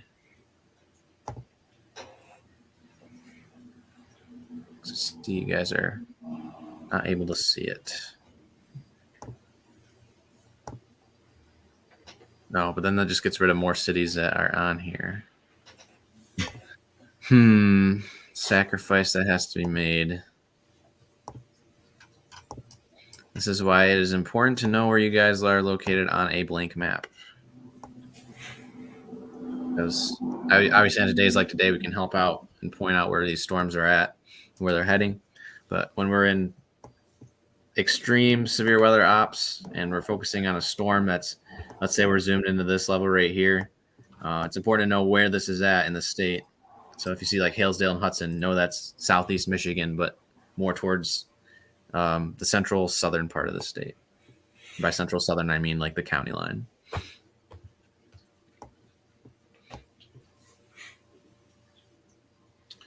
I'm going to take my radar here really briefly here. Yep, go for it. So we do still have a severe warning in effect for southern Hillsdale. I don't anticipate this to be extended. They might, I'm not sure yet.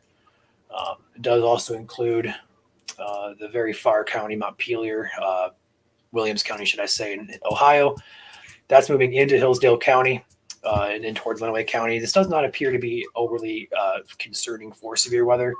It does have a nice thin line of storms.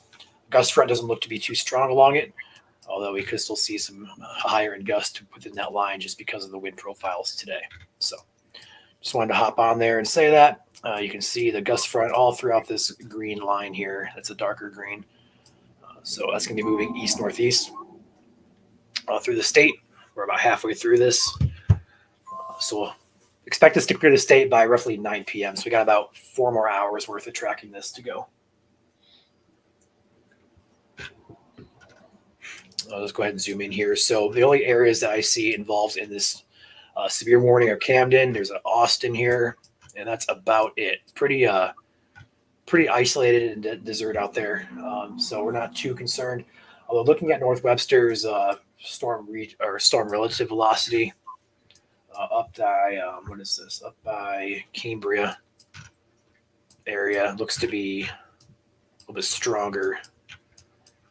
Do we have TW on here? Oh, it's just about to come into view for the airport radar. So we're going to have that here to work with as well. So that's actually important on days like today too, because airport radar sees a lot lower to the ground. And these storms are pretty low topped. So we're not going to be able to see very low in the atmosphere as the radar beams do shoot up in the atmosphere. The Earth's curvature also affects that.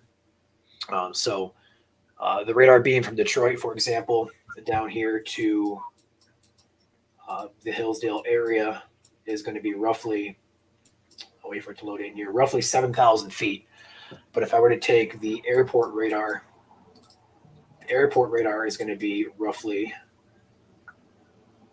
about 1,500 feet. So we're getting data that's really closer to the ground, which is going to tell us a lot better of how strong these storms are actually going to be. We do have radar Omega, unless you're talking to somebody else. Someone in the comments. Yeah, I mean, that's on our screen right here. This is radar Omega. Yeah. It's a great we product. also have radar scope and GR2, so we have everything. Yep, we're watching everything. We don't miss a thing.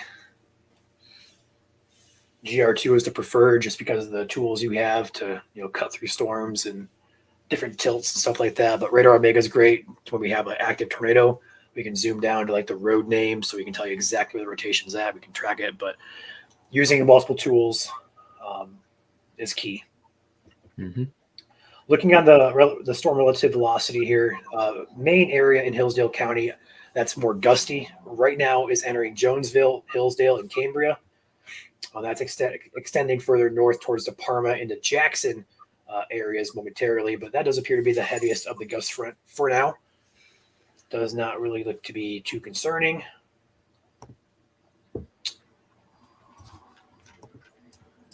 A couple lightning strikes on that storm in Hillsdale County as well. What radar are we using there? It's IWX. Why is that? Oh, I'm on storm relative. That's why. Okay. I was confused for a hot second.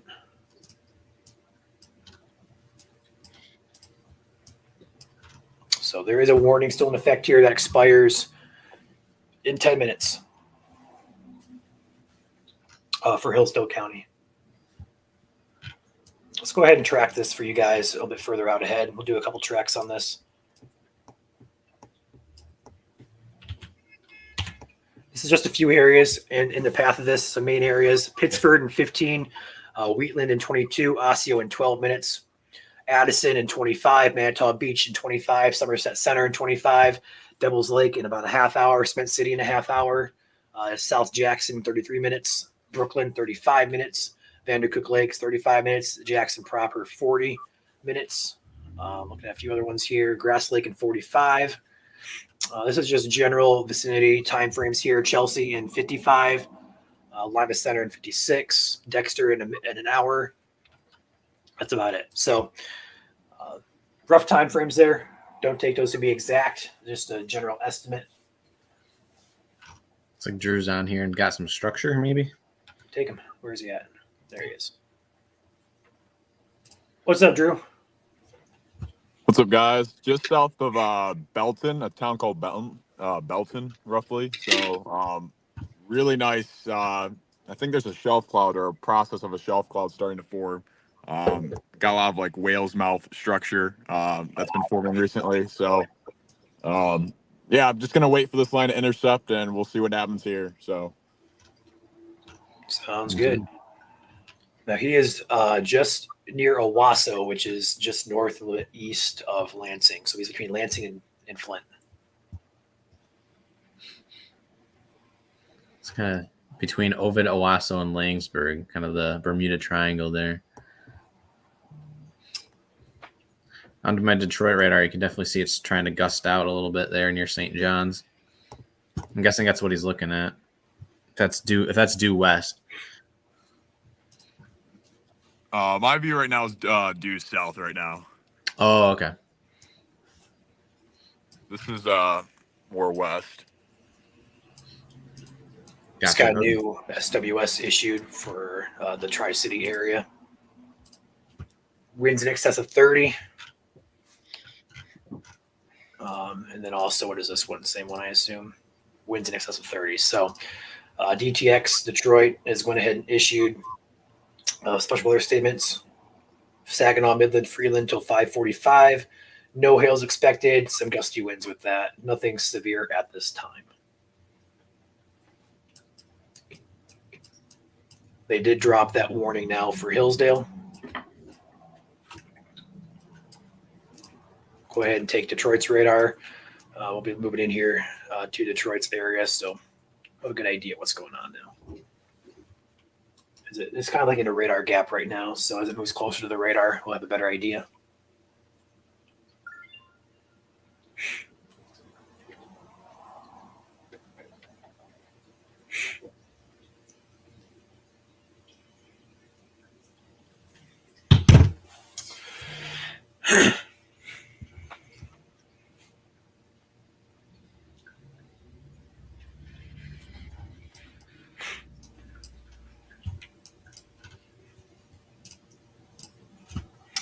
Doesn't look too impressive at all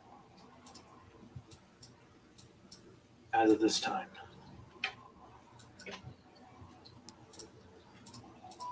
There we go. Best case scenario so far today looks to be happening.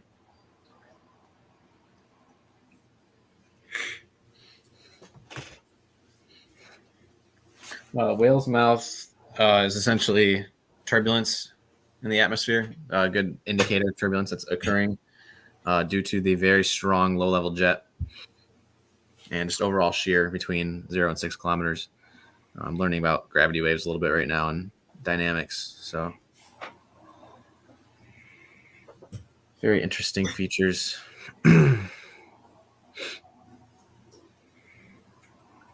Essentially, to dumb it down a little bit, it's really, really windy in the low levels.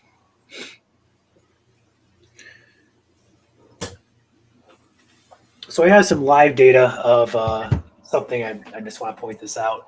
We currently have about 400 people watching on YouTube. Out of the people who are watching us right now, only 33% are subscribed. If you have a YouTube account, you're watching us on YouTube, hit that subscribe button so you don't miss a live stream. We do this every time we have severe weather in the state. And we also post videos of upcoming severe events as well. And multiple live streams leading up to these events. So if you have a YouTube account and you're watching on YouTube, feel free to smash that subscribe button for us. We'd appreciate that.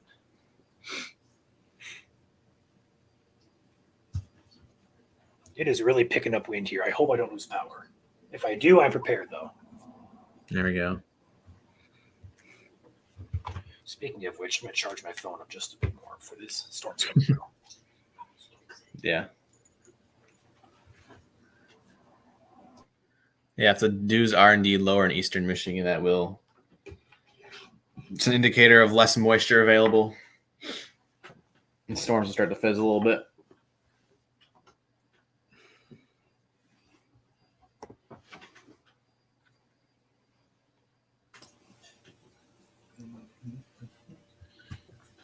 I haven't checked the meso in an hour. Let me go check it right now. You won't be impressed. Yeah. Definitely see the trough on radar, though, or on Brer. that's Supercell. interesting. There's no super. Actually, the supercell composite is the highest up in Traverse City, which is really interesting. Yeah, there ain't nothing up there. Yeah, some light rain. It may say 1, but it won't matter if you don't got anything to support it. I mean, there's some gusty winds there, but there's nothing that I would see that supports tornadic activity or the entire line just has gusty winds there. Surface space Cape is 150. It looks like. Imagine if we had 500. Yeah, definitely underperforming day, which is what we like to hear. A new special weather statement has been issued. This is going to be for Shiawassee County. No, wait, is this? What county is this? Owasso? Sorry, guys, I don't know what this. This is Genesee, so whatever the one to the west of Genesee is. Help me out, guys. I got you. And Owasso is Shiawassee. Flint is Genesee. I was right. Okay, so Shiawassee County has a special weather statement. That's going to be for winds in excess of 40 miles per hour. So we're creeping up there on the statements here. So we'll see if anything else gets issued ahead of this line. And as this moves more so toward the airport radar, we're actually getting our first look at velocity. Check out the velocity signature there. Not tight, but it's more so tighter than what you see on GR2 upper atmosphere there. So it just bears watching. Curious to see how the winds progress as it moves toward the radar. Yeah, and both our severe thunderstorm warning and that 9 county special weather statement have been canceled. All right, so No all more. clear. All clear can be given west of I-69. If you are west of I-69, you are all clear. Areas from Kalamazoo up to Grand Rapids, over toward Coldwater, over toward Marshall, Ithaca, Mount Pleasant. You guys are all clear. Cadillac, Manistee, Traverse City. Or not Traverse City just yet, but about to be Traverse City. We'll mention that that's up to Lansing. Obviously, 69 runs east-west once you go through Lansing, which is really interesting. And then basically, if you are, I'll say west of 127 would be a good area. Yeah. Although if you're on 127, you might be getting some storms still. But west of 127, you're in the clear. No, Flint is not in the clear yet. Neither is Adrian, neither is Detroit. This line is still pushing your way. The winds are really starting to crank up here, so I am concerned because I seem to always lose power. So if I lose power, guys, I might hop off for a brief moment, but I have my phone charging. I have a laptop here, and I also have a hotspot I can hop on and utilize. So I believe Nick's going to hop on here momentarily, too. He should be getting home from work and getting ready to hop on. And I got 5 minutes, so. All right, I'm going to stretch. I'm going to stretch. My 5 minute warning. Okay. I'll be here, but I'll turn my camera and microphone off. Okay.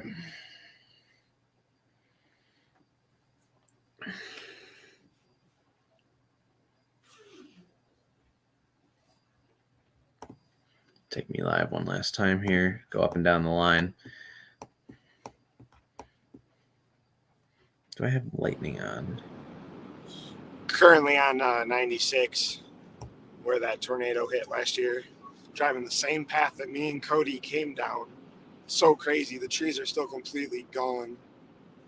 Just absolutely gone. Oh, wow.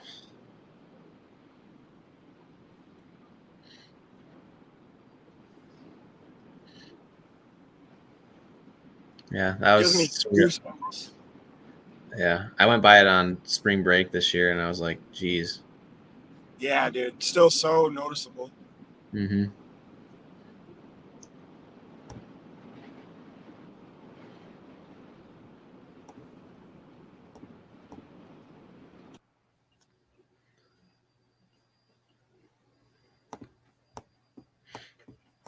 So again, for those who are just joining us, if you're essentially west of 69, south of Lansing and west of 127 north of Lansing. You guys are pretty much in the all clear for tonight. Actually are in the all clear. Just a few remaining showers and some storms still going on out there. Again, main hazard right now is some frequent cloud to ground lightning. Definitely be indoors as the storms pass. You don't want to get struck by a bolt of the blue, especially out in front of the line as well. Next hazard would be gusty winds up to 60 miles per hour, which would be severe criteria. But right now we're seeing sub-severe as high as 50 miles per hour. However, these special weather statements are currently for 35 mile per hour winds. So intensity is starting to taper off a little bit. But we'll stay tuned as these storms head over into the thumb and southeast Michigan. Struggling in my directions today. Bear with me here. Few little kinks in the line. Very, very broad rotation and at very, very high altitudes in the atmosphere. So not much in the way of probably a tornado risk anymore today. As you guys may have heard earlier, SPC does not have a tornado risk anymore for Michigan, but the local National Weather Services still cannot rule out a very, very brief spin-up tornado.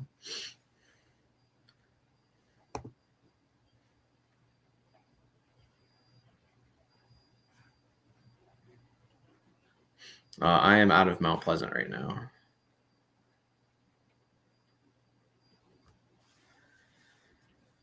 It is nice out here. Definitely the birds are chirping. Some summer-like weather for once before it's colder again.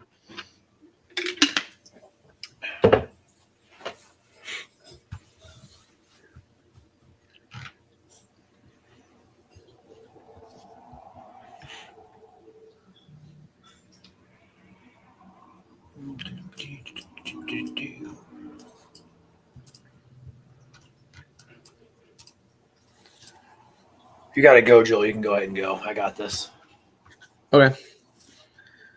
I will sign off then. Thank you guys for watching so far. We will continue to keep you updated here at Michigan Storm Chasers. Ryan's got you, and then Nick, Chandler, and Alex may or may not hop on here in a bit. So I'm gonna take my radar off, put you back on. Thank you. And good night, everybody. Thank you, Joel. Yep. Bye, Joel. Bye.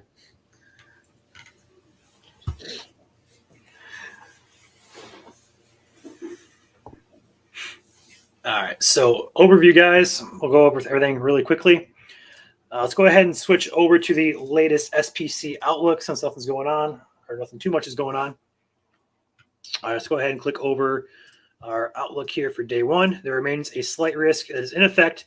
It did get trimmed back, although if you're still over on this part of the storms, you are still in the clear. So even though you're in the risk right now, you're in the clear. Okay, so areas Grand Rapids, Kalamazoo, over toward the Lansing area, over toward Jackson, west. You guys are all clear. Up toward Mount Pleasant, west, all clear.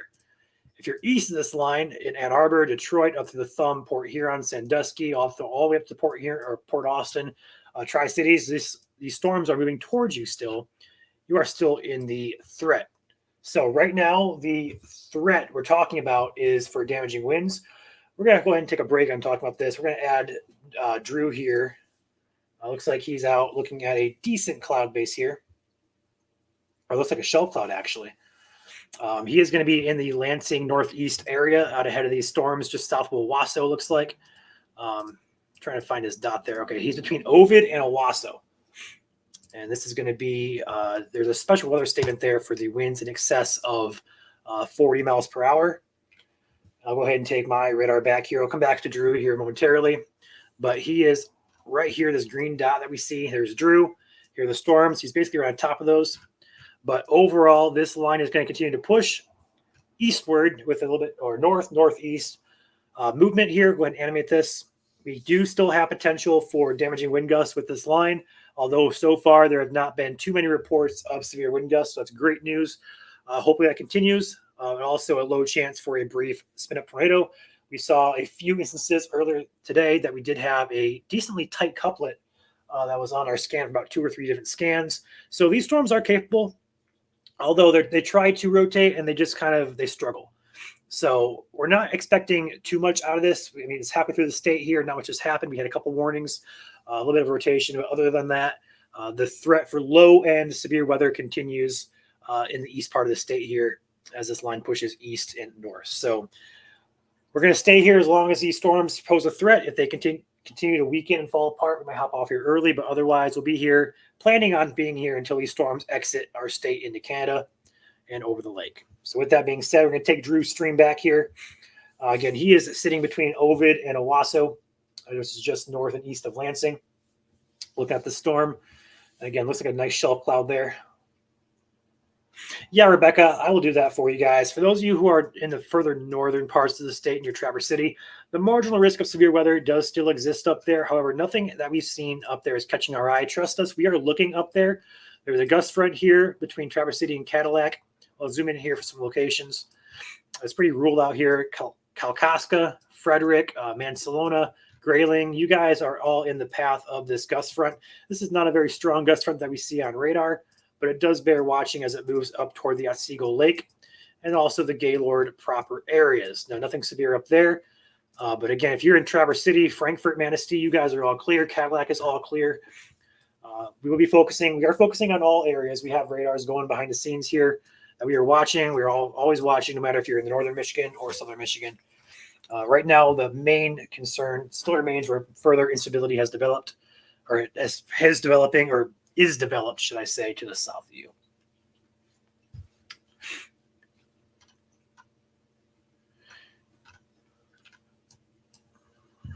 Let's go ahead and take a panel look here so you can see our chasers in the field. There we go. We got Drew in here. We got Chris in here as well. Oh, that was a bad one. Oh yeah, Ben and Connor have joined us back here. I just noticed they're in backstage. And then myself will be going probably, if Nick hops on here, I'll probably hop out. My house is in the path of this line down here in Hillsdale, which does look like it's starting to try to strengthen back on reflectivity just a bit. Let's go ahead and take our SPC outlook off of this screen so you guys can see just the base map of gray. There we go. Let's take a peek at velocity with this. The good news here is we have a radar that is over toward the Detroit airport that has a beam close to the ground. So we have a good idea of what the winds are doing here. And now these winds right here, we have an inspector tool. There you go. These are winds about approximately 35 miles per hour. So nothing severe at this point, but definitely a stronger thunderstorm possible. We're currently moving through Hillsdale into western Lenawee, southern Jackson, and eventually Washtenaw counties here. This line is heading toward my house. So as soon as that comes over my house, I'll try to get a good visual for you guys. We do have Chris here with a good view. Looks like of around the same storm that Drew was on. A different angle of it, though. Got some messages coming in here.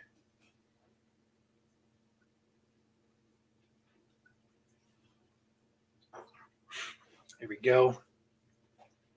Nice looking storm there for Chris. And Chris is again in the Owasso area.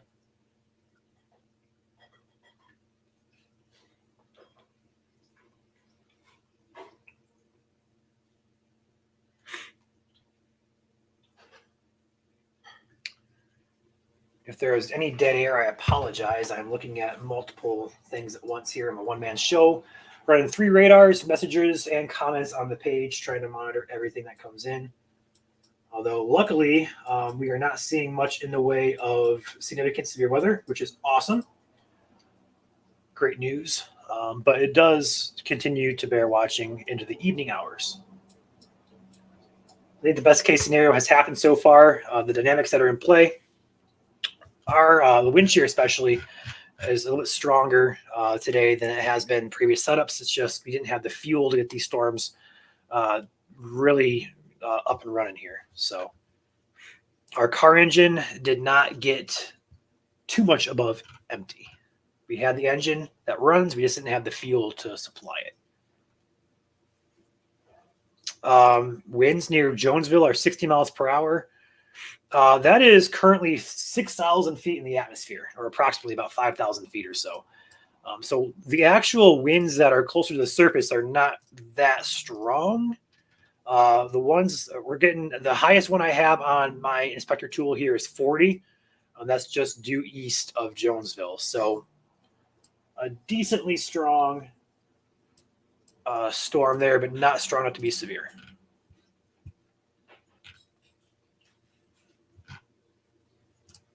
Take back the radar here. Looking at the inspector tool here.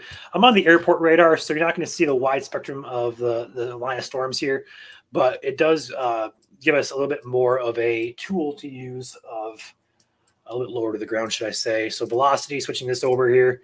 This is the inspector tool. I'll zoom in for you guys. Just a little blip here of 40 that we're getting just to the east of Jonesville, south of Moscow. Special weather statement, I believe, for Tecumseh, Adrian, and Saline. Yes, I see that now. Just popped on my screen. Thank you, Chris. Winds in excess of 40 miles per hour. That's going to be for Lenawee County as well as Washtenaw counties. That's Jackson in this as well. No, so just Washtenaw County as well as Lenawee County. And that's exactly what we're looking at with 40 mile per hour winds. That's exactly what the weather statement here is for. So that's as expected. Again, these are not severe storms. They're just statements to issue for stronger storms. This weather statement goes until 6:15 p.m. Eastern time for all of Lenawee and the western half of Washtenaw County. So that includes Dexter, Chelsea, Manchester, and Saline in Washtenaw, but does not include the city of Ann Arbor proper. It's the blue line here. It cuts off. You can just kind of barely see it here. They're cutting Ann Arbor. So we're going to stay back on the storm here. I don't believe we have any chasers down here except myself. I'm in Lenawee County here. So I will try to get you guys a mobile view of the storm as it comes over my house. We'll go mobile and deploy the phone.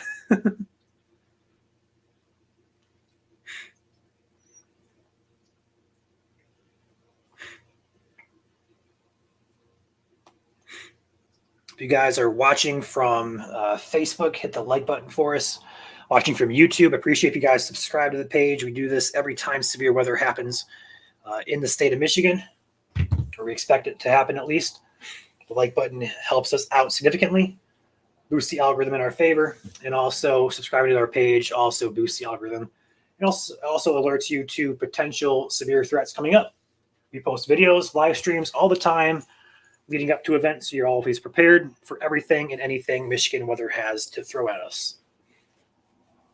And I cannot get over the fact, I mean, this is kind of rambling on, well, there's nothing really happening here on radar.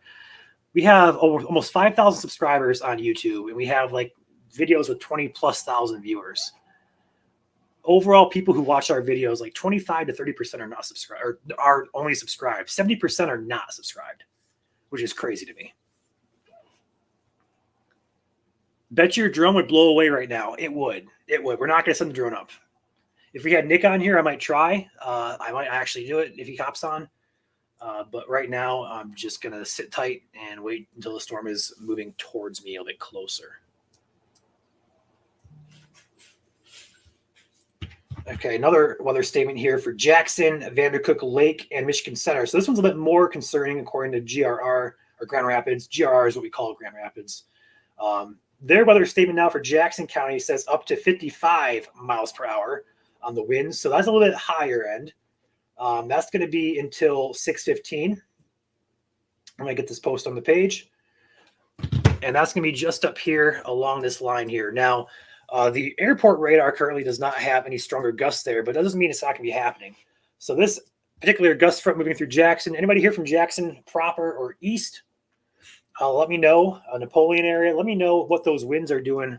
The statement here says 55 miles per hour. I'm not personally seeing that, although I'm not going to discount that may be happening. This right now looks to be more subdued. The radar here from Detroit. Let's go ahead and take a peek at that. Yeah, still not seeing that. I think the one in Hillsdale, Henry Lenawee is a little bit stronger than that one, but I don't know. Of course, I'm not the expert. They're the experts. They have more tools they look at. They have more guidance and experience, so they know what they're doing up there. Is there any rotation in Ingham County? Not really. Not really at all. We're going to take back the radar here and animate this. So there's a couple weather statements in effect here in Southeast Michigan, as well as up here in the Tri-Cities area. So the entire line basically is blanketed by a statement, except here in Ingham County. So I'm not sure what's up with Ingham County, but the entire line here does have a statement for gusty winds. And there is a small chance, I'm going to repeat, a small, keyword small chance of a spin up tornado with this line. Although so far today, that threat has not materialized. It tried to, but it just couldn't get enough juice to do it.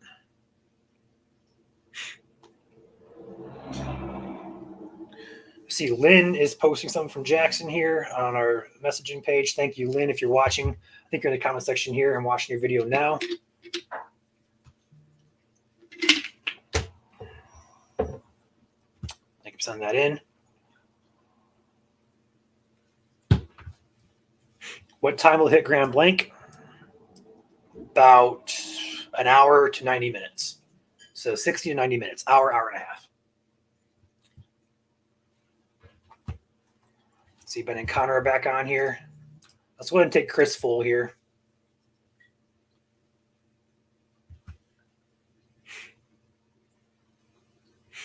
Chris is up by the Lansing area on 96, or he was on 96. He's heading north toward Owasso currently.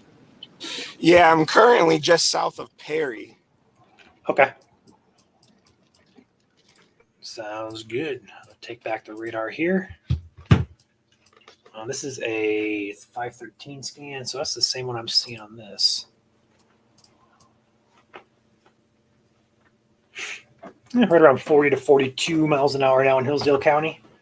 Jackson proper, winds picked up, rain, making driving nearly impossible. Be safe. That's a good view there, Chris.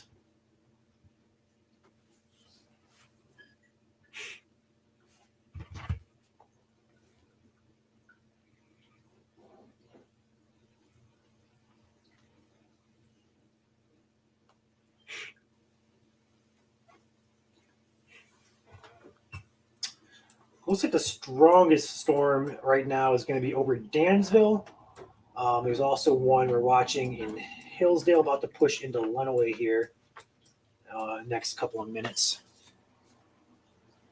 That storm is heading into Washtenaw County. That's a beautiful storm.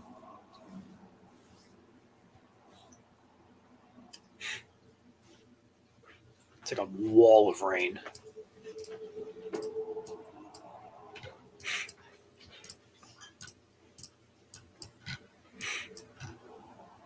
Good news is this is a live video. This is me talking on radar. Hi. We do have chasers in the field. That's not the one I want. I want this one. There we go. I'm over here. I'm at home live watching radar. I'm controlling the radar. We have chasers in the field who are just chasing, being safe while doing so. They're both in the Lansing, Owasso, Perry areas, both Chris and Drew. I'm not sure where Ben and Connor ended up. Guys, if you hear me, where are you guys at? I don't really see you. Okay, I see you now. You're behind the storms. I see you now. Yeah, So we're they're behind the storms. We're heading back west. We got shifted onto a westward road, so we just decided to drive right through it. And now I'm on the back side of it. So. Okay. Okay, so they are right here in the North Jonesville, Litchfield area. They'll catch back up with this momentarily. They're basically on one of the stronger cells that we see. This is entering into Lenawee, although it's going to brush the northwestern corner, excuse me, of Lenawee County. So more so Napoleon, Leone, up toward the West Ann Arbor area needs to be on alert with this storm. Again, not severe. It's just one of the stronger ones that we see. Looking at the airport radar, which is a radar that gets us close to the ground. Looking at wind speeds there. Again, nothing that's gusting close to severe limits, but still 40 miles per hour will relocate your trash can into your neighbor's yard. So with that being said, up here where this warning, or this weather statement is at, this is more so looking like 20 to 30 miles an hour. This special weather statement is for 55 mile per hour gusts, though.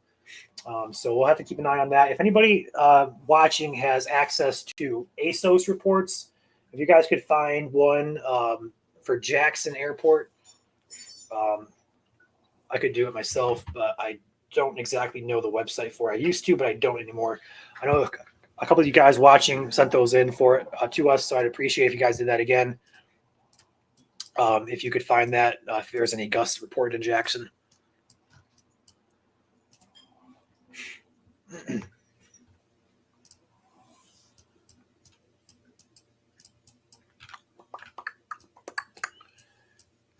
Further north here, this line does appear to be weaker than it is down further south, but still gusty winds are possible. Moving into Owasso, Flint, you're going to be on deck for this.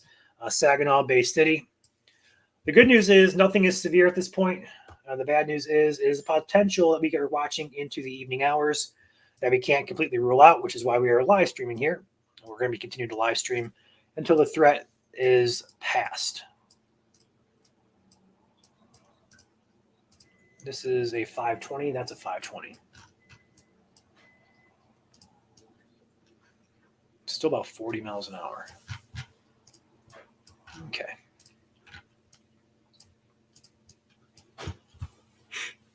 Lansing, yeah, Lansing proper is in the clear.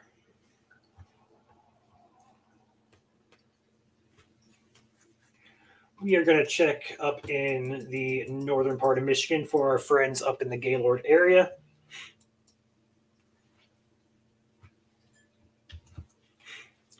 Still a good gust run up there. Not seeing much in the way of rotation. Just some gusty winds, nothing severe up there. Moving into the Gaylord, Vanderbilt, Wolverine, Boyne City area.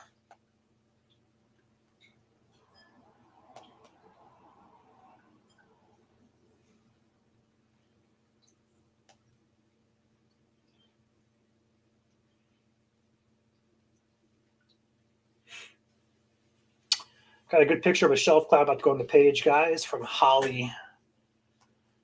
This is going to be 127 and 20. Give me a second to get this up on the page.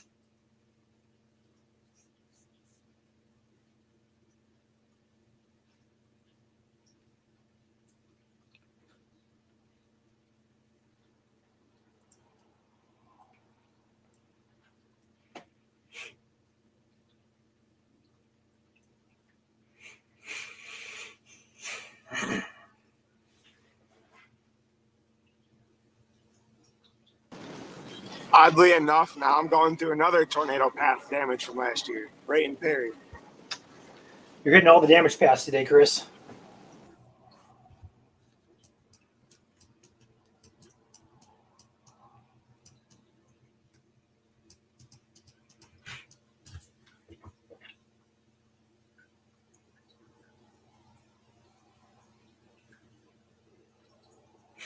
Sorry, guys, dead air here. I'm just going to post on the page of a shelf cloud. Looks pretty neat. So you guys can go see that here momentarily.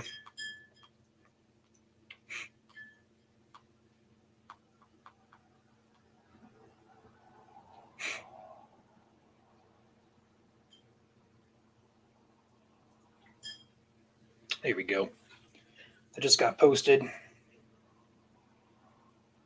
It's on our Facebook page. I know we have over 1,300 viewers right now. I got 600 of you on Twitter. So if you guys want to check that out, I'll go ahead and post that to Twitter as well. So you guys can go check that out. For those of you following on Twitter, we do have a Facebook page. We are live on Facebook, Twitter, and YouTube. We are live on all three. We all post information on all three pages. So if you guys are not following us on one of those sources, you are more than welcome to follow us.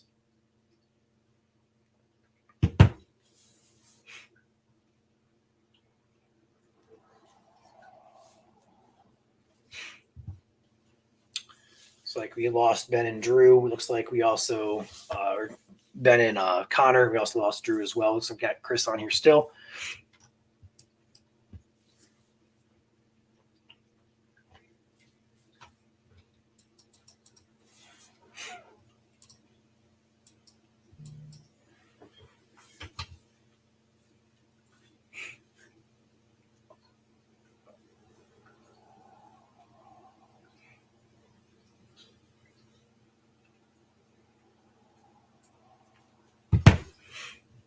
Brooklyn is dark and windy. Yeah, this storm is heading into Brooklyn right now. It's actually just about 2 miles to the west of town there. So in Brooklyn, expect some gusty winds there. Nothing severe at this point in time. In fact, we can actually get a good wind speed estimate here on our radar here. This is just estimate, not going to be exact, but Brooklyn here, looking off to your west, 30, 40, 42 miles an hour there. This radar is 6 minutes old as well.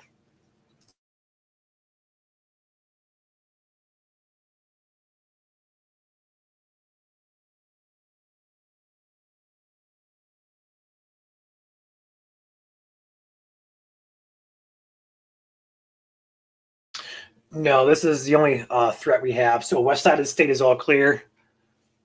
Not concerned for a second line.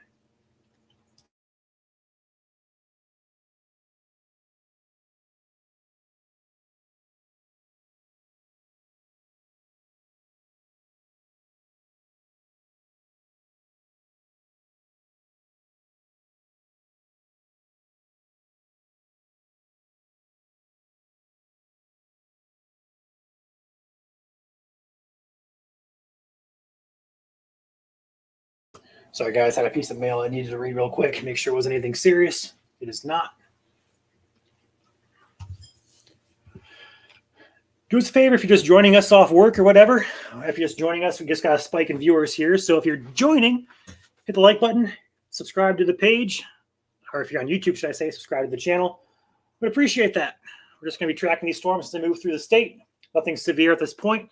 We did have a couple severe storms earlier today in the west side of Michigan, one that did try to tighten up a little bit, but overall the threat has remained quite low, which is great news. Our instability never really got here as we expected it to, which is what is lowering this overall threat. But overall, this is going to be pretty much what we're going to be doing for the rest of the night here. Nothing too strong of a storm or nothing too severe of a storm. I need to word this properly. Nothing too severe has happened so far today. We have not had any official severe reports or any damage reports. So if you guys do have damage reports, let us know. We are unaware of those.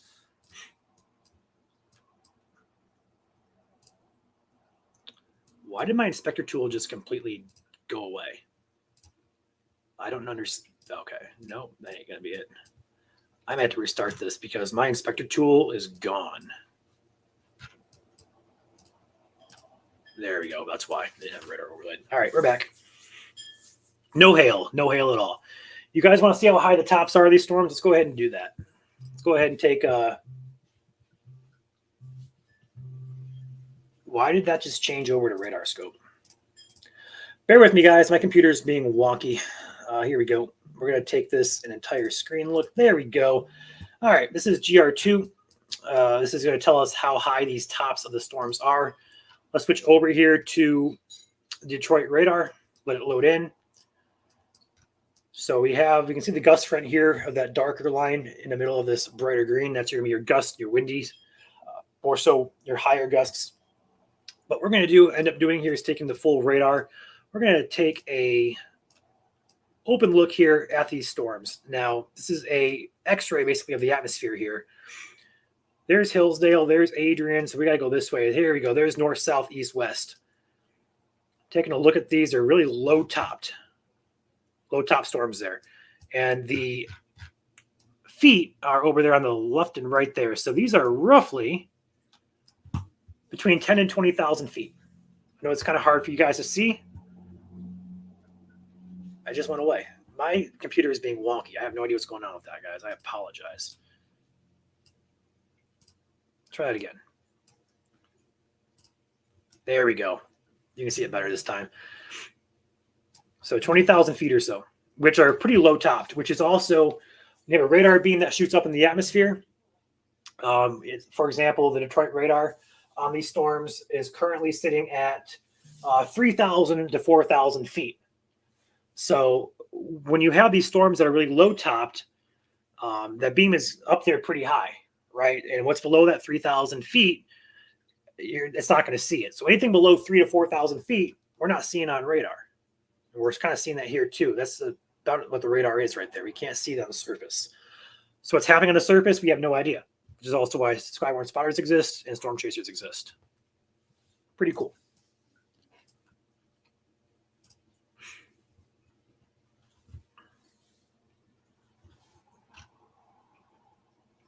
Frozen? Can you guys hear me? Everybody's saying frozen. Uh-oh. Did I lose you guys? I hear you loud and clear this whole time. Okay, is my camera maybe? I'm connected over here. I'm 5 bars, so I don't know what's going on with that. Let me know if I'm still frozen. How many fingers am I holding up? 4. There you go. Okay. Yeah, we're good. We're good. Is it all the chat or just Facebook chat? It might be Facebook because hold on. YouTube is good. So YouTube is good. Facebook must be doing a lot of glitchy stuff because we've had people complaining to us all day that they can't comment on our stuff.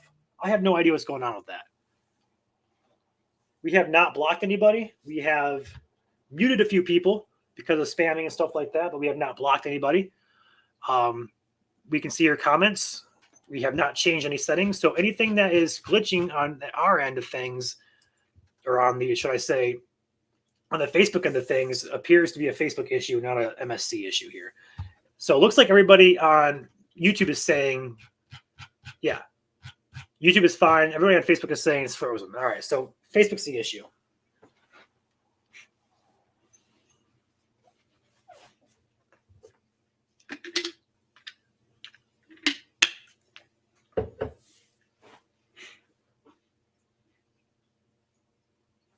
I couldn't comment earlier. So there are some, when we post warnings automatically, we put the link to our YouTube stream in that automated warnings, like a watch live is with a link. So what people are probably seeing is a thumbnail of the stream, but it's not actually a live stream like they see on Facebook. The actual Facebook live stream that you're seeing on the Facebook feed is pinned to our page. You have to go to the very top of it on featured post, and it'll be pinned there. That is the official live stream. That's what I think people may be confused about. Otherwise, I can't really talk. We haven't blocked anybody. I mean, we haven't set any limits or, there's nothing that we've done differently.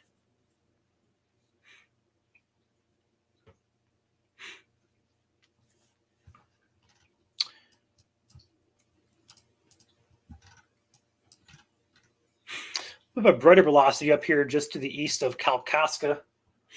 It doesn't appear to be severe at this point, but if you're in the Gaylord metro area, be on alert for this line as it pushes off your direction. Hey, go to my live stream.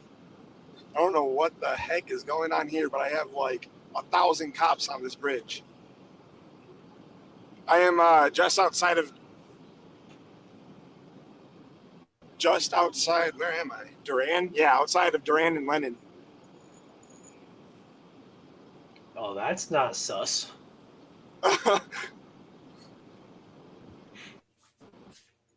Sorry to interrupt. No, you're good. They knew you were coming. They wanted to laser you before they before you got too far down the road. There we go.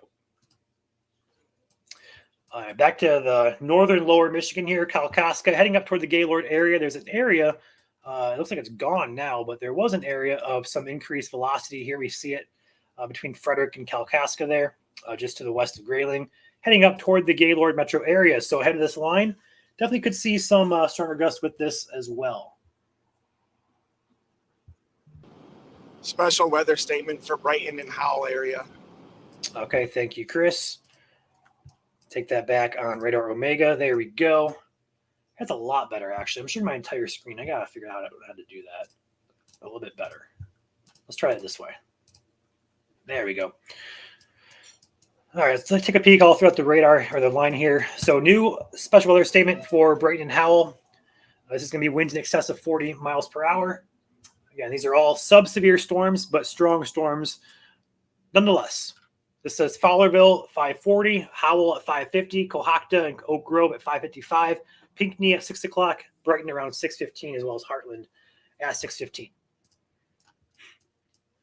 A weather statement does remain in effect for Lenawee, Washtenaw, and Jackson counties, as well as Livingston here, as well up through the Tri-Cities area. Basically, the entire line is statemented. Is that even a word? They have issued a special weather statement for the entire line just for gusty winds. And that line is bearing down right now on my house. So I got to see where Nick's at here. He's supposed to be on about 5.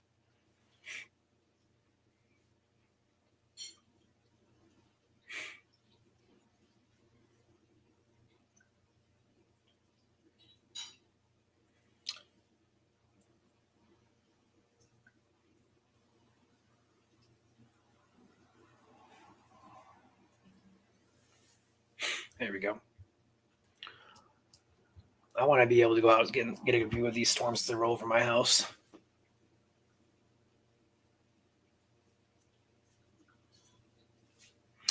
Flint is not out of the threat just yet. You guys do have this line of storms here, although it does remain pretty weak for right now. Just some gusty winds. There is no current threat for tornadoes on this line. If there is, we're going to tell you. Right now, there is no threat for a tornado. Just some gusty winds with this, and that's all we really see at this point.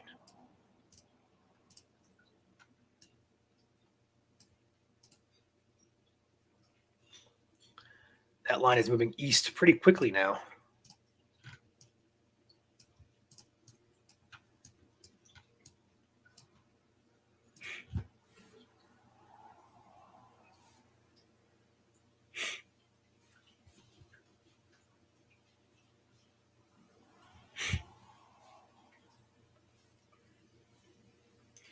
See here. Hey, there we go. Perfect. Storms near Rowland. How's Stockbridge? So Stockbridge, Jackson in the clear. Jackson's in the clear, yes. Stockbridge, where are you at? You're over here somewhere. I should know this. I'm local. There's Bridgewater. You're over here somewhere near Napoleon. I know you are. I'm going to look stupid if I'm wrong here, but where is Stockbridge? I literally know where it's at. It's Further north. from Chelsea into Perry, right where I was at. Stockbridge. Oh my goodness! Or south I'm of, local to the area. like, Weber. I know where this north is of at. Chelsea. Like, You know where Manchester's at? yeah. Go to Manchester, follow 52 up to Chelsea, and then north of Chelsea, Stockbridge.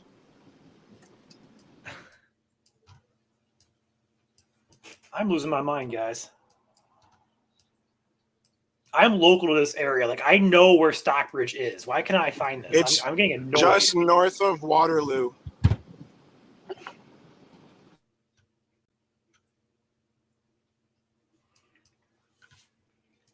This is annoying. I don't think it's showing on your map, but that's exactly where it's at. It's north of Waterloo. Where's Stockbridge? There it is. You are just getting the leading edge of this line here. Man, that was annoying. I'm local to this area, guys. Like, I know where Stockbridge is. This whatever. But yeah, you're just getting the first initial brunt of this line there. Gusty winds. No tornado threat at this time for you guys.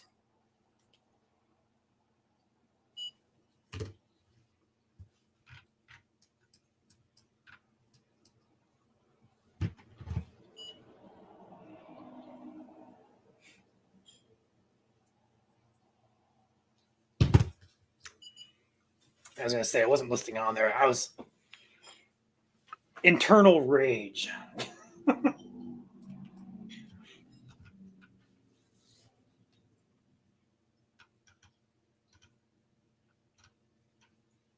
No, I wasn't directing my anger at any of you guys in the comments. I was just like, I'm local to this area. I should know where Stockbridge is. It was more so directed at Radar Omega here. I couldn't find it on the map. It should be located.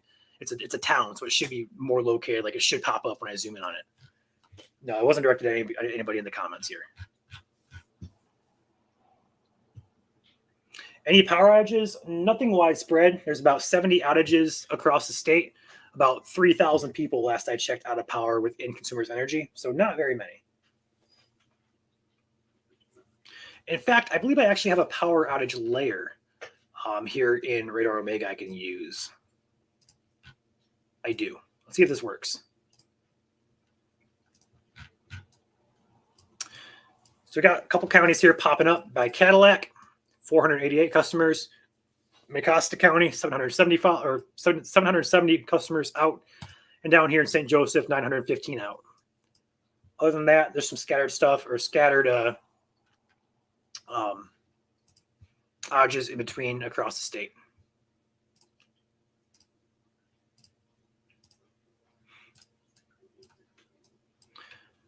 So, okay, this line is moving through Lenawee County, through Washtenaw.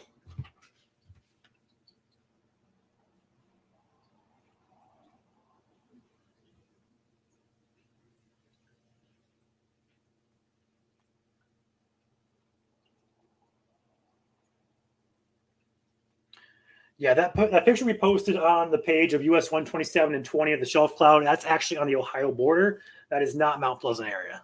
Sorry for the confusion on that. So Jackson County about to be all clear with this. Washtenaw County going through the storms here as well.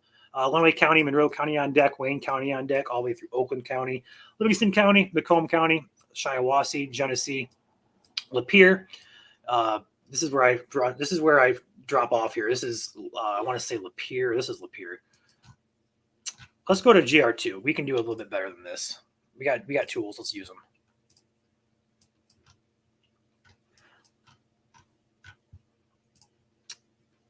One second here. St. Clair County up through Sandusky, up through Tuscola County. You guys are all in this thread as well as Huron County. I'm going to go ahead and take back GR2 for you guys. Since we're not really tracking anything overly severe, we can go ahead and utilize this GR2 product to get an idea of what we're looking at here. Perfecto. And over here, I'm going to overlay the airport radar so I'm prepared for anything. All right, so there we go. Perfect. Let's take a 2-panel look. Perfecto. And I'm tangled up in cords. Yes, Jackson is out of the threat. Jackson, you're all clear.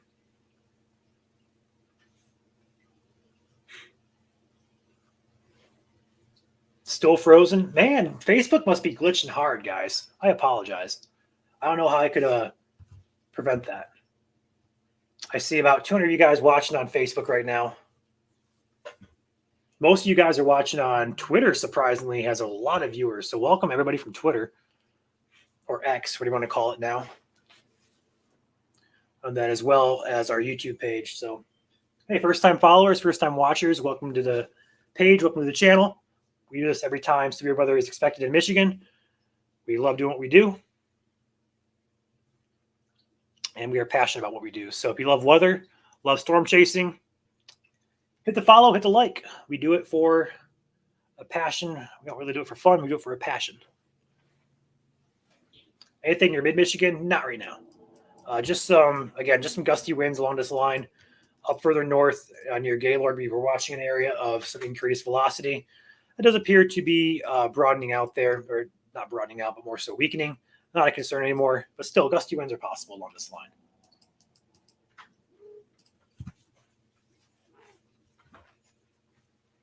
Thank you. Got my food here, freshly prepared, so I'm going to let that cool off. I'm probably going to mute myself here while I eat momentarily, but I'm going to let that cool off just for a few minutes. It's hot. Oh, it's piping hot. Whew. No freezing here on Facebook. I wonder if there's like an AT&T outage or a Facebook outage or something that's only affecting certain people. Because I can't explain that. UP is not in the threat today. You could see some thunderstorms up there, but overall not concerned for severe weather up there. There's nothing happening.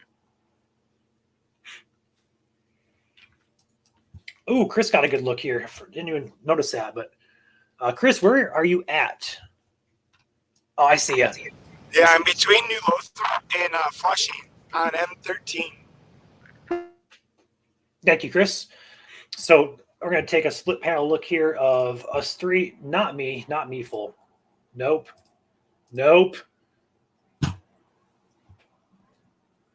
I am so thankful. We're going to be switching layouts here momentarily, or platforms to stream on. So give us 1 second while we figure this out. There we go. So Chris is actually up here just to the west of Flushing. You can't see him, but this is his dot right here I'm circling. That is Chris. Storms are pretty much on top of him. So take back full screen there. We are getting a new software for streaming. We're going to upgrade everything here. So hopefully we can get ourselves together and get proper layouts taken and ready to go without having to flip through 15 million of them. No, this is not going to be a tornado. There's nothing here that is rotating. There's nothing here that signifies on radar that's rotating. Just going to be some gusty winds. Does not look like severe weather at all.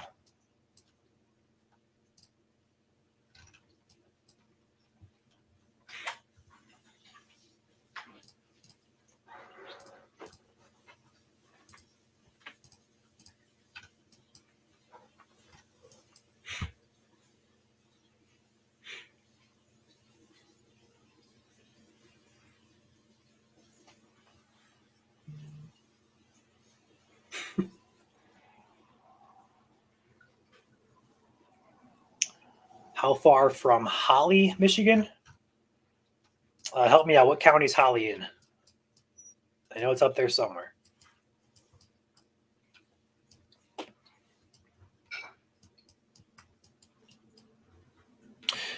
Very low tornado risk with these storms. Very low. Oakland County by Flint. Okay, yeah, you're still within the threat here. You're out in front of this storm. Just some gusty winds. Excuse me, possible. I'm trying to low-key eat behind the scenes here. Got Drew back with us. Welcome, Drew.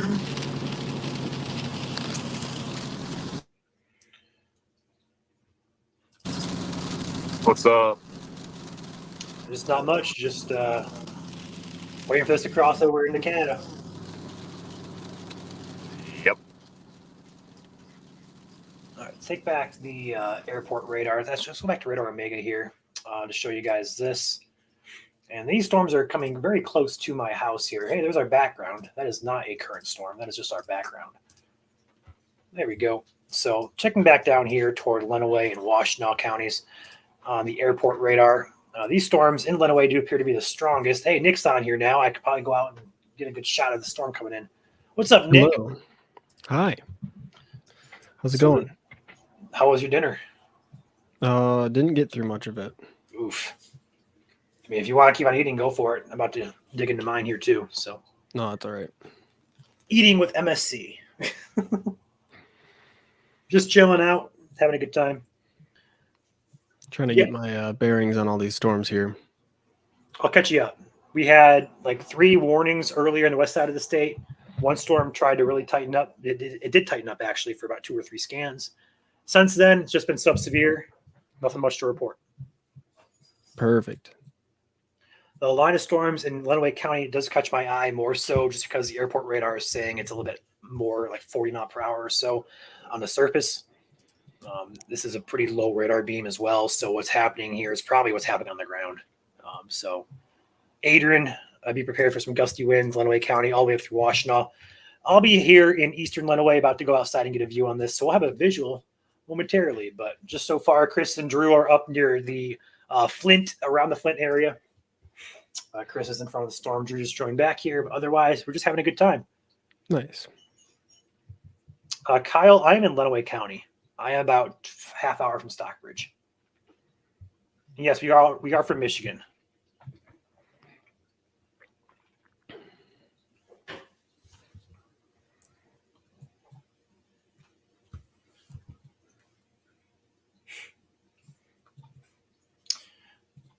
All right, I'm going to mute myself. I'm going to try and chow on this food real quick. Okay.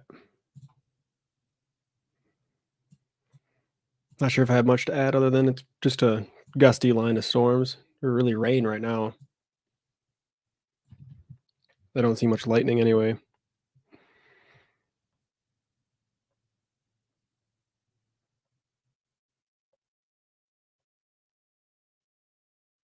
There's a few strikes in Lenawee. It was picking up over the central part of the state, like toward 127, 69 area. But so far, yeah, the lightning's really diminished with it.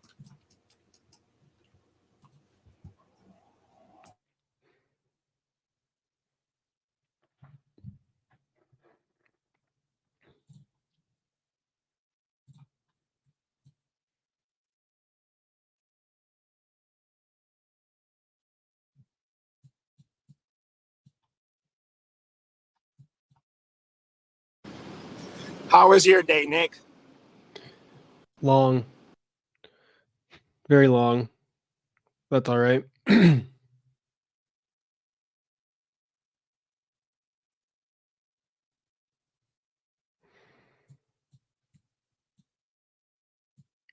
was yours, Chris? I see you got out of work early. Yeah, I did get to sneak out a little bit early, so thankful for that. That's good. Yeah, I watched the storms go through Grand Rapids earlier this afternoon, and it was pouring on us for about 5 minutes, and then it was gone. Then it was done. Luckily, I've managed to stay out in front of this a couple times now. Got out in front of it once in Lansing, one time outside of Weberville, kind of Perry area, and now right where I'm at, outside of Flushing. So Nice. see if I can keep up with it. Doesn't seem to be moving too fast. No, yeah, it's moving more. It's moving more north than east right now. I do also want to point out that the storm entering Adrian is now 50-mile-per-hour gusts, according to the airport radar, which is lower to the ground. So Adrian in particular, let us know if you're watching from the Adrian area. A bit stronger of wind gusts there possible. Nothing severe, although it would be pushing criteria up to 58 would be the criteria for that. So it's borderlining if it continues to strengthen. Yeah.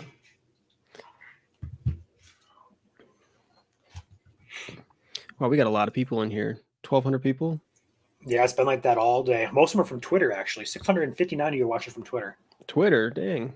Yeah, Twitter is usually not our main bread and butter. Usually it's Facebook and YouTube. So I was gonna say, and we don't see comments from Twitter either. I actually did post and it popped up. So Oh, you did? it did. I don't see any. Oh, maybe we can't post comments there. That's what it is. Probably. That's it. That makes sense. Chris is up by the Flint area. He's just to the west of Flint. No, those are not reported gusts. Those are just radar estimated. The airport radar is generally pretty good in terms of what's happening on the surface here. So I would trust it over the Detroit radar just because it's lower to the ground. Yeah, that Detroit radar is showing about 60 on that leading edge there, just heading into Adrian. Yep. So I wouldn't be shocked if they decide to warn that, although I don't think it's, overly concerned. It's a pretty small area there. It's only one part of the line. But it is a stronger area of the line we're going to watch here for damaging wind gusts. Yeah, not seeing anything in the way of rotation, which is good.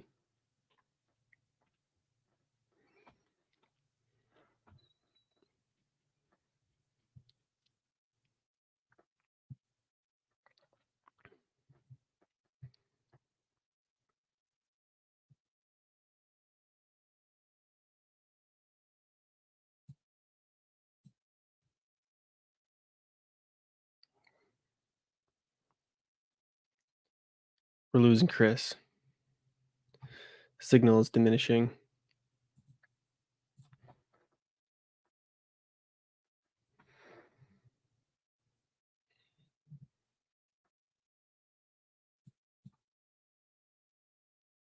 Yeah, Ryan, this is almost to you. Probably within the next few. Hello, everyone. Probably within the next 20 Chris. minutes. Oh, hello. To be good with service. There we go. There we go. It popped my face way up there. There we go.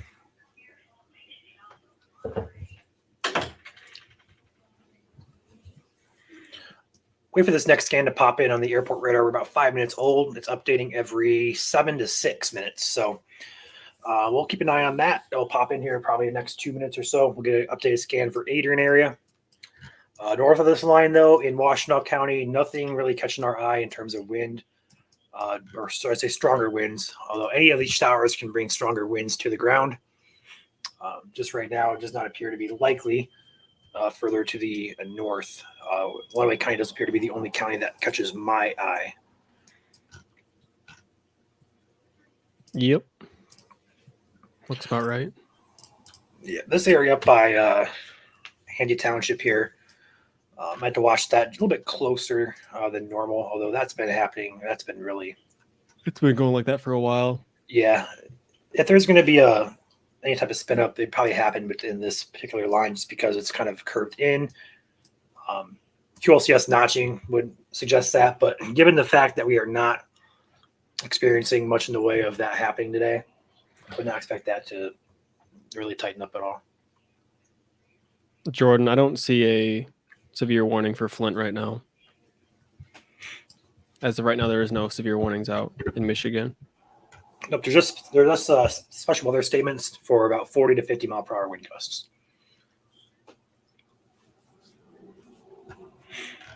check back down here in Lenawee here.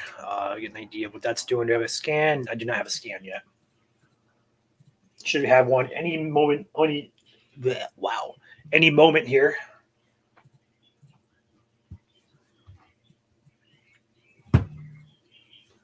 Getting heavy rain in Sand Creek. What are the winds like? It's windy here still. Oh my goodness.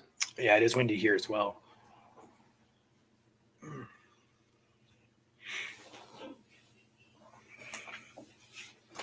Yeah, good news is Brittany doesn't look very strong at all for right now. And it's probably going to stay that way just based off what's happened today. Wouldn't expect that to strengthen at all for Grand Blanc. I just wanted to point that out. I don't think it's going to tighten up at all. Yeah, if anything, they might have just updated a special weather statement. That's about it. There's not even a special weather statement in Flint. Not yet, at least. They might do it, though. I don't see why not. Just because. I guess my radar is a few minutes old, over 10 minutes old. I don't know why Radar Scope's not updating on my phone very well. All right, new scan in for Adrian. Looks like the most of the velocities crossing north of town here. 42 there. About 40 to about 35 to 40 is what we're going to see with this. Oh, just got a new scan again. Hey, We're rolling now. Alex is on here. Again, about 40 or so. 42 I see, but that's about it. Other than that, nothing else really catches the eye here. I'm going to hop outside real quick, guys. If you guys got this for a minute, I'm going to try and go live on my phone. I have it set up. It's going to work today. It didn't work last time. So I will be back in about 3 minutes. I'm just going to keep yawning on stream. Hey, Alex. Yeah, Alex. Hey, guys. What's Hi. up, Alex? Hey.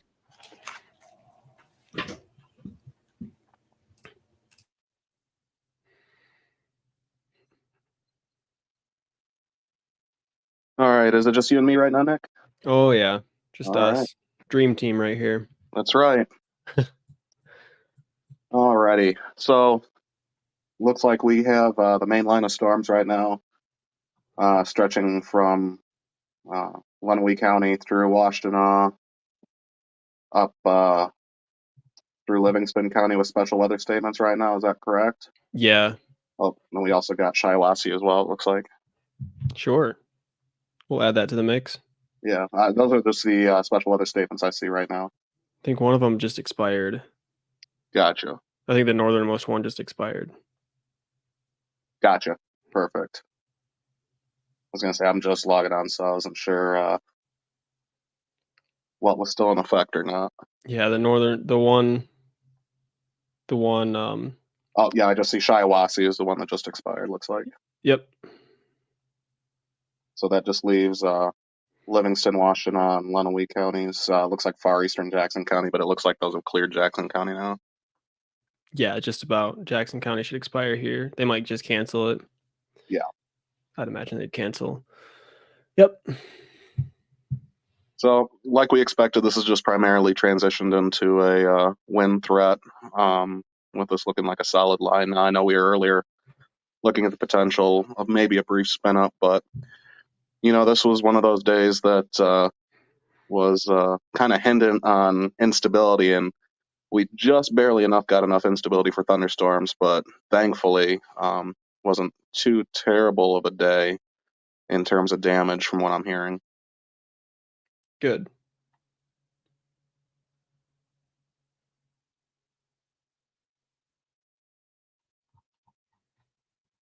But looks like right now,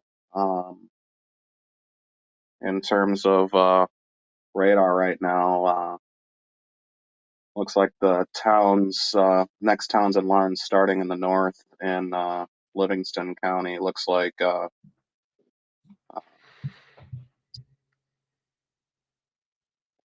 Heartland and Brighton around by 6:15 in Livingston County. It looks like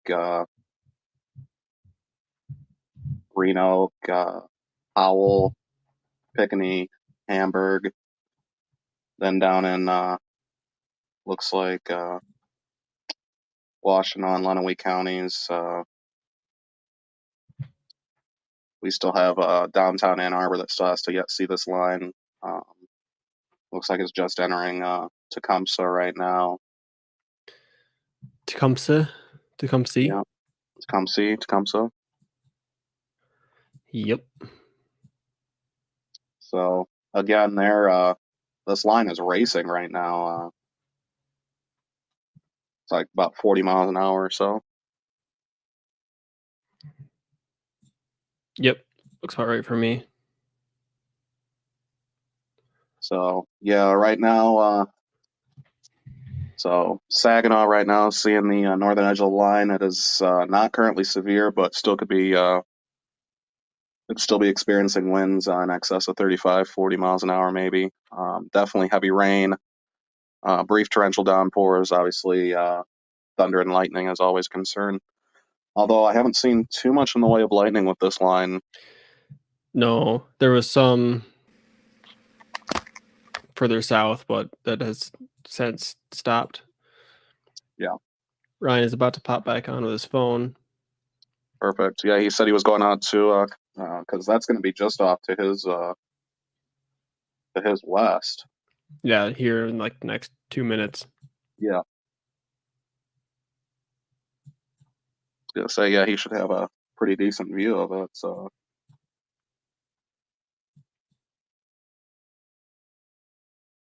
I think he said he was. Yeah, you said he was getting on his phone. Mm-hmm. Gotcha. Yeah, and Yeah. again, anybody along and ahead of this line right now, the main threats are going to be strong gusty winds in excess of 40 miles an hour. Again, none of the line of storms here are severe. By definition, there are no severe thunderstorm warnings in effect, just special weather statements, which are for winds in excess of 40 miles an hour. So these can still be dangerous, can still bring down tree limbs with that kind of wind strength, especially weaker tree limbs as well, weaker trees. I am here, guys. Can you hear me? Yes. Okay, sweet. They're not to me just yet, but I am prepared. We were just saying, Ryan, you have hopefully a pretty decent view of this line as it comes in. I'm debating setting my drone up, although it's really windy. I don't know if that'll work. Yeah, I wouldn't risk it. Yeah, I was going to say, with how fast the line is moving, you may not have a chance to bring it back down. The gust front's still not to me just yet. It is really windy, though. So, I don't know. Probably won't do it. If you trust yourself, but Yeah. I trust myself. I don't trust my drone. there you go. You know what I'm going to do? No, I guess I won't. It would require me to deconnect my phone and yada, yada, yada. So I won't do it. Yeah, do you have a live look at this yet or what? Not just yet. Not yet. I'm here. I'm just talking on my mobile. So I'm ready to go. I wonder if I could.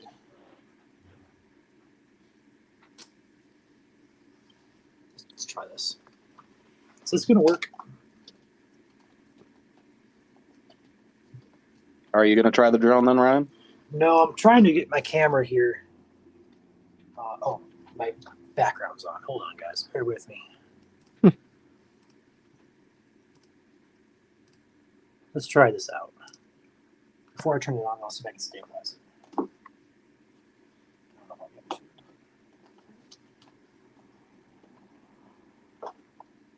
There we go. Ah, that didn't work.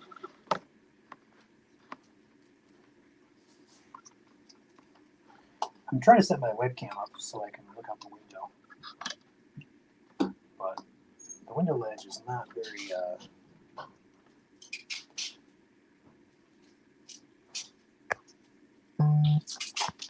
conducive.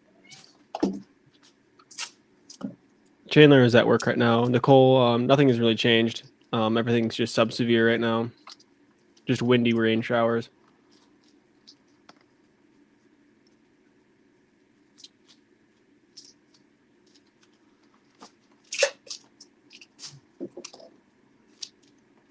Yeah, as far as looking at the radar right now, most, if not all, the lightning is decreased along this line currently. I think the latest strikes are down in Ohio. Yeah. So Yep. Oh, that's terrible. That's You got terrible. Christmas lights up still, Ryan? Don't judge me. Mine are up too. Yeah, don't judge me. They just don't turn on.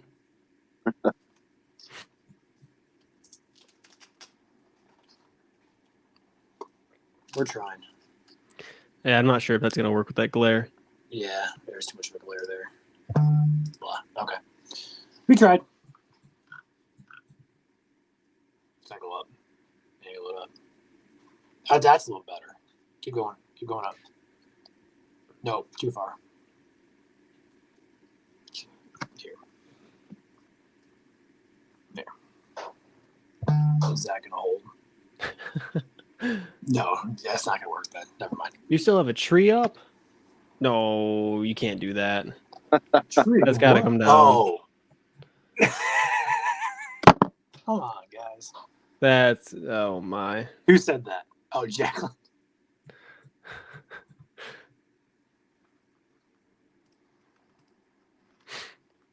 Nah, not me. We're working on it, guys. Bear with us. MSC Raw. All right. And Yeah, we do it all live. we are not in the studio. We do this from home. We don't have dedicated workspaces. Oh my goodness. Got the duct tape coming out. Oh boy. We're just don't even bother. Just don't even bother. I'm gonna head outside. Good idea. Just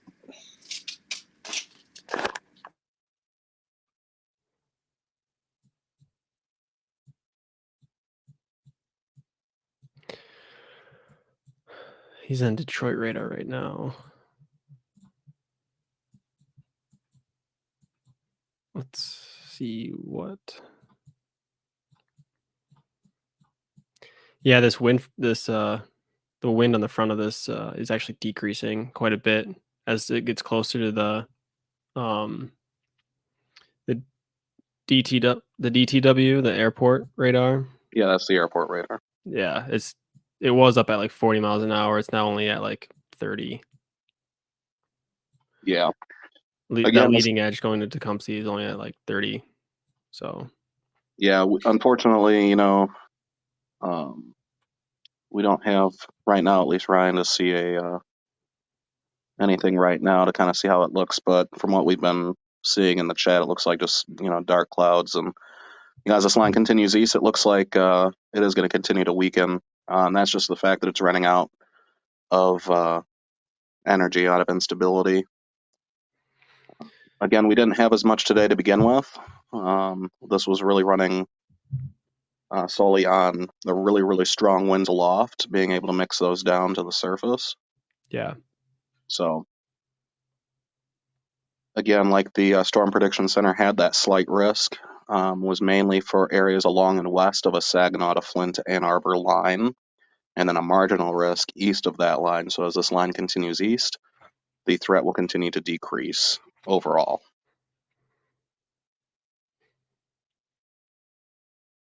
Yep. I'm thinking if these all these special weather statements go away, we might be able to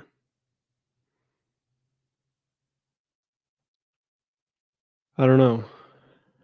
We could do something. I'll be on here probably until they leave the state, but you can go ahead and probably hop off once these pass. Me at least. Yeah, because it windy rain showers. That's about it. You guys want my lights on? I turn my lights on. Can you see them? Here's what's up. Christmas lights.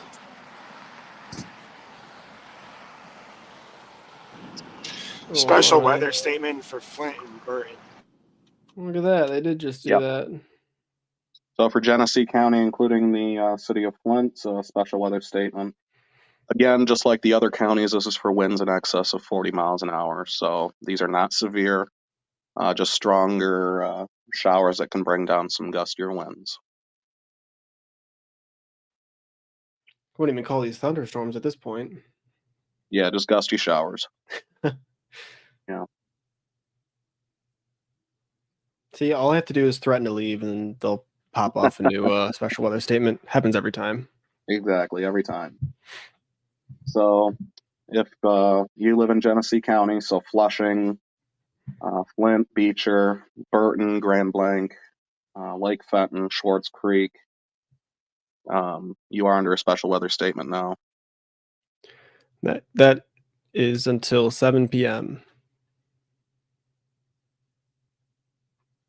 Thankfully, no hail is expected. No hail. This is just for strong gusty winds. Julie, I have a way of doing that. I have a way of jinxing it.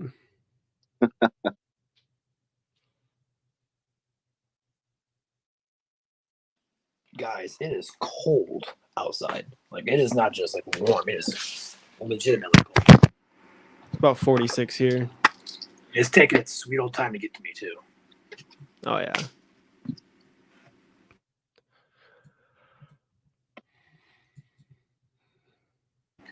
Northwest Ohio does not have much of any concern. Just some gusty showers, nothing severe at this point for those asking out of state. Beep. Sorry. Somebody messaged me.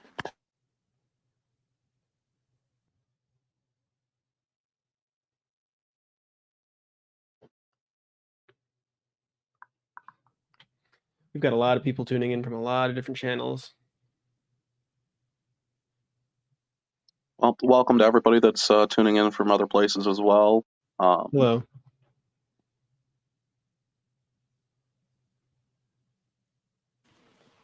All right, I'm gonna have a view here, guys, momentarily. Sorry if it's gonna be windy, but it's a really scuddy looking. I don't know if it's a shelf or not, but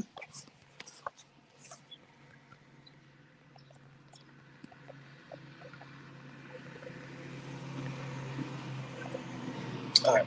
Can I go this way? Can you take me full? Yeah. Take me full. There we go.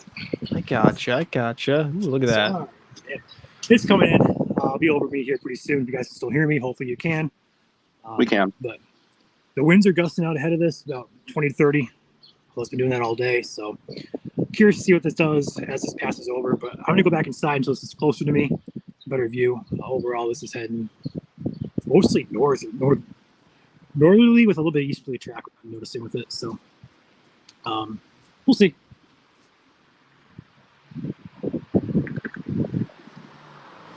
Thank you, Ryan. Thanks, Ryan. I'll be back.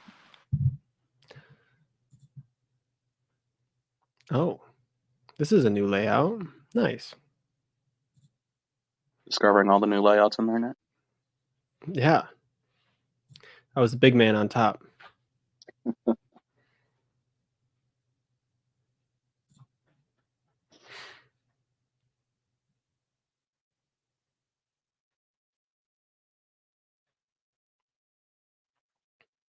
Yeah, Lacey, I was looking forward to some good thunderstorms. Good couple rumbles of thunder, I would have been happy. Didn't even get that today. Yeah, no, being in Kalamazoo when the showers and thunderstorms first developed, we were thinking maybe, we get some lightning and thunder. But there was none. It was heavy rain and some wind, and then it was done. Mm-hmm. This line might just be disappointing. I'm trying to look out my back window here, and I don't even see a shelf cloud on this thing. It's just like a darker area with rain. There's nothing structure-wise to it. Yeah, I just wanted to mention, too, it looks like they allowed the special weather statement for Washtenaw and Lenawee County to expire. Perfect.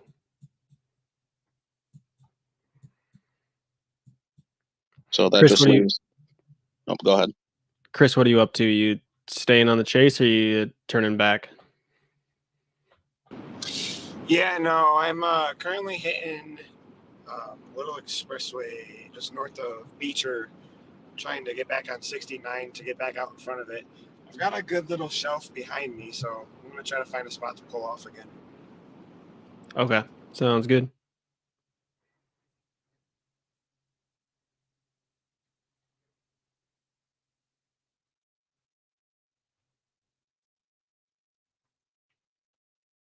What were you saying, Alex? Go ahead.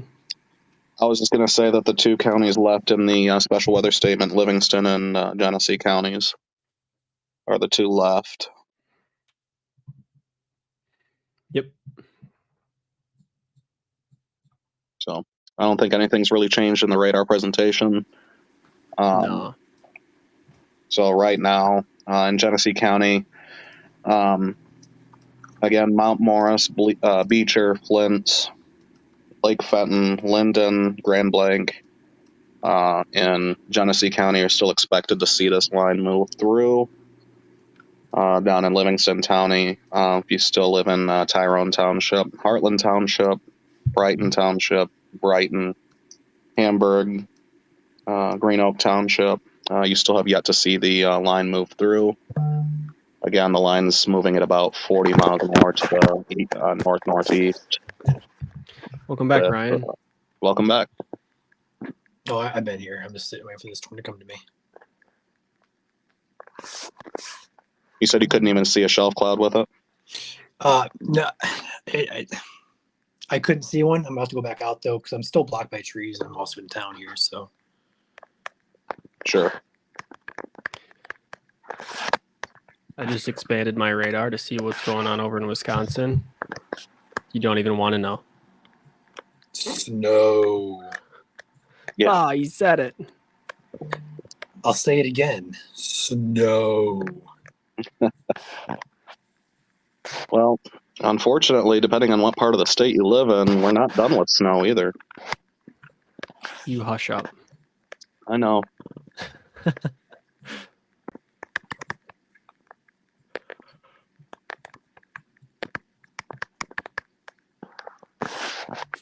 Not the S word. Yep. That I think word. we'll be out of the threat here in about 15 to 20 minutes. Right now, the storm is entering Flint right now.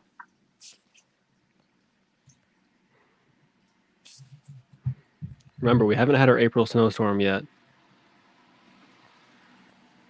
Nick, just no.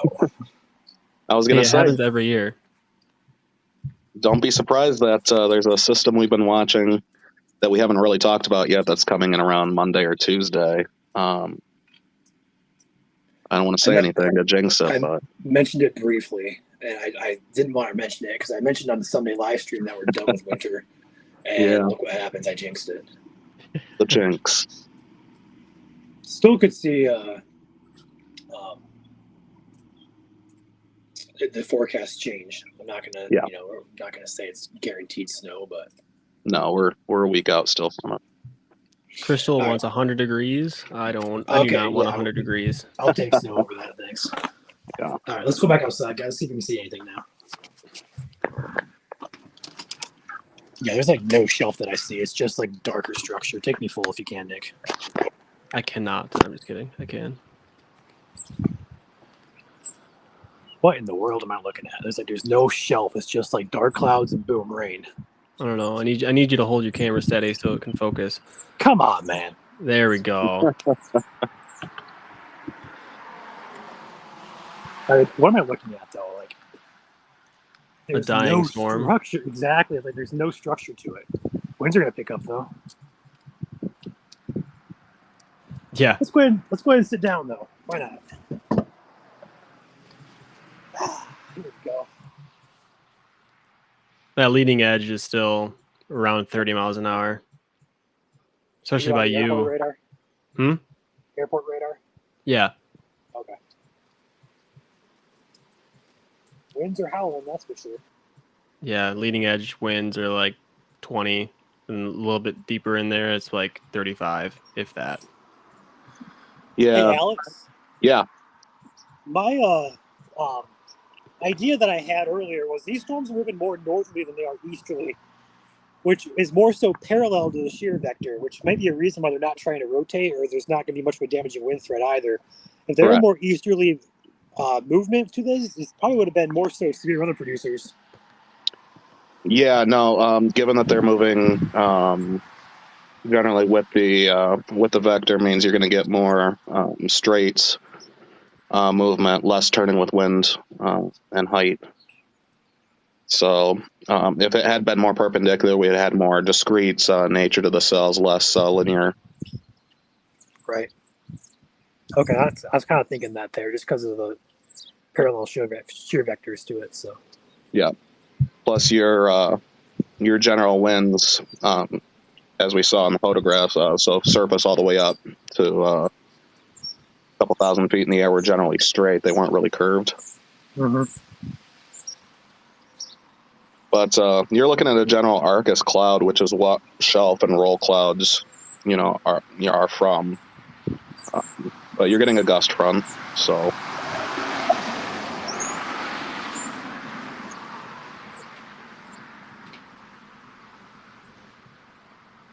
Somebody on YouTube says once the ticks come out, they're pretty much done with warm weather. Well, the ticks have already come out. I know a few people who have found them crawling up on their legs. I feel like I can hear the roar of the wind or the rain coming. You might. I'm gonna check radar here real quick. Give me 1 second.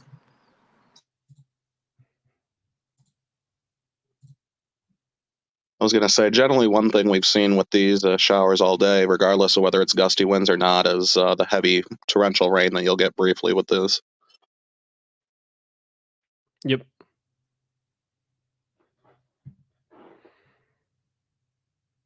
Yeah, ticks have come out late January already this year. Yeah, we had a very warm winter.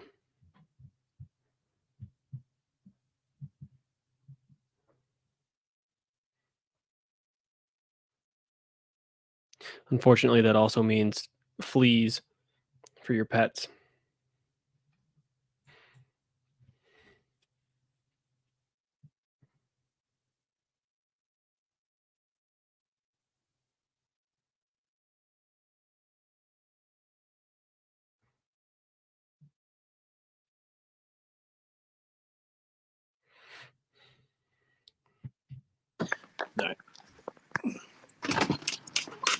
Yeah, it's about to hit me.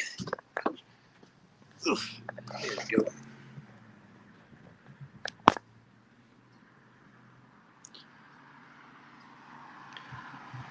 Ryan, do you remember the tornado that hit Splash Universe in Dundee? Yes, which one? There's two of them. Which one, Crystal? There was one in 2010. There was one last year that took the roof off. I wonder if she's talking about the one from last year. Oh, check this out. Here's our scud. Check, take me full. I'm working Here- on it. oh, Jeez. I'm about to get blasted by this wind, guys. Look at this. Oh, yeah. This is coming out. Oh, this might be intense here for a second. Whew. That is moving. There's a lot of good rising motion with that scud, upward vertical Yeah, motion. there is. This is probably might be a downburst here, Alex. Yeah, I would get ready to jump inside. It's about to Unless hit. you wanna get Oh, here we soaked. go. It's coming like right over my house. I should have went to my backyard for this.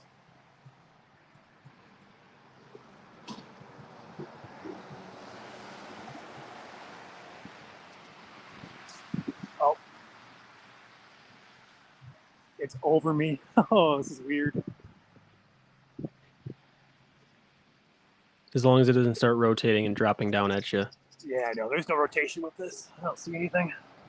Yeah, I don't have anything. It's I've had that happen before. Oh, I can hear the rain. There's definitely a roar of the rain with this. The winds are still at my back, though. Oh, here comes the rain. It can be those big drops of rain. Here it comes. Here. Oh, check it out. Check it out. Here it comes. Yeah, look down the street. You can see the Oh, yeah. You can see the rain coming down the street. That car is about to just trying to stay in front of it. There it is.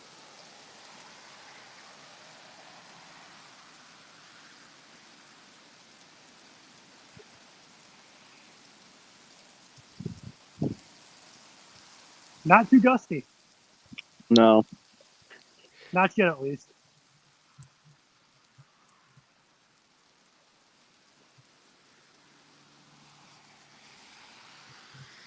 The good old smell of rain. I miss that.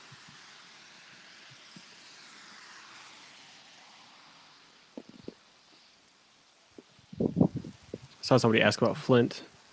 So that line is just off to the west and southwest of Flint right now. Should be moving into downtown Flint in the next, I'd say, 5 or so minutes, maybe 10 Nothing at severe. most. Nothing severe. And about to head right into it, actually. Sorry, Chris, you disconnected there for a second. What did you say?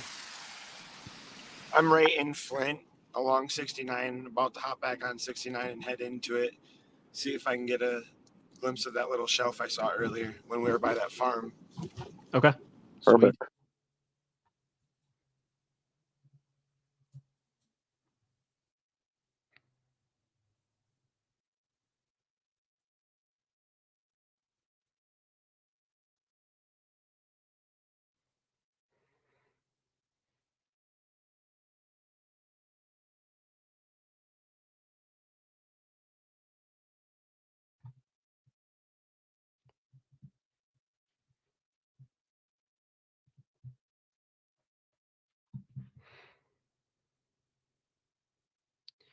Gosh, even on the road, you can see those clouds are booking it.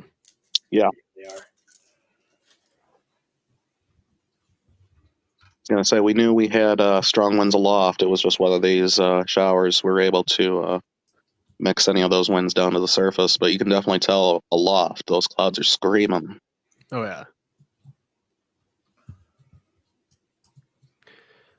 Jordan, once this line of storms, or I guess rain, once this line of rain goes past, then I think we're going to sound the all clear for the night.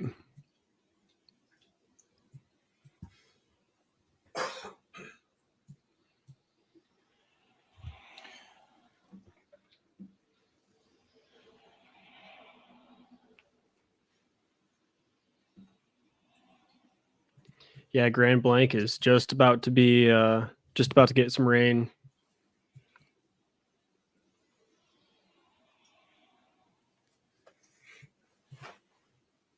Rain just hit Burton. Yep. We're in Burton now. I'm just on the other side of Burton. Well, you're about to go into it. There we go. You guys hear me okay? Yeah. Yeah. Sweet. All right. So yeah, after this line of rain moves through, the cold front, actually triple point, so there's an occluded front that's moving across the state right now. So that will be it. Nothing behind this line of showers. So once this passes through your location, you are done with this event.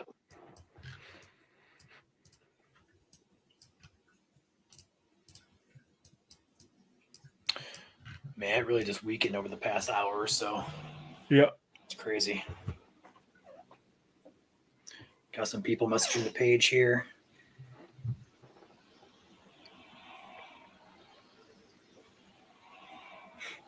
Yeah, that was kind of expected.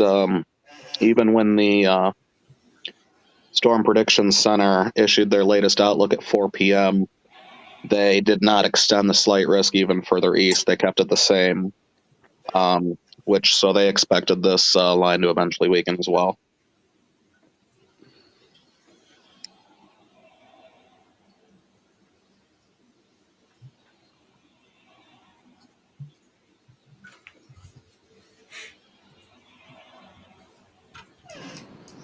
Seeing The a few comments. rain's eating up that shelf now.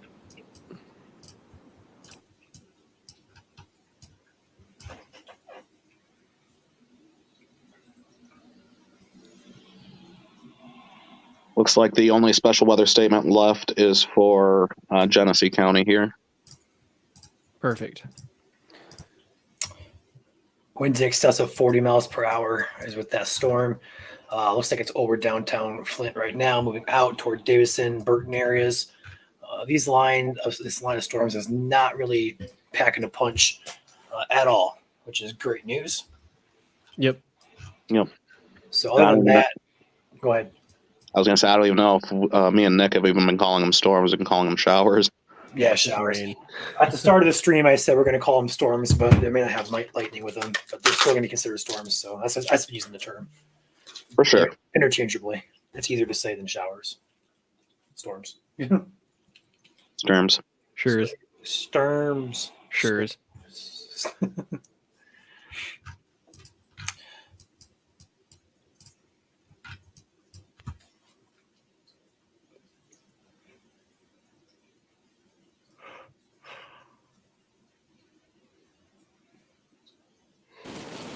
The rain sure is packing a punch. Oh yeah. Too bad it's not sunny on the backside of this. You'd probably get a few rainbows.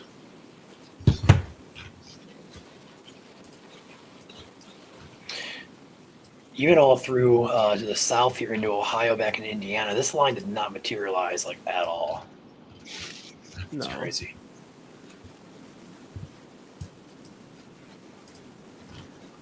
Hi, Lori. Yes, there's live comments are on Facebook.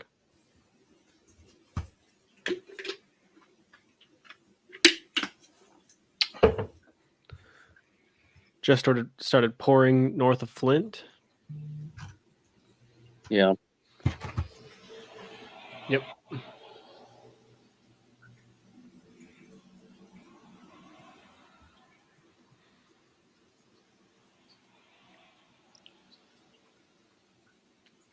Yeah, thankfully, I think we're comfortable saying that there is no tornado threat anymore Yeah. with this at all. We were looking at heavy rain, gusty winds, but no tornado threat anymore. That is since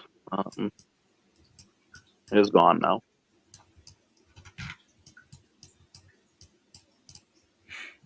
That's great news, honestly.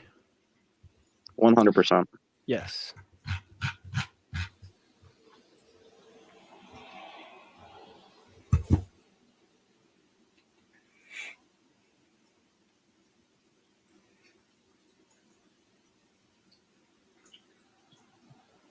But given this is our, already we've had a few severe weather events in the state already and in the region, and we're only in towards the end of March. We still have a long ways to go in our severe weather season. So every time we do have the threat of severe weather, it's always good to go through and make sure that you are prepared for severe weather, including obviously pressing that like button, subscribe button to Michigan Storm Chasers. Again, we have you covered from beginning to end. So Benton Harbor reported a wind speed of 51 miles an hour today. Yeah. Also, I just got a picture sent into the page here. There's a picture of a scud cloud, and it's labeled as a tornadic funnel cloud. That is scud. It's going viral right now across Facebook. It is not a tornado. It is a scud. Where? That was not okay. I'll send it to you guys so you can see it. Okay. I saw a post about a water spout over Lake Michigan today. Yeah, the post says. Go ahead. I didn't see it. I looked at the picture and I didn't see a water spout. No, this is 110% a scud cloud with this. It says confirmed tornadic funnel cloud right behind the lighthouse as storms passed over the lake. It's not. So if you guys see that picture, it is. It's not. Yeah. They're often mistaken for, funnel clouds or tornadoes. So they're not. So as Ryan repeated, scud clouds. Yeah, that is scud for sure. How? Yeah.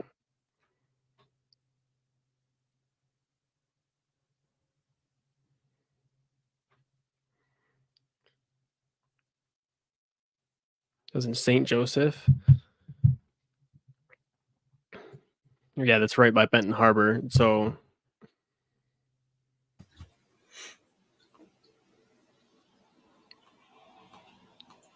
I thought I saw something about a water spout, but apparently I don't know. I think I saw something about a water spout. I think it was Northern Indiana's Twitter is where I saw it. IWX, yeah.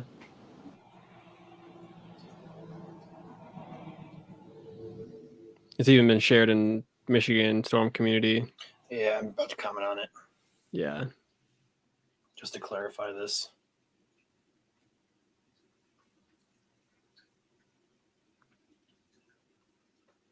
Golly, that wind is howling outside. Yeah. So, just so you guys are hearing or maybe confused what SCUD is, SCUD stands for Stratocumulus Under Deck. It's an acronym. But they're the most commonly,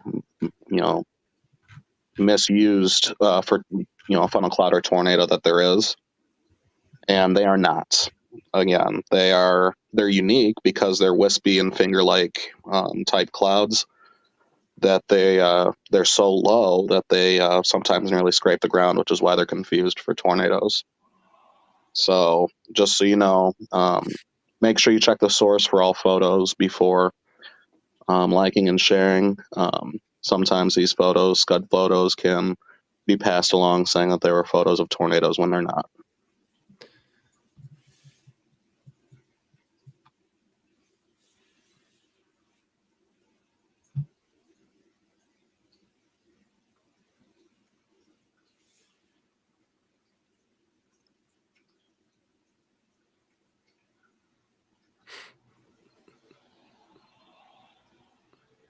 Yeah.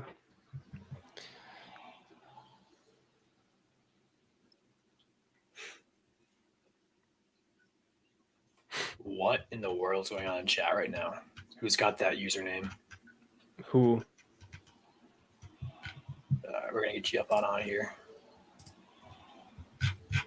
Yeah. I don't know who that was, but I'm not gonna deal with that. I didn't see it. Probably for the best. You didn't want to see it. Perfect.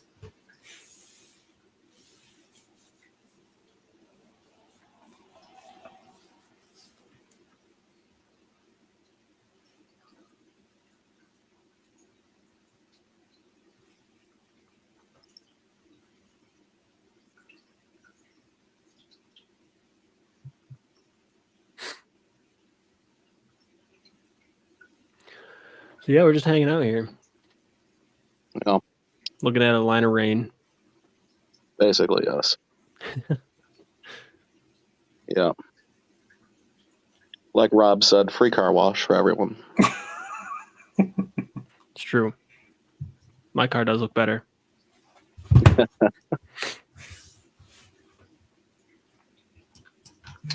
All right, so Monroe County looks like it's the strongest line of storms up through Genesee, although that one's looking like it's going to be weaker, weakening, as I should say, up toward Vassar, up in Tuscola County.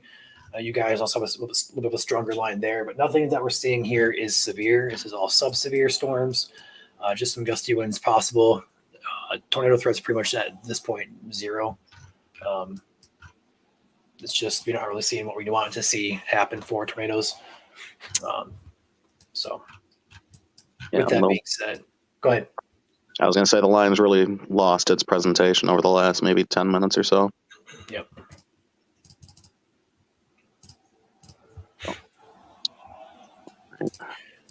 Well, this will be out of the state here in about another hour and a half, I'd say. yeah.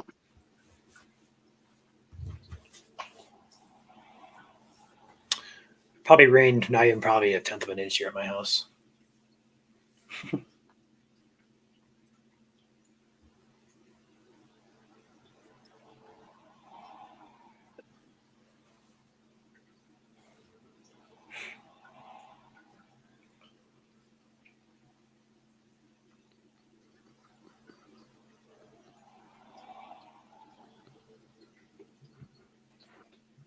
If you guys are watching this for the first time, hit the like button. We'd appreciate that. If you're watching on YouTube, subscribe button is always there for the pushing. And when you subscribe, you can get content from us about upcoming severe weather setups, as well as snow, really. We go live anytime there's severe weather here in Michigan, or if we expect severe weather, we'll be live streaming our updates every evening leading up to the event. So it keeps you guys informed. appreciate you guys were to subscribe to the page or to the channel, should I say. Oh yeah.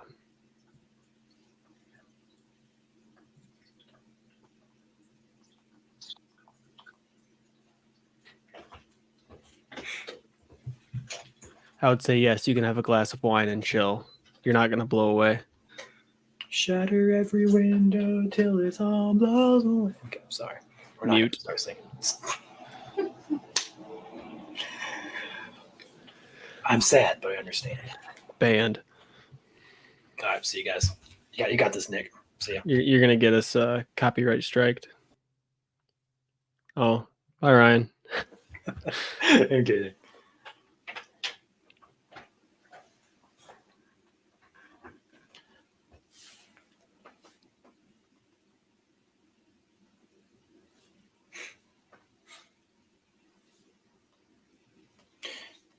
Now the song's stuck in my head. Nice job. There's a severe warning in Ohio. Is there now? Mm-hmm. Way down there. Let's actually take a peek at that real quick. I'm looking at it right now. What? It must be velocity on T-Day. It must be pretty strong. I mean, that's what we're basically seeing up here, 50 mile an hour. Hardly, if that. T-Day is barely at 50. What does ILM look like? I don't know. I got to pull it up here. I mean, tornado possible? What? What in the world's going on in Ohio? I mean, there's a little notch there, but it's not like I don't Okay. see it. Well, they have more data than what we have, so It's true. 60 mile an hour wind gust is the hazard. no, there's no tornado anywhere in the country right now.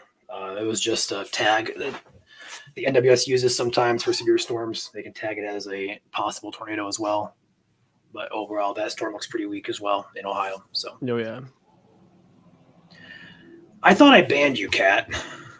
If you're gonna be okay, Kat, if we're gonna be in chat here, let's keep it respectful and keep the swear words down, please.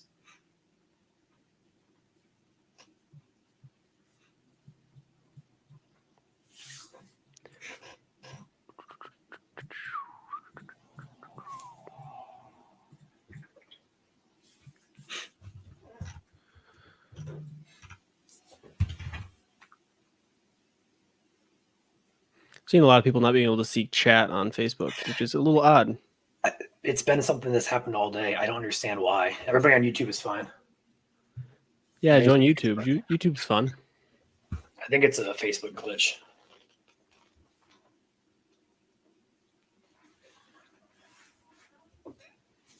Yeah, Facebook has been having their glitches. Typical. Did Alex say he was leaving, or No, he's gone. He's been gone. I know? Did he say he was leaving though? Did he say goodbye? Nope. Oh my gosh. Typical Alex fashion. Yeah. Wow. We got Chris back with us, so there we go.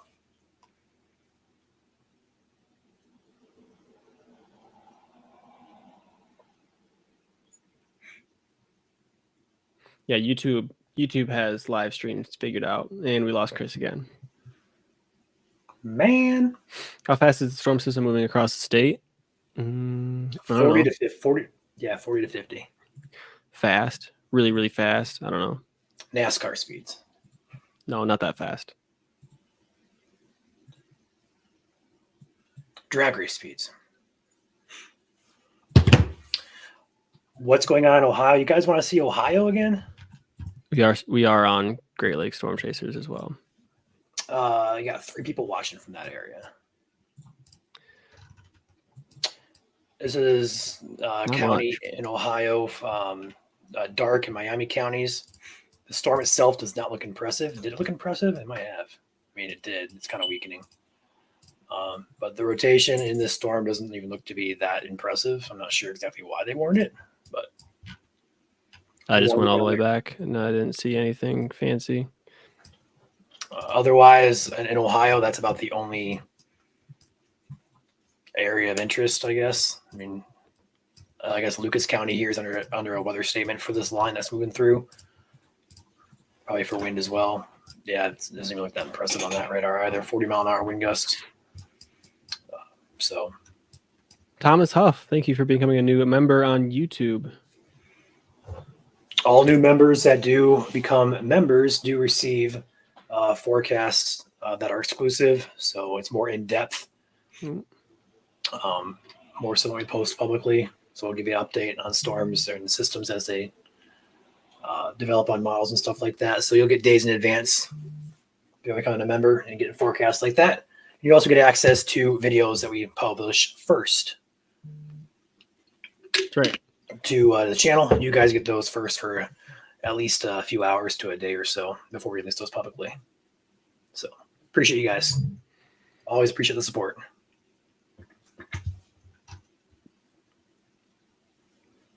Chris is having some issues with StreamYard right now. Okay. And this line is almost like completely. Yeah, it's pretty much gone. It's the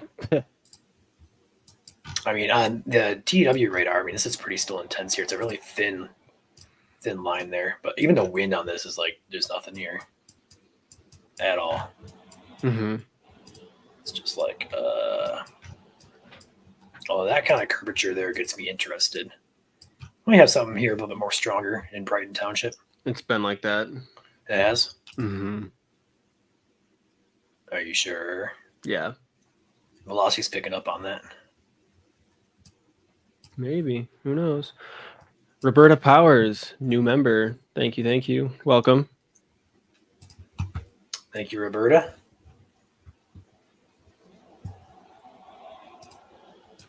We're going to keep it up here. This is the most intriguing storm you've had in a while.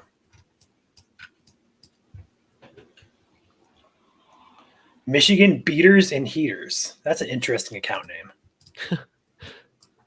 Julie would like to put a request in for a little thunder. I would too. I didn't get any here. So I know where Julie lives, and she's unfortunately not going to be too happy with this order, with this storm. We know where you live. I know where you live. Okay, let's not be creepy.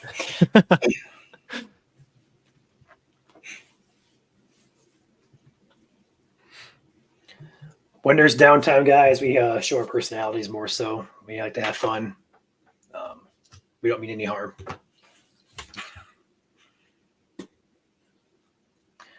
Sun was out in Monroe. Was it really? I see what you said there, Jay. It's behind clouds now. I was surprised it was even out to begin with.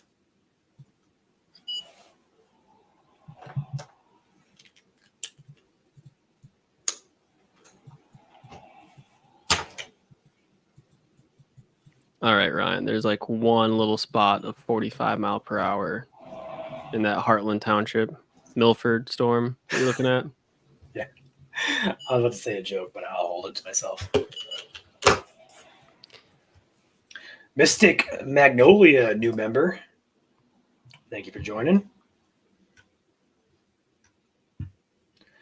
Jenna, we see your comment. We see your comment. Where? Yeah, Jenna, Facebook's been being weird with comments not showing for you guys, but we can see them.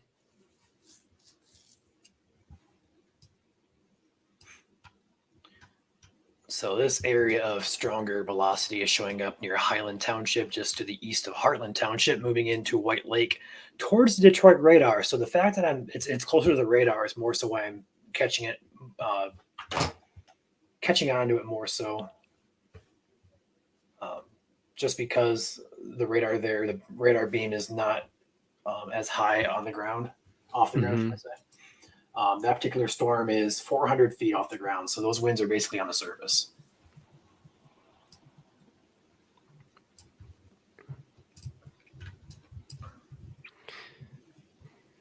Birds are out and about now.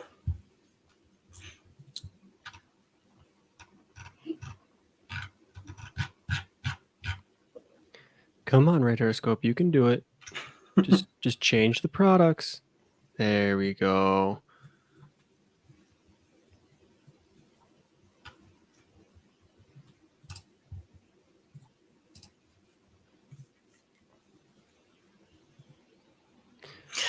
Just looking at your guys' merch and the shirt that says "High dew points make me moist" caught me off guard. That is a classic T-shirt. That's a good one. We do have a shop, both for Michigan Storm Chasers, but also just for weather apparel. You can go to helicity.co, and that is our store. You can spell it HELICITY.co. In fact, I'll go ahead and put it in chat here so those of you on Facebook and YouTube can actually see it. Twitter, I don't think you will be able to see it. But if you go on Twitter and type in or search Helicity Designs, you will find the account. At Helicity is the Twitter username. X. Sorry. It will forever be Twitter to me. Yeah, I'll always call it Twitter. We're going to share GR2 here just because we have a little bit better of a color table to go off of. And also just a little bit more so zoom in. This is better. I don't know what I'm trying to say here. We have a tool here that gives us a little bit better idea of how I'm just going to shut up now. I'm just going to shut up. Are you okay? No. The tool here on GR2 radar gives us a little bit better idea of what we're looking at than Radar Omega. And plus, it's not too severe, or it's not severe at all. So we're not tracking like roads and stuff like that. So this is heading toward the Detroit Pontiac radar. This is not severe. The strongest gust I'm getting here is right around 40 to 45 miles per hour on radar here. Does not appear to be concerning, but gusty winds for sure are going to be a threat. Long live Twitter. I agree. Yes. Hi, Kat. I'm seeing your comments.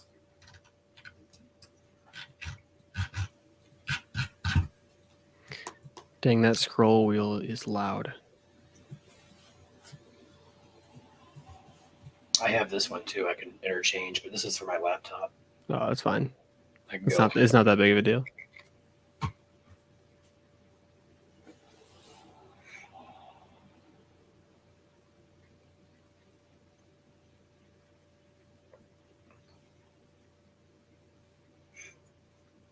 Holy shelf cloud Shelfie? in Ohio. Oh, on that one storm? Yeah, I got somebody messaging the Great Lakes Storm Chasing Network page. That's a beautiful shelf. Oh my goodness! How long ago was it? Because the radar goes. Right now. It's happening right now. Radar does not look good on it. I'll see if I can get it up on the page. I'm going to wait for it to get closer to him, and then I'm probably going to ask for permission. Dane, if you're still watching the stream, let me know. I'm not sure if you're in here. I know you watched it earlier. Where is that near? If you're watching, where is that near? And can we post that on the GLSCN page? Are we getting snow next Tuesday? Shh. Maybe. If we talk quiet, it won't hear us.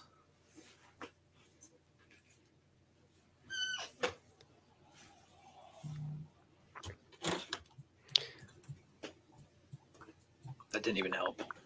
What are you doing? Trying to figure out how to get my face in the screen. I don't want to be like this or like this. You gotta have your face in the middle. I have to. I'm OCD about it. Yes, Dawn. We're saying the S word again. Why is the picture red in the radar? Bad weather? Ryan, answer that. Wait, what? Sorry, I was looking at that picture. What'd you say? We have a question. It says, I lost it. There it is. Why is the picture red in the radar? Bad weather? ? So what you're looking at is a dual pane screen. On the left side of your screen is your weather radar. This is your typical radar you're going to see on news channels, your weather radar app, stuff like that. On the right side of the screen is your wind velocity. So this is going to be like your rain. This is your wind. Okay. Greens and reds are inbound winds and outbound winds. So greens are inbounds, reds are outbounds. So the brighter the green and red colors on the velocity map, the stronger the winds. Yep. And the darker the red on the left side of the screen, the heavier the rain. Yep. Sandra Webb, new member. Thank you there. Thank you very much.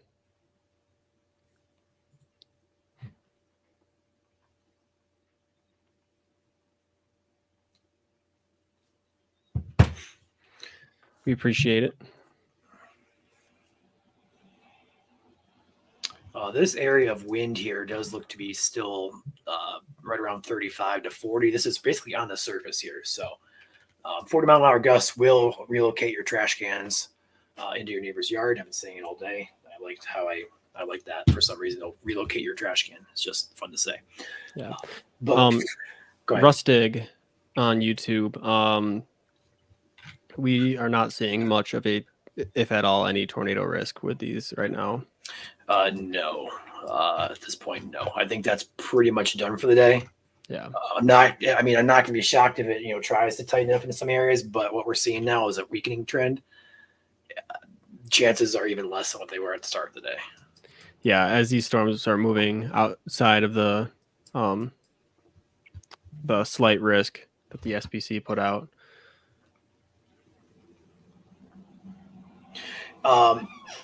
Do you guys want to?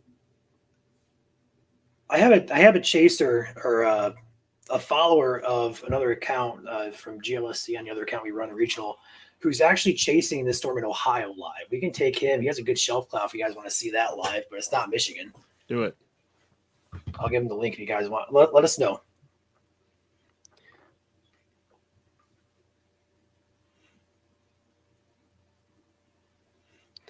Hello, just found this stream. Is it worth watching? I think it's worth watching.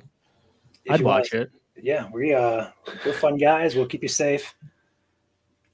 Give you some action here as well with storms, tornadoes, shelf clouds, the whole nine.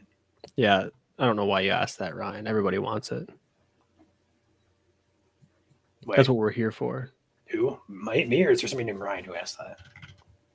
You. Oh. You. I don't know why you asked. Because if they want to see it. It's not Michigan. All right. Does it still look that good? Because radar is meh.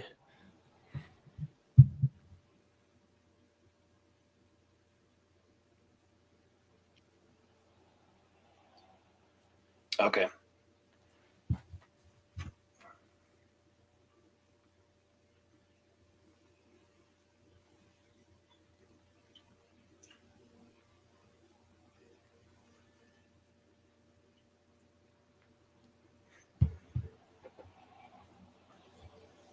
All right, I got him coming in here. Now, this is a guy who was actually chasing the Indian Lake Wapakoneta tornado, and he's got some good picture, a good story to tell about that. I don't know him personally. He's not a staff member, but he is a chaser, and he has a really good shelf cloud coming in Ohio. This is not Michigan. Just make that known. So he should be popping in here backstage. We'll get him in. There we go. Gonna bring him in. Yep. What's up, Dane? Hello, can you hear me? Oh, yeah. All right, cool. What you got? Let's see here. Where are you at exactly, too? I am exactly 1 mile northeast of Ada, Ohio is where I'm at right now. Okay. So you're not too far. You're back. Okay. I thought you were further south on that. I can't get... Can I bring up my camera on this? Yeah, go to settings, and then you should have a camera setting option to reverse your camera. There it is, okay. Camera. Can you see me, I take it? Yeah, we still see you. All right, now, how do I turn this damn thing around? I'm new to all this, so bear with me. You're good. So you have an iPhone or Android? Android. All right, here we go. Nope, that's not it. There we go. There we go. Let's take you full screen. Okay, it's a little windy, so I want to get out of the vehicle. Okay.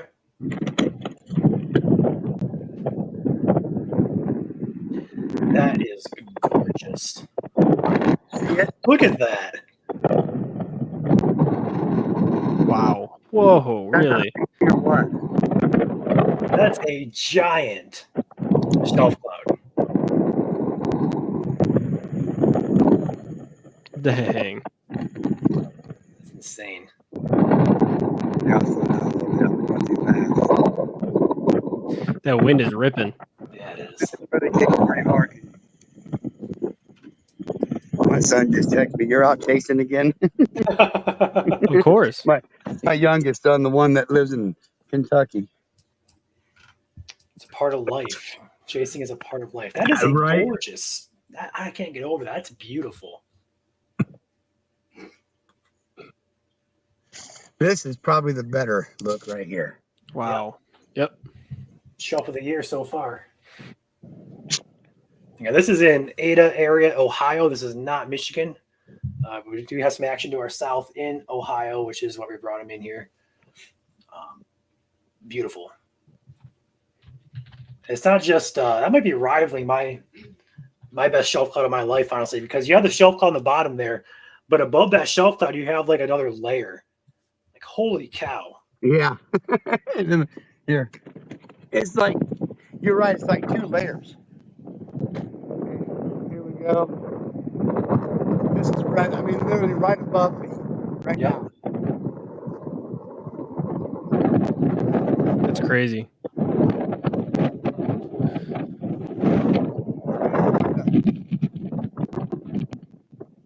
Share it with you boys.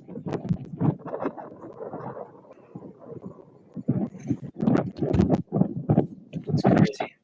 Holy cow! Man, the wind's starting to kick up pretty good now. Yep. Appreciate you sharing there, Dane.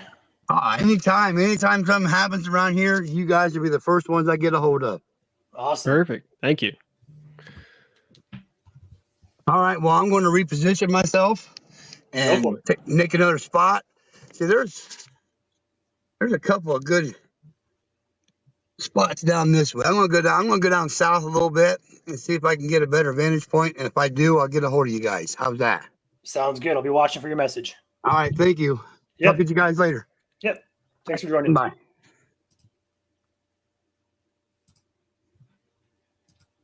All right. Go ahead and get him out of there. There we go. Hello, everyone. Hello, Nick. It's Big screen Me. Nick there. All right. That was in Ada, Ohio. He is right here. And this line of storms is not looking impressive at all. Like, this is not even impressive. I'm shocked about that shelf cloud there.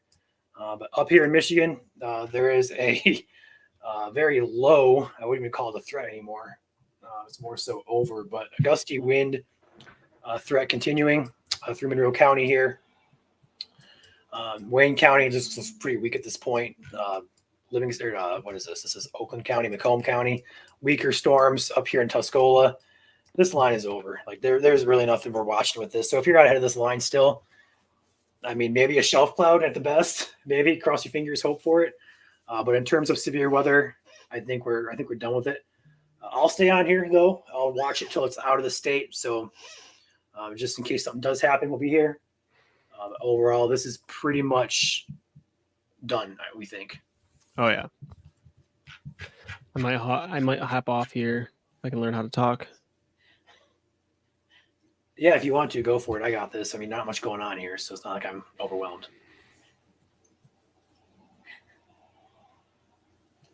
Joshua says this is a bust. I don't know if it was a bust. It wasn't, I guess. I don't know. It wasn't what we were expecting. I guess Ryan's muted right now. I didn't really know what to expect with this. What about you, Ryan? No, he's still talking. It's all right. I'm here. You think this is a bust day? What's considered a bust? I don't know. We had a couple Like, severe what are the ones. expectations? So the expectation was there. I mean, for a forecaster's perspective of things, you're watching the moisture and like dew points, but also instability. And we mentioned it many times where if we don't get that moisture and stability up here, the threat would be lowered. And that's exactly what happened today. So the expectation was a conditional risk, and the conditional risk never really came together. But in terms of severe weather, we had 3 forewarnings in the state. And we Yeah. also had one area of interest of rotation that I'm still not convinced wasn't a potential tornado there. There was no CC drop, nothing like that, no reports of damage, but it was tight there for a few scans. I was looking at that too at work. Right. So in terms of bust, I mean, if you expected severe weather, I mean, yeah, but also with a forecaster's perspective of things, I mean, we were looking at the models, not the models, but the real-time data this morning, or as we started going live here, and we realized that, hey, we don't have the ingredients here that we need. So we could still have some gusty showers come to the ground, sure. But overall severity was a conditional risk. So I wouldn't call it a bust. More so expected. If we had the higher stability, we wouldn't be talking about a bust here. We'd be talking about tornadoes and severe thunderstorm warnings and stuff like that for the past 6 hours. So yeah, it was interesting yesterday having those model runs kind of uptrend a little bit, and then yesterday evening they were like, nah, never mind. Which is pretty typical though with our evening models. Yeah. They seem to really try to downtrend the event, and then overnight you wake up, it's like, oh look, they upturned it again. It happens a lot. I was surprised they widened the slight risk. I mean, I'm not honestly, given the wind dynamics today, there's definitely a possibility there. But we were talking about 500 joules of surface-based cape there, and we only had like 200 to 300 at most, if that. So we didn't even have half of the like borderline. Guys, what is going on in the YouTube comment section here? I don't know. They're who's YouTube causing the comments are issue going here? off. Who's causing the issue here? Let's settle this once and for all, okay? Oh boy. Ryan's in dad mode. Yeah, I'm not doing this, guys. I mean, I appreciate everybody here. This is an informative stream. This isn't meant to be a fun or a trolling stream here. We can have fun, but we don't need to troll. We're not meant to have fun here.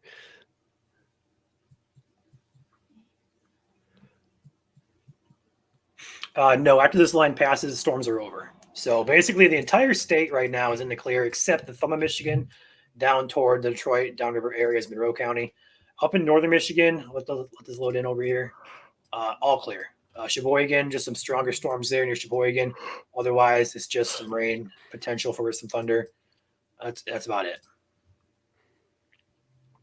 And then it's just cloudy. I'm looking at Sat Squatch right now. It's just clouds. Yeah.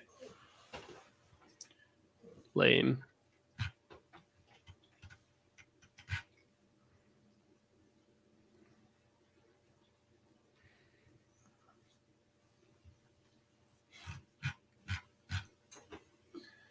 Oh my goodness, guys. Let's just chill, please, in the comments and the YouTube comments.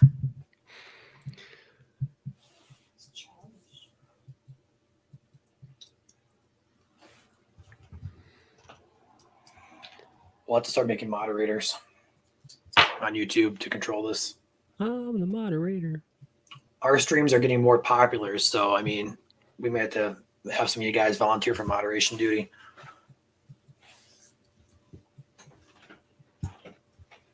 And now we're gonna get everybody and their brother asking to be a moderator.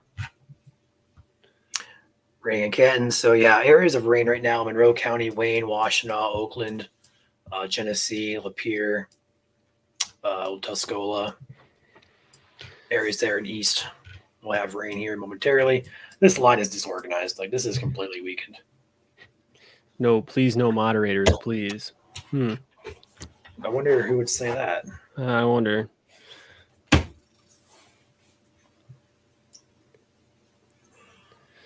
Don't make me unleash Nightbot.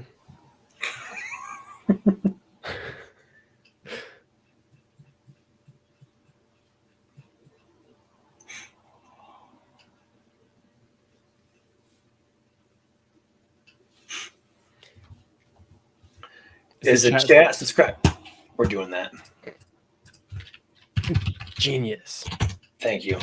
I had the idea 2 days ago and I didn't do it. I should have.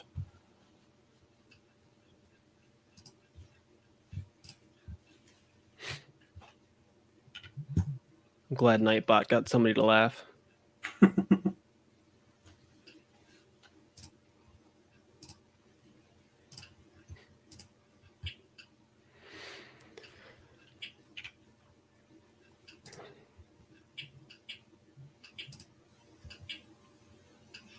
Now I understand why some pages do members only.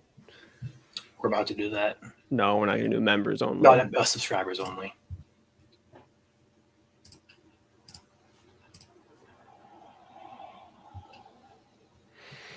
All right, Ron, I think I'm going to go. Give me just 1 second to figure out this setting here real quick, Nick, if you don't mind. I do mind. I'm kidding. I don't know where to find it.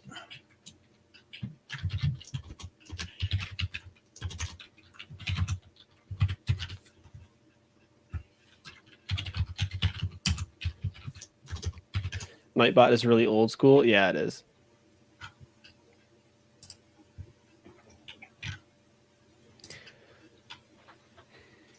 All right, content. It should be a quick setting on like YouTube Studios. That's what I was thinking, but like, I mean, it's a very quick setting. There's the. They say click the show more tab, but there is no show more tab. Oh, there it is. All right, there we go. Let's see here.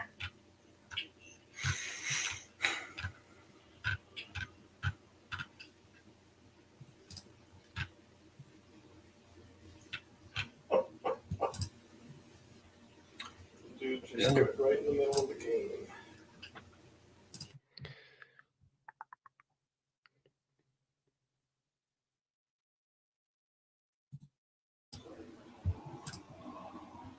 All right, it's not giving me that option though. Sign into studio. I did that. Participants. What? Comment moderation. Right. Click it. Bruh, there's no option for that. Oh. Okay, here we go. I need to go to the live control room. I didn't know there was such a thing. Where's the live control room? Don't worry, I got it. If you can, Nick, I mean, go for it. But... Oh, is this it? Oh, here we go.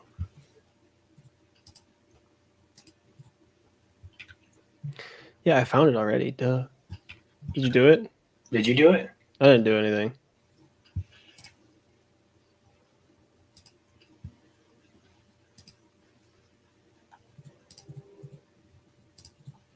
I'm still looking for it. I found it. I got it. Good, thankfully. All right. All right. Sweet.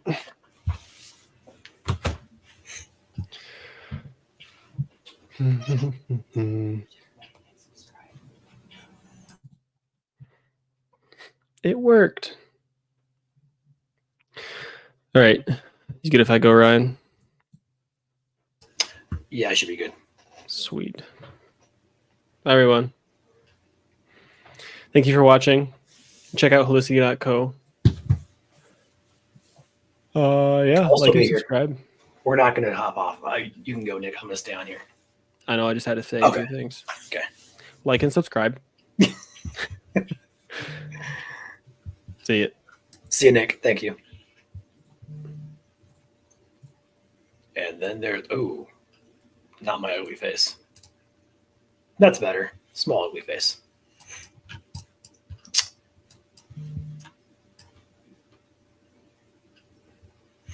We will, Mystic. That's going to be a setting that I thought about doing that the other day, and I just didn't do it. I was watching somebody else's stream, and they had that on. I thought, that's a good idea. You know, that's a really good idea to keep my spam down and also just subscribers. Be a good kind of tool to get people to subscribe as well, so.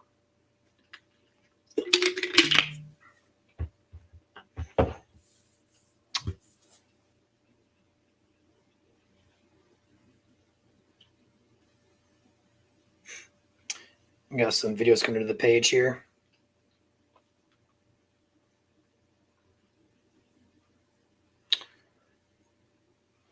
Yeah, Emma, we do. Between people who are trying to troll us, saying we're hyping and blah, blah, blah, nothing's going to happen, to people who are just spamming chat, bots, links. It's crazy out there.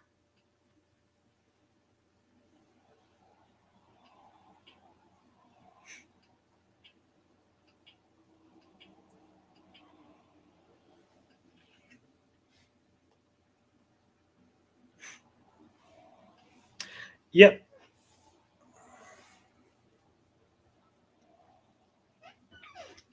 How is the storm looking? I mean, these storms are dying. Like, to put it simply, these storms are dying. Um, even the gust front on this doesn't look too impressive. Looking back down further toward Monroe, there's literally, I mean, the very bottom portion through Toledo might be a little bit more gusty as it moves in toward Lake Erie. That part's over the lake already. Up through this line, I mean, there's really nothing to be concerned about with this. Just when we take this velocity map here full, we can see the gust front here that goes through Tuscola County, up through Huron County, back down here into Lapeer, down toward the Detroit radar here. That's your gust front all through the Lake Erie Monroe area. It is not strong at all.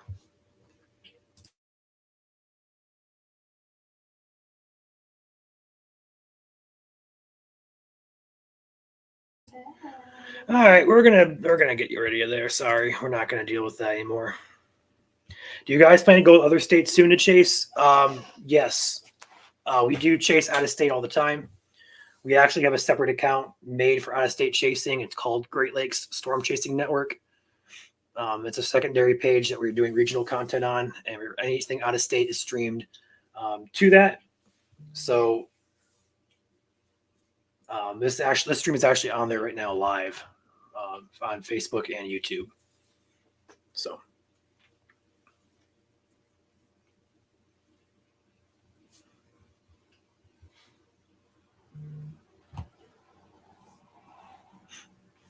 Yeah, Shelby. At this point, we're not concerned about any tornadoes at all. Even the wind threat right now is quite low. Only reason I'm on here really is just to make sure these storms exit the state, but they're weakening. Like, they're not even storms; they're just rain showers that could be, gusty.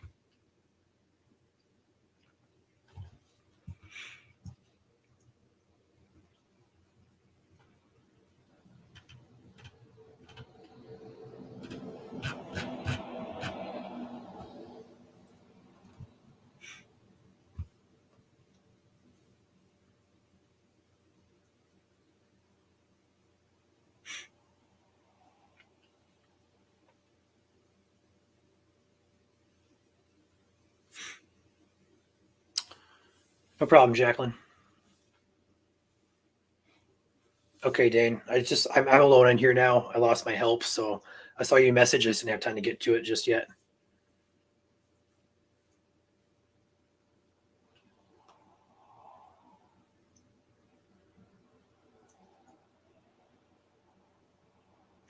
That's a beautiful, beautiful shelf cloud there in Ohio. Gorgeous. That is absolutely stunning. So I'm about to post a picture here on the other account since it's out of state of Michigan. So if you guys want to go see that, it'll be over on the second account, Great Lakes Storm Chasing Network.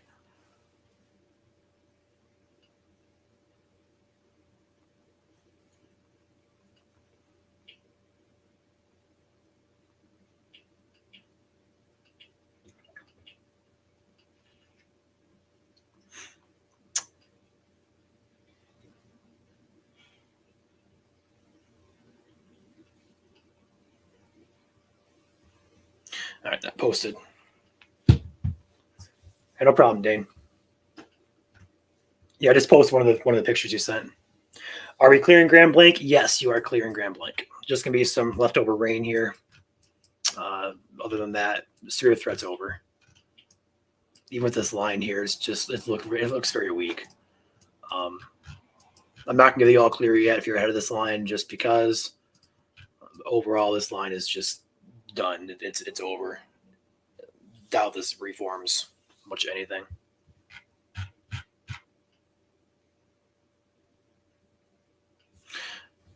Okay, Josh. I haven't got to emails just yet, so I apologize if I missed that. Okay, I see you. Okay, I got you. It just came in. Would you mind if we shared that on the page, Josh? If not, it's cool. But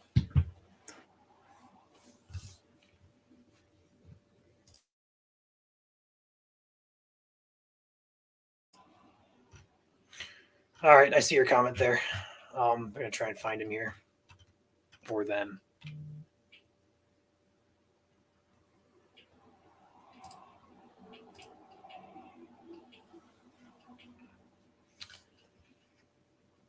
I'm not. Oh, I'm frozen. Hopefully, this isn't. Can you guys still hear me? My thing just completely crashed.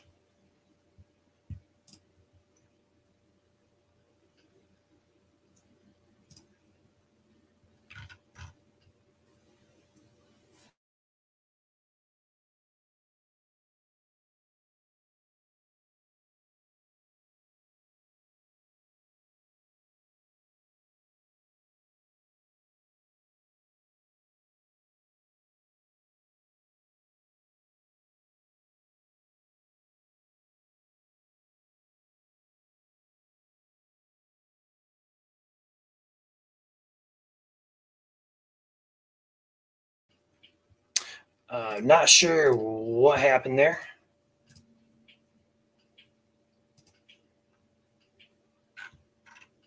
Okay, I completely crashed. So I apologize, guys. I didn't know what was going on with that. Looks like Twitter may have crashed as well. It looks like we're not broadcasting to Twitter anymore. So yeah, we blocked all the trolls that we're seeing here.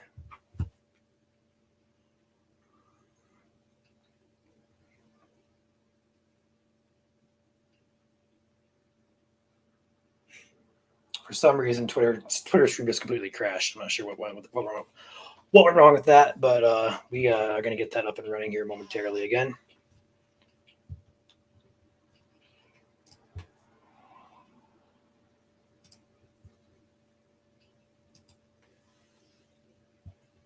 We're going to add Twitter here. There we go. Okay. Back up and running there. Yep. So this line is falling apart. Just rain showers at this point. All I'm doing on here right now is just waiting for this line to clear the state. So if you guys have questions regarding weather, today's setup, anything in general, just want to talk, let's go ahead and do that. There's nothing here happening to really be concerned about or to cover. So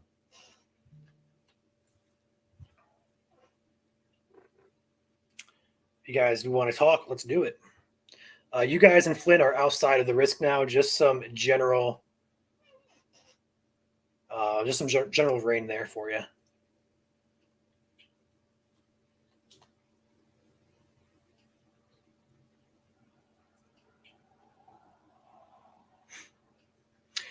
Any severe weather for the weekend? Not that we're seeing at this point.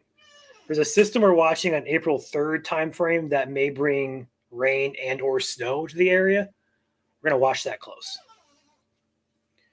Just tuning in, says Jennifer. What's the threat? What happened? What's the summary? So what happened basically earlier in the day when storms fired up in Southwest Michigan, we had 3 or 4 warnings that popped up.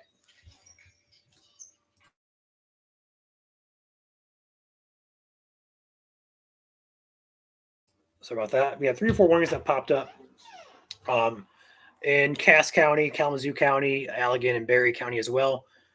Those are for winds, but we also had one storm try to tighten up rotation-wise. It tightened up for about 10 minutes or so. And after that, nothing really happened. We didn't have instability make it up this far.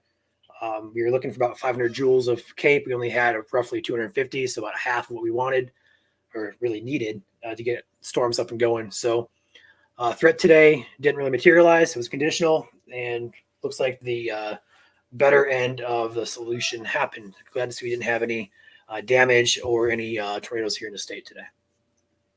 Yes, I said snow again. How do you tell the difference between scud and rotation? So scud is basically, it's very common to mislabel these. So rotation from a funnel cloud, funnels are typically smoother, cylinder shape and smooth. Scud is usually more raggedy, and oftentimes Scud doesn't really attach itself to the cloud base. Funnel clouds are always attached to a cloud base. So if what you're seeing is not attached to any type of cloud base above it, it's likely Scud. Although Scud can happen on cloud bases, it's just, it's hard to tell apart. Scud also can move as like a funnel cloud would, but if it was a funnel cloud, there'd be intense rotation on it, whereas Scud does not intensely rotate.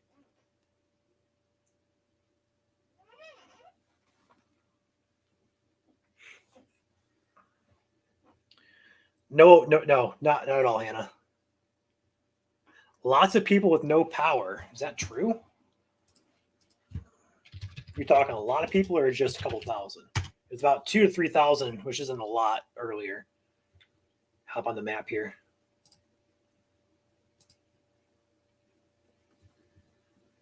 Yeah, still 2,000. So not a lot.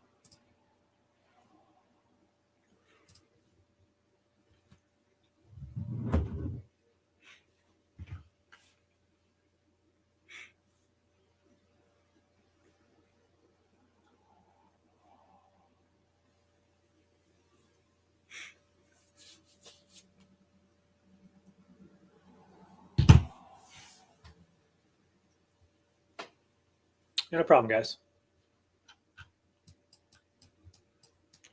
We are seeing some cells try to redevelop back here. Just individual little pop-up cells by Linden, down here by Milford, Brighton. Let's go check out velocity on those. Yeah, nothing. Just some brief scattered rain there pops up. Monroe County, you guys, Estro Beach still could get some gusty winds with that line, but overall, no problem, Diane. Stay safe. Monroe County in the clear, unless you're in Estro Beach area, you still have a little bit of a line coming through. But Monroe proper, all the way west toward Dundee, you're clear. Washtenaw County, clear. Livingston County, clear. Shiawassee, clear. Saginaw, clear. Midland, clear. Gladwin, clear. Only people to be really concerned about, and it's not for severe weather at this point, it's more so just for gusty winds, is going to be ahead of that line, moving through the thumb right now.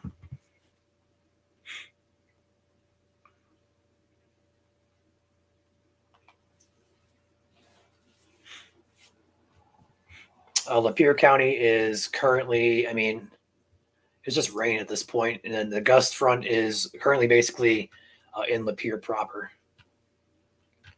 And it's not really even a gust front at this point. It's just, you can see in this line here, this off coloration of a darker line running through. That's your gust front. And that's moving off to the east-northeast. So, at this point in time,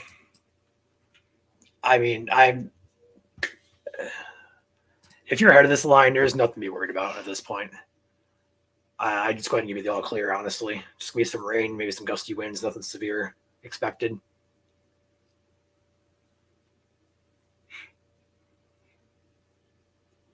Snow potential early April. It's possible. We're not going to get too far into it. We're still, a week out plus. So we're not going to really dive too far into that. No problem, Sarah. Zooms in on thumb. I can zoom in on the thumb. Whoop, whoop, whoop, whoop. Whoever lives there. Hey, nice house. It's got a pond too. It's a nice little setup there. Got a pond back in the woods. That's actually like a swimming hole. I want to swim there.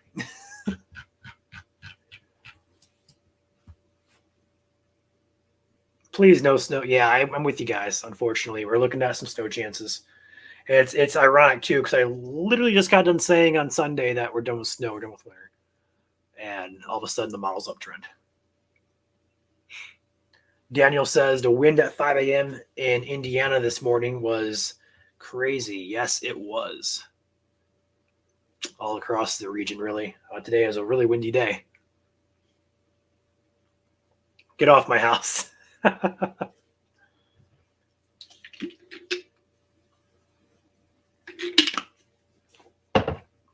Yeah, we can't control it, but we can try to predict it.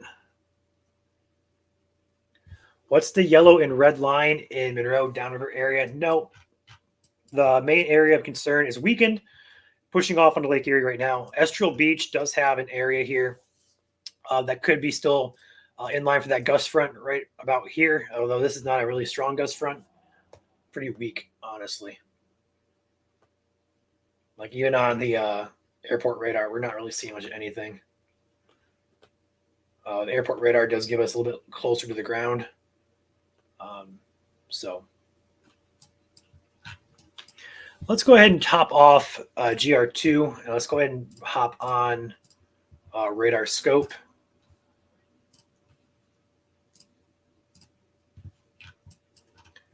So I do see an area. I was watching this closely. The area is pushed off onto Lake Erie, but we're seeing again some strengthening of this line as it pushes off onto Lake Erie, where these greens and reds are going to meet. I'm kind of curious if we're going to get some water spouts on Erie here with this line.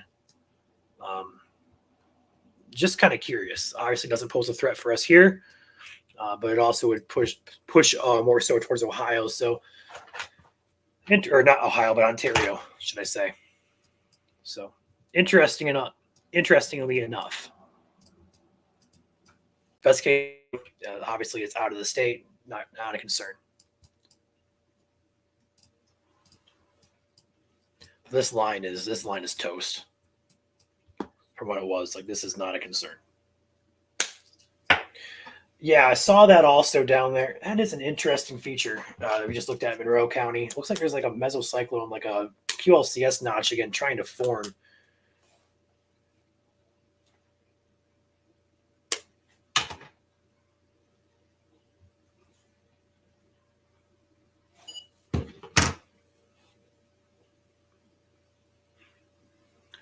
The red is outbound winds, I believe, and the green is inbound winds. Yeah, inbounds and outbounds. What subscription do we use? We use the top tier Alpha subscription. It gives us all the tools we need to better communicate stuff to you guys. Although for you guys who just general watch radar, just the basic would be fine.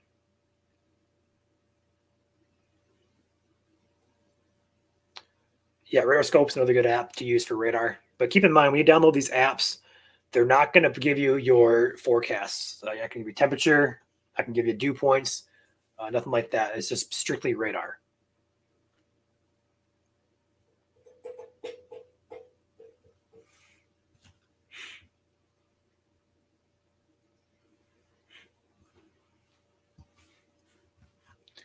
I use WeatherBug radar.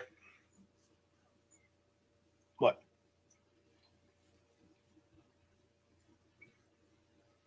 The Radar Omega app is, I believe, $12 or $10 or $12 to download. If I'm not mistaken, it might be $8 actually, $8.99. I believe you can use it without a subscription. We just subscribe to it to get the advanced data and stuff like that.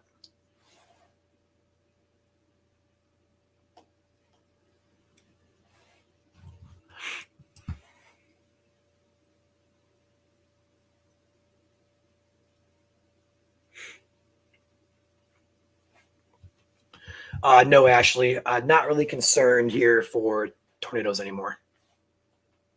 That threat is pretty much toast.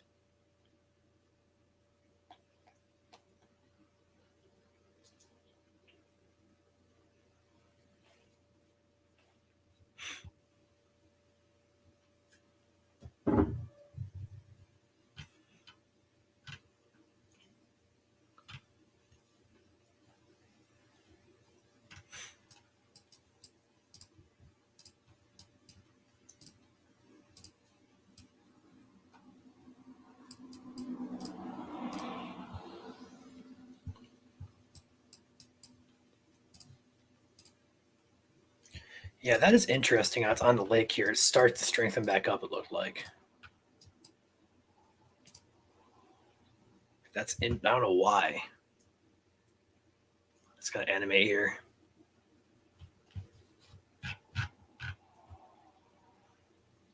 Everybody who has been chasing has went home at this point. The threat is over. It's pretty much on the east part of the state. So most of the guys have called the chase off just because there's really nothing to chase at this point.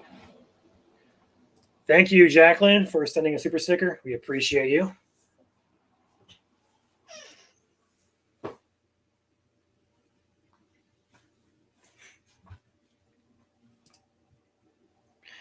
Is it worth your money? It depends on what you value in terms of radar.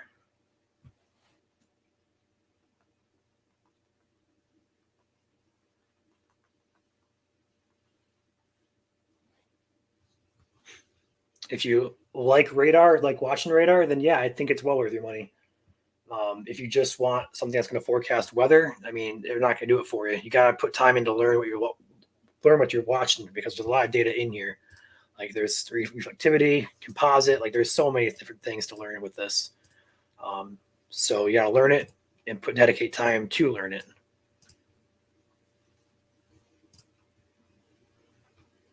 If that's the case, Judah, then yeah, it's well worth your money. Radar scope, Omega, even GR2, although GR2 is the most expensive, but it's a one-time thing.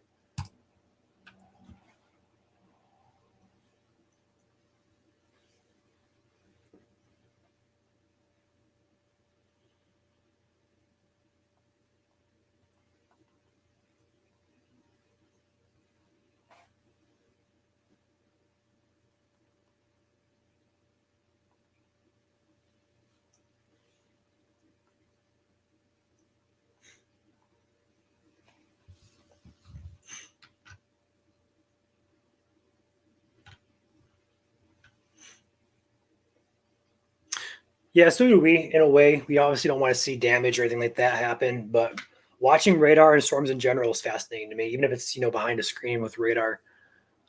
Anything can happen, really, and it's just kind of interesting to see how it plays out. So, it's always fascinating to watch these events. You can get the radar scope or Omega app. If you're talking GR2 is a laptop or computer thing.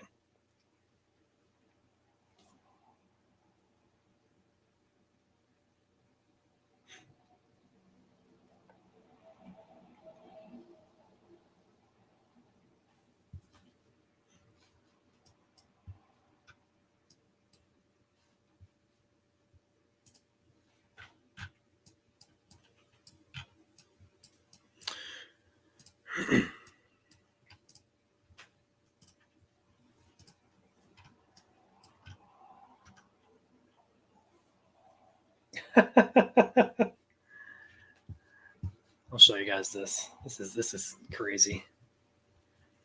Back over to the Lake Erie here. If you guys live on Monroe, like on the shoreline, you may be seeing a water spout with this.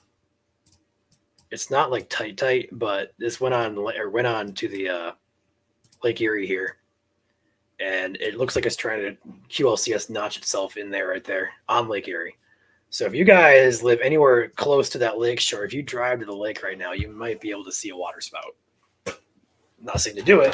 Just saying if you guys live on the lake or close to it, look out your window to the east. That'd be quite interesting to see. And that's incredible too, because if that's going to do a water spout, that's like, 8 miles offshore. So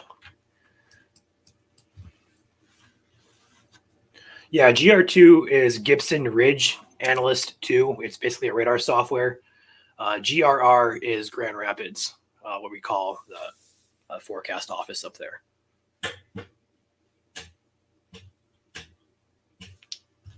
I'm not dealing with that CS. I'm sorry. You're getting banned. Amazing sunset right now. I don't see anything at my window. Send me a picture if you haven't already. I haven't been watching chat.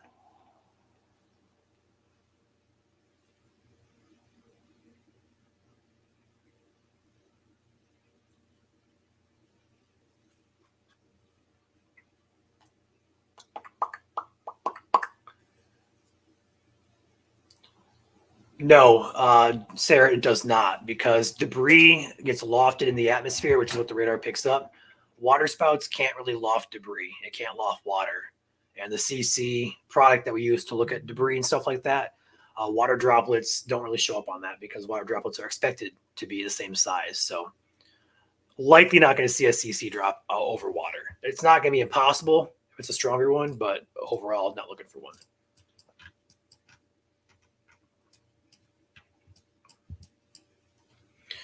That is an interesting area there. It just fascinates me why it did that over lake area, not on land. I'm not saying it should have went on land. I'm just saying it's fascinating why it waited until water. I mean, there's got to be some kind of interaction there in the atmosphere to make this possible that it didn't have on land. So.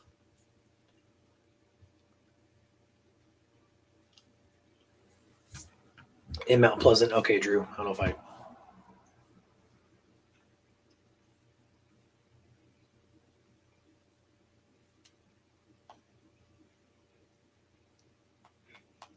Oh, nice.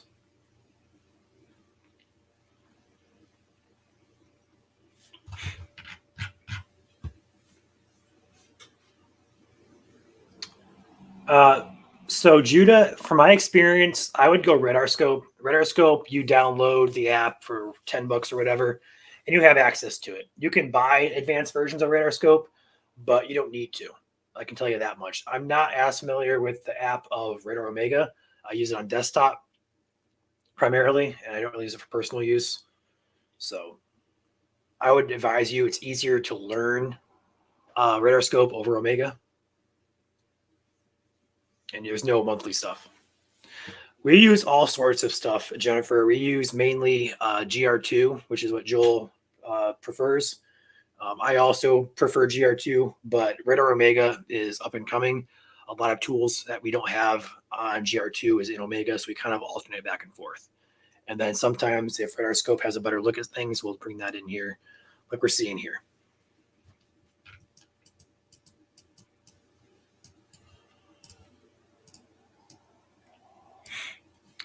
I don't know, guys. I'm probably about to end this stream here. There's nothing going on with these storms at all. They're not even really storms. There's no threat for severe weather with these at this point. The gust front's even washing out here that we're seeing.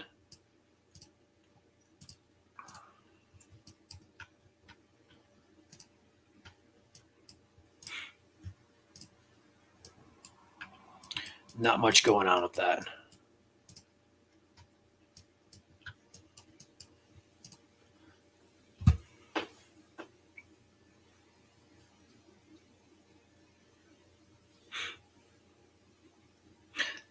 How old are you, Judah?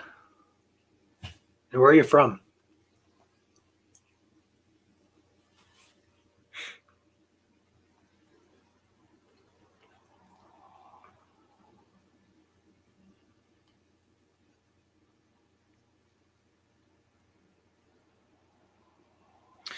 I'm about to post a sunset picture from Drew here on the page, getting that watermarked and uploaded momentarily.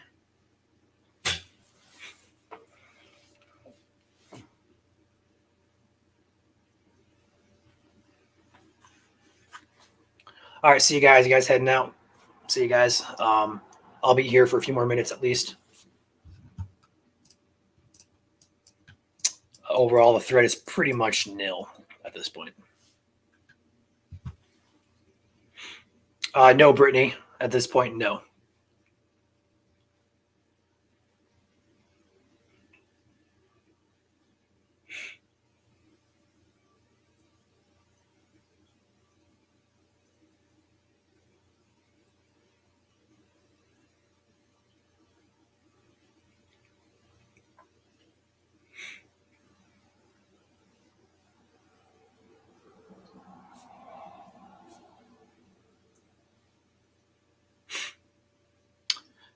This is the best time to stream. Why is that, Mystic? Because it's Q&A time? Or because the threat's no longer in existence?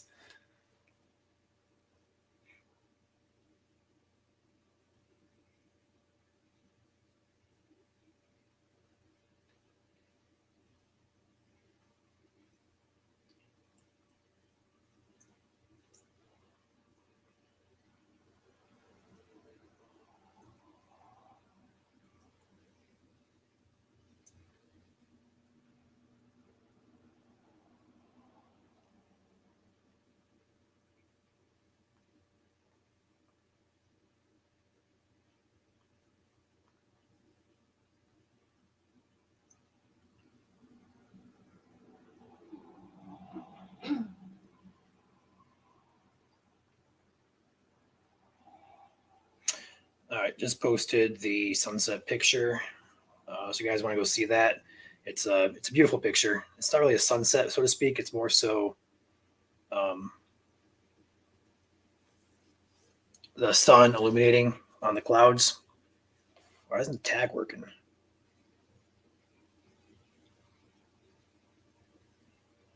For some reason, it's not letting me tag Drew in this. It's weird. Oh, there it is. Okay. Yeah, Q&A. Okay. Yep. If you guys got questions, I'm open book. Like, I'm not gonna hide anything that we do here at MSC. I'm not gonna, steer you guys wrong.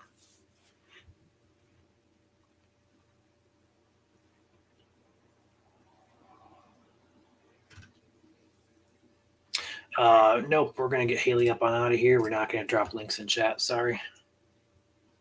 Links should not be going through in the first place, so that should never have gone public. I'm not sure why even.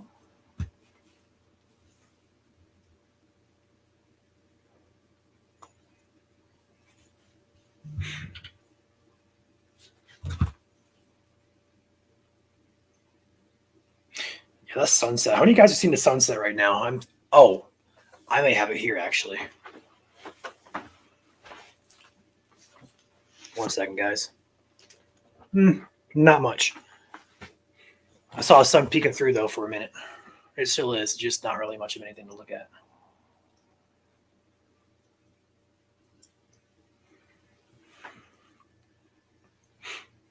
Sarah, the thread is pretty much over, if not already over. Everything on radar here is disorganized.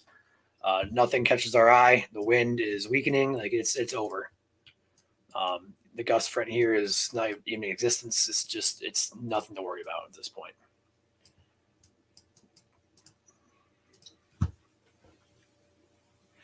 Yeah, Judah, I was hoping for a good, or not gonna say a good storm, but a better storm than what I got here. It wasn't even really a storm, but overall happy to see no damage, no major power outages across the state. So that's always good news. We never want to see that. But still would like to see a good storm. It's a battle between, you want to see a good storm, or you want to see damage? No, nothing like that. I don't want to see damage. I just want to see a good storm, lightning, thunder, structure. But not today. We saw some good structure to the south of us in Ohio, though, that's for sure.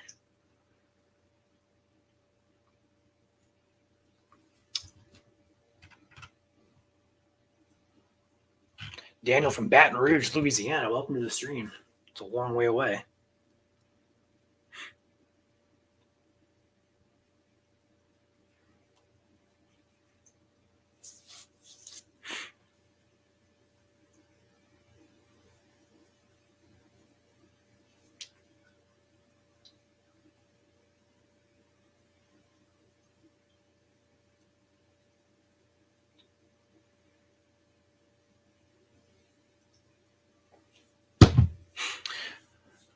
Crazy night we had back on August 24th, 75 mile per hour winds. Yeah, that was an insane night, honestly. We expected that to have a lot of wind with it, but did not expect that to be as many tornadoes as we did in the state that night. We had 6 or 7, I think.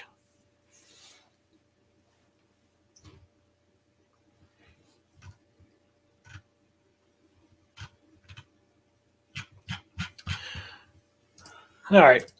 It's nearing 8 o'clock here, guys. We're going to take one last look on radar across this region. We're probably going to hop off here momentarily. So overall severe risk is pretty much over. Take this back here, full screen. There we go. Detroit radar.